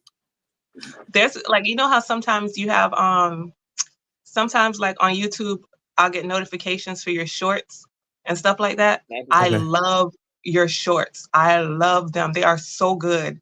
I forgot to tell you, like, they are amazing. Every time they come up, I don't care what I'm doing, I'll just stop and click on it real quick, and it'll be so informative. It's so like aesthetically pleasing to look at, and like you have the perfect voice to deliver like information and topics and all of that. So in the event that you may have to come up by yourself, I'll tell you who will be watching. I will. Like, I love your presentation. I love your delivery. Man. Don't ever feel bad for coming. Hopefully you don't have to, but if you did, I will be locked in watching you. Okay. So Susie. Yeah. Go, All right, Susie. Susie. That's so Susie, sweet. this is for you. This is for you, Susie. Just because you said that, I'm gonna give you guys the first 1 or 2 minutes. This is Dave Life TV News. Shout out to Kara, attorney Kara Ramsey. She jumped on and she helped me do some analysis on the Diddy grand jury indictment or possible grand jury indictment. I felt really good about it because the editing in the first minute was really good. It was all me. I felt good. Mhm.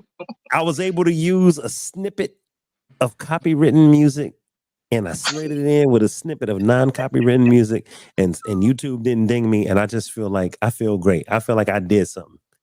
So I'm gonna go ahead and play this. And Susie, this is probably the short you saw, Susie, but I felt good that that this went off without a hitch. Did you just clear your throat? Yes, he did. Let me clear my throat. You know what, Dave? You're an asshole. I'm the definition of half Yes, man, that's half the one. ass the clubs. Bad boy, that's what's up. This is Dave Life at DLTV News. We Yes. have new hey. updates in the Sean Diddy Combs investigation. Hey, Sean Diddy Combs has been accused of sexual assault twice in the last week. The latest accusation comes from a Manhattan federal court where Crystal McKinney filed a new sexual lawsuit last week. Y'all gonna have to watch it. I'm gonna leave it. Y'all gotta watch it. I'm not I gonna do love that. Actually, that I did short. see a quick thing. I First of seen all, a quick clip the of it. It song looks great. choice. You're It looks asshole. great.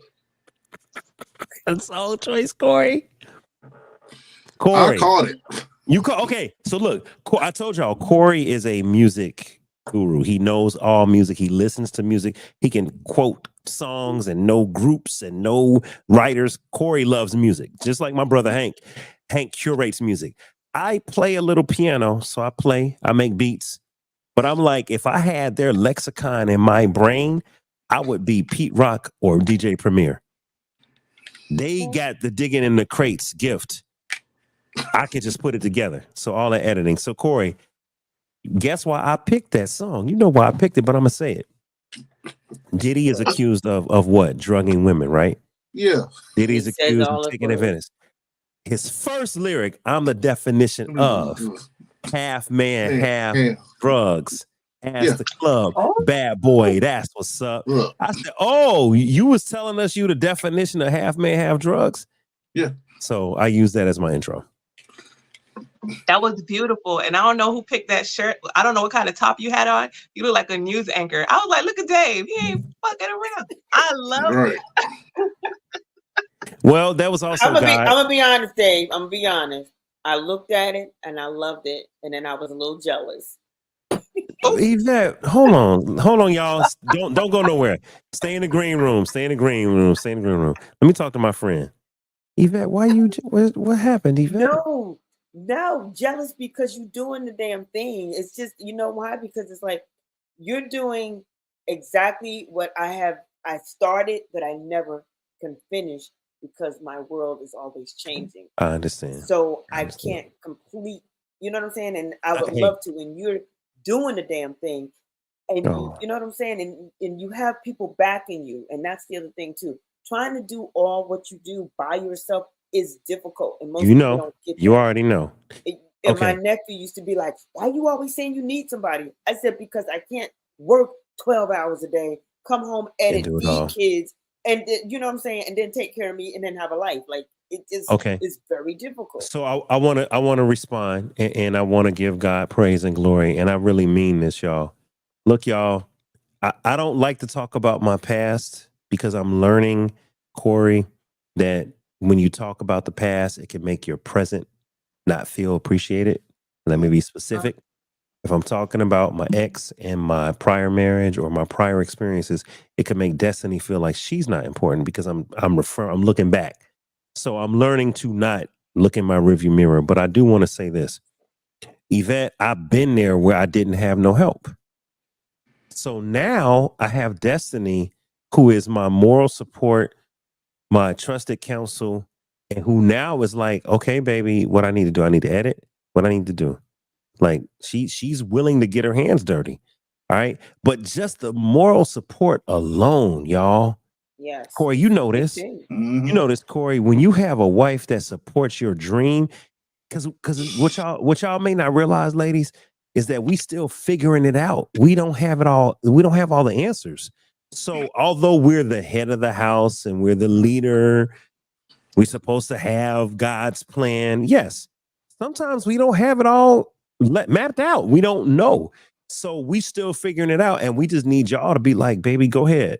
So for Destiny to tell me in the beginning, for her to tell me in the beginning, like, hey, babe, like you can't leave your lifers hanging.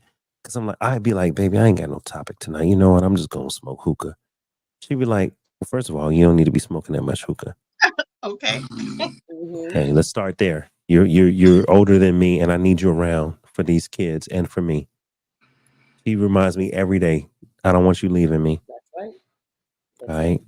That's number one. So don't smoke so Go much hookah. Destiny. She don't play. Number two, she be like, babe, you can't just leave your lifers hanging.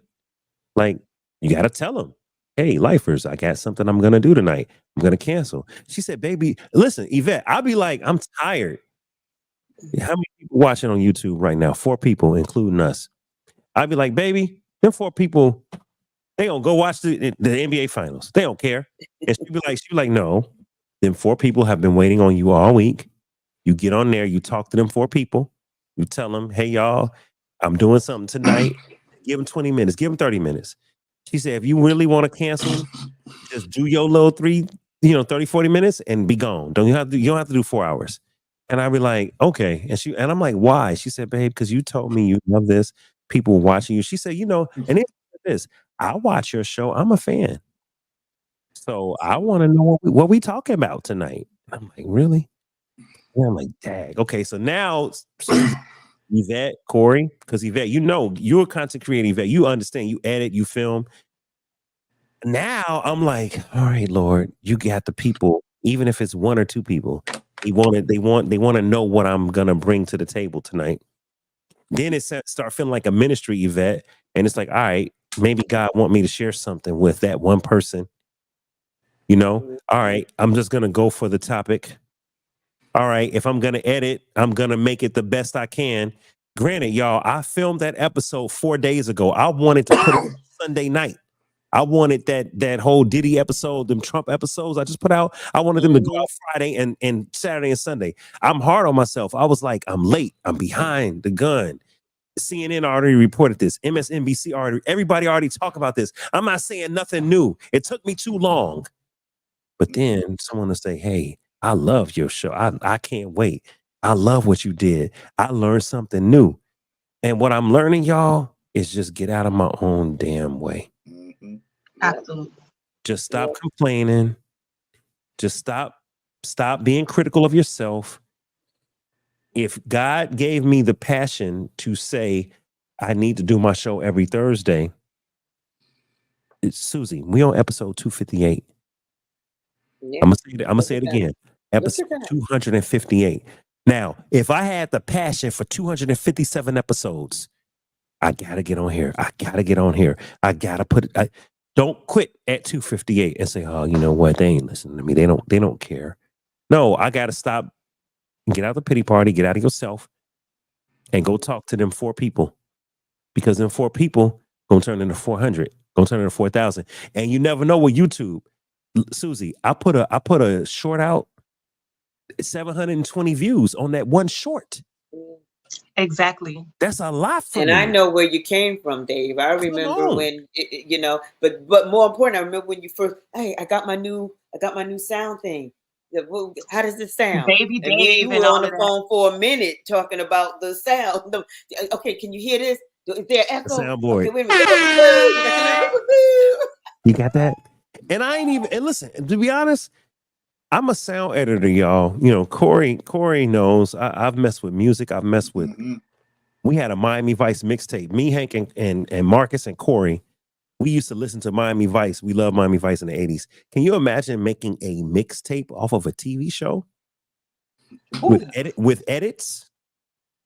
With a tape player? I didn't have editing software. So I've had a passion for this stuff for a minute. And so when people look and they say, hey, how'd you do that? And I'm like, oh, I did this, I did that, I did this, I did that. I ain't gonna say no names, but I had a person tell me,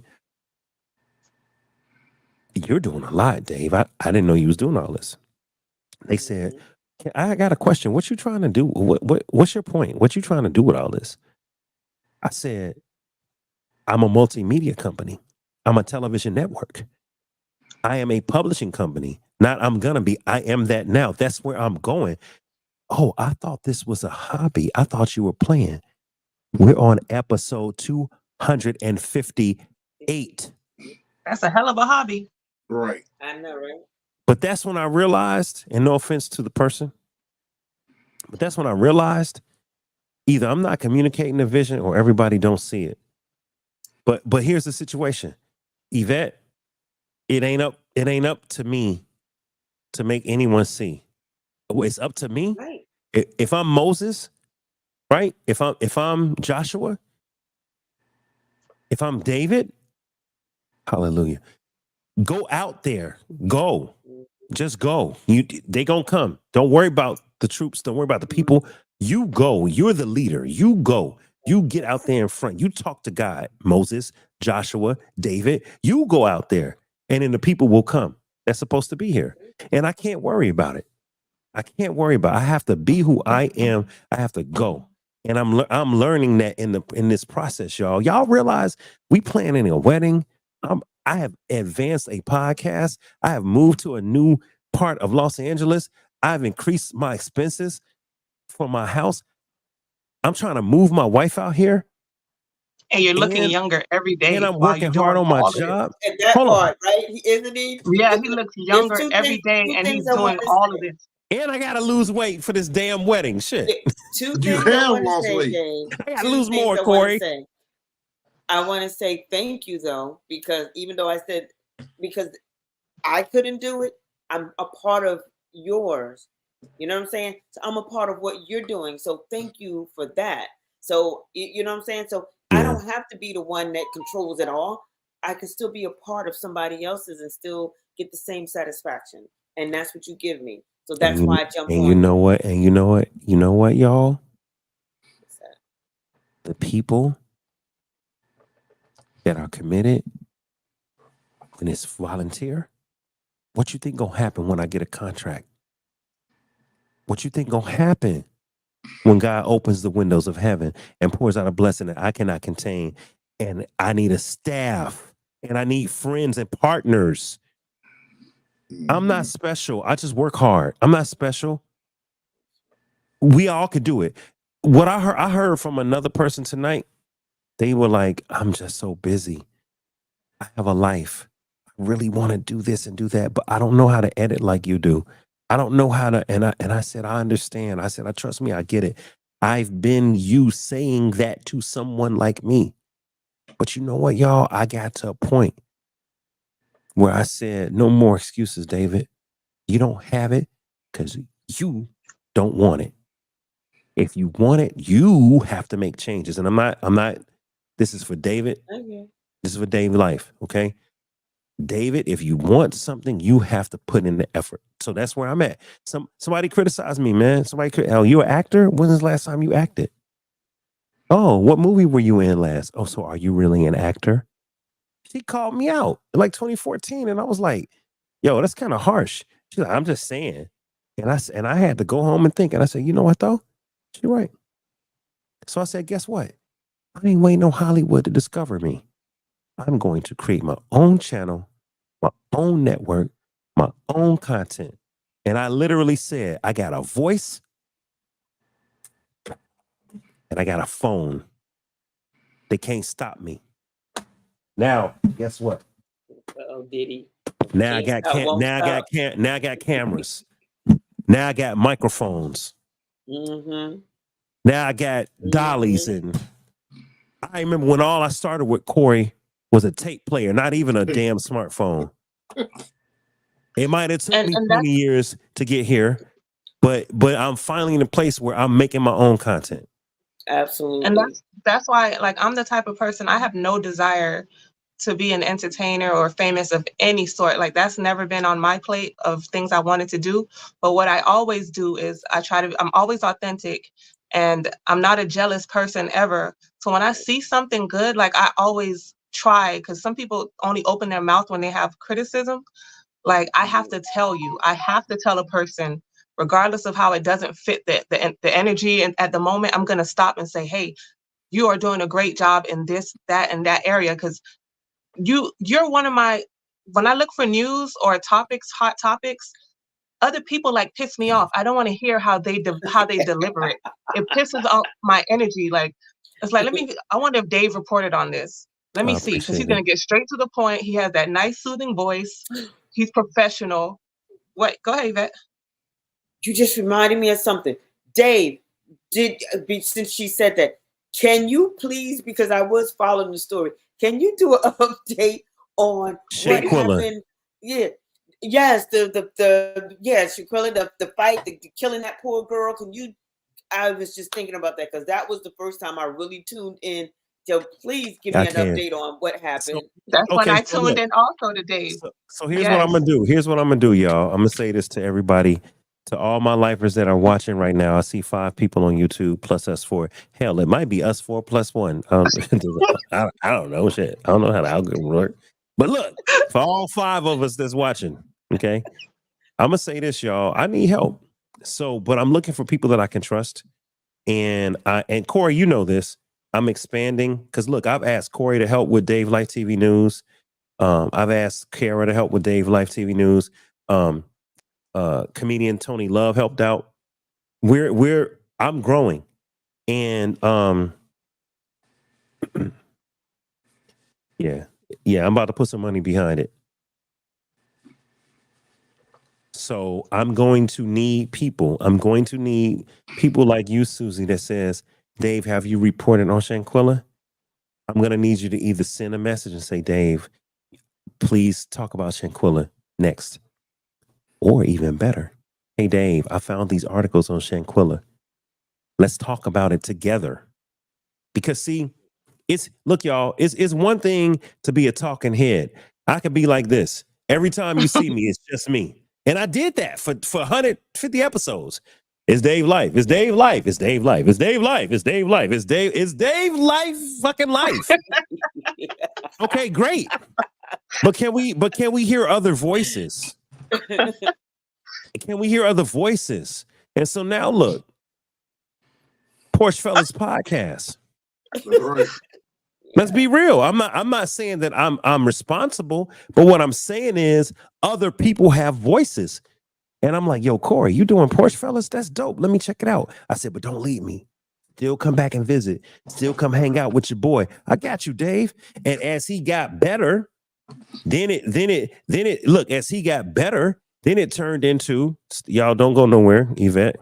Don't go nowhere, Susie. Then it turned into, hey, Corey, let's do Dave Life TV News. Let's talk about the WNBA. Let's talk about Caitlin Clark. Oh, I got you, dog. Corey was ready. I remember before he did the Porsche Fellas podcast, he might not have been ready to just host and anchor. Because guess what's gonna happen, y'all? At some point, Dave gonna be like, hey, guess what, y'all? I got a budget. And guess what, Corey? You got a show. And I'm paying you. But guess what? Corey got to be serious and Corey got to be ready. Yvette, I'm be like, hey, Yvette, guess what? You've been wanting to do. Guess what, Yvette? You got a show.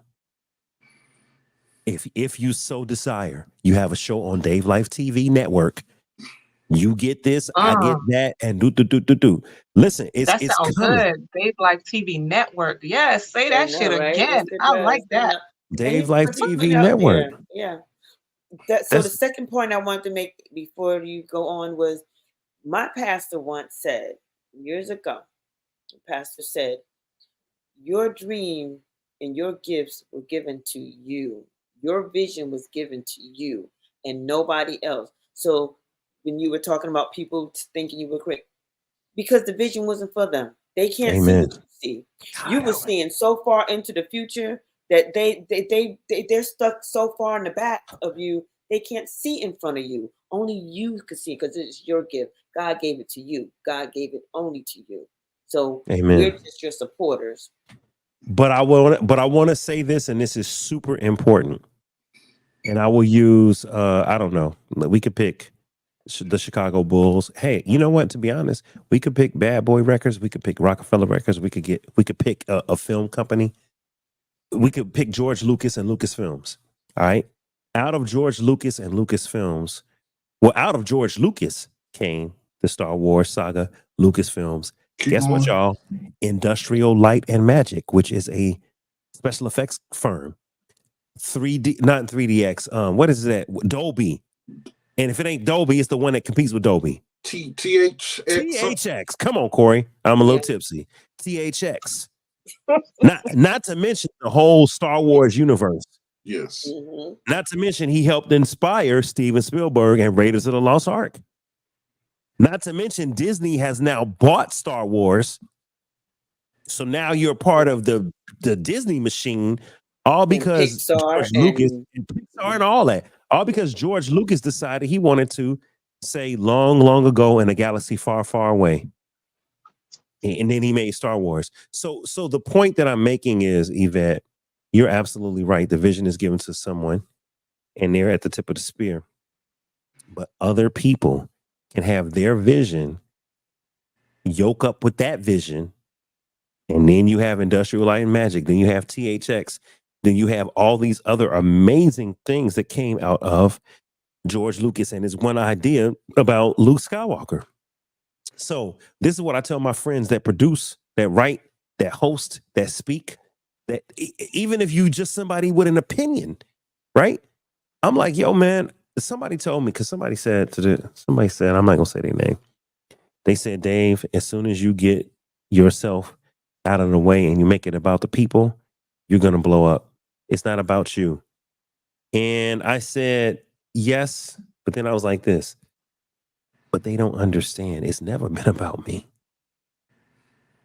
See, that person's show is driven off of the public calling in and having an opinion. Everything on here is about specific people with specific opinions. And we talk about all angles. And people like to listen to analysis. People like to listen to, we could go the masses route and say, hey, call in, caller, you're caller 8. Give me your discussion of Diddy. We could do that. And that's entertainment. But we could also say, hey, you've been watching this Diddy thing for X amount of time. Give us your expert opinion. Hey, you've been watching this WNBA thing for X amount of time. How you really feel about it? I feel this. Hey, you know what? You've been discussing marriages for a long time. Do y'all realize, oh God help me, do y'all realize that Dave Life TV is going to create stars? Realize that from day one. It's open for you. Dave Life is a star. But no, too. What I mean is, as we grow and as we expand, I can't do it all. So what's going to happen when I find, and it could be anybody out there, it could be one of you three. What's going to happen when I find the Bryant Gumbel, the Stephen A. Smith, the what's my man that passed away, Corey, Stu Scott, Stuart Scott, yeah. What's going to happen when I find the Stu Scott, the Stephen A. Smith, the Bryant Gumbel, the Katie Couric, the what's her name? Kari Champion, the Joy Taylor, the Joy Rooks, the Taylor Rooks. What's gonna happen when I find the Oprah, the Gail? What's gonna happen when I find the Whoopi? What's gonna happen when I find the Barbara? What's gonna happen?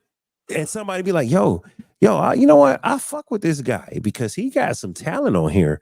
And somebody's gonna, expand past me. And it's gonna be like, yo, I really fuck with Dave Life TV because they got Oprah, Shauna, whatever her name is, Sally Jesse. They got Ricky, or they got the next Stu Scott or Stephen A. Mike. You get it. Or I just like the Breakfast Club that's on Dave Life TV, whatever that is. That could be After Dark. I like that crew because I like their dynamic. See what I'm saying? And so what I'm looking for right now is God to give me clarity on who's who and what's what. And I'm also looking for people because you got people that are talented at certain things. And I'm like, if you are giving freely of your time, what you think I'm gonna do when we get some actual income? I'm really going, you know what I'm saying? So that's all I'm saying, yo. Let me say this, Day, and I really appreciate you. I appreciate the format and everything. But you give people also confidence. And when I say confidence, I mean I'll just say for me. Okay. To talk, to be able to express myself all the time now, it's easier and easier each time I get on camera. Facts. I know what you're looking for now. I know how to speak to the people. I know how to open up my mouth. I know how to breathe and not sound cluttery or Right. out of breath all the time. Also helps, like you tell, like from day one to now, everything is smoother. True. Even It's on much, the technical side, yes. even on the technical side, right? It's smoother. So it helps me to where even at work, you have meetings. You're talking to professionals all the time. Now you can hold a meeting like it's nothing. You're not afraid of public speaking. Not at all. Yeah. And then like Susie said, sometimes I don't even realize my facial expressions, which everyone has told me about for years. Yeah, your whole life, Corey. It's like, oh, I didn't know I did that. But then it's like, okay, now I have my little then I have comedic timing. Yes. Well, you always been funny, Corey. Corey, you always been funny. You always been funny. And I just like people to make them laugh and smile. You know, I'm not saying I'm a comedian. I can get on. I have been on stage before. It's just that I like things to where I say my point of view. I make it where it makes you think, and even you don't have to be on my side, but I want you to understand that my opinion is strong, and it might be stronger than yours, and I'm gonna keep it like that. Okay. But if your opinions is like mine or is better than mine, hey, I'm like, okay, you know, you're right. I know how to take the good with the bad and keep it moving. Hey, so look, I appreciate that, Corey. I really do. It's getting late. I know a few of us got to get up and do stuff. Yeah. I want to say this, and then we're rocking out. Thank you guys, first and foremost. Second of all, thank you for your commitment and just for being, you know, my friends and for showing up.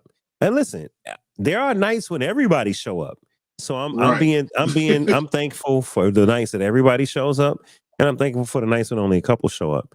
But I appreciate all of y'all, man. And look, y'all, if you trust God with me.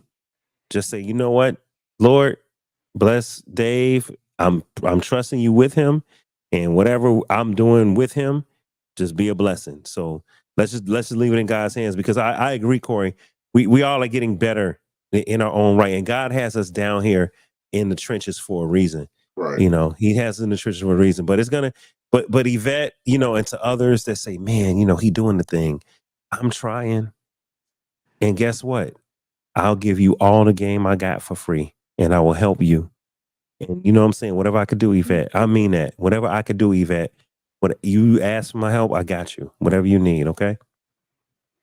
Thank you so much. Yeah. And I was teasing when I said jealous, because I'm not a jealous person at all. No, I know that. I know that. Nah, you're a sweetheart, Yvette. You always look out. Things. Yeah, some people take things out of text sometimes. Nah. I know what you meant. I know what you meant for sure. All right, looks like Susie's Wi-Fi tripped out. She had to move. I know. I need to let her know. I want to hook up with her. She's right here in Florida. I need to link up with her. Yeah, y'all need to link up. Hey, Corey, Yvette, we've been on for 4 hours. We're gonna leave it here, y'all. So I appreciate everybody. Yes. Thank you so much for joining. Thank you, you guys. You made it a great show. I appreciate you. Y'all did that thing tonight, man.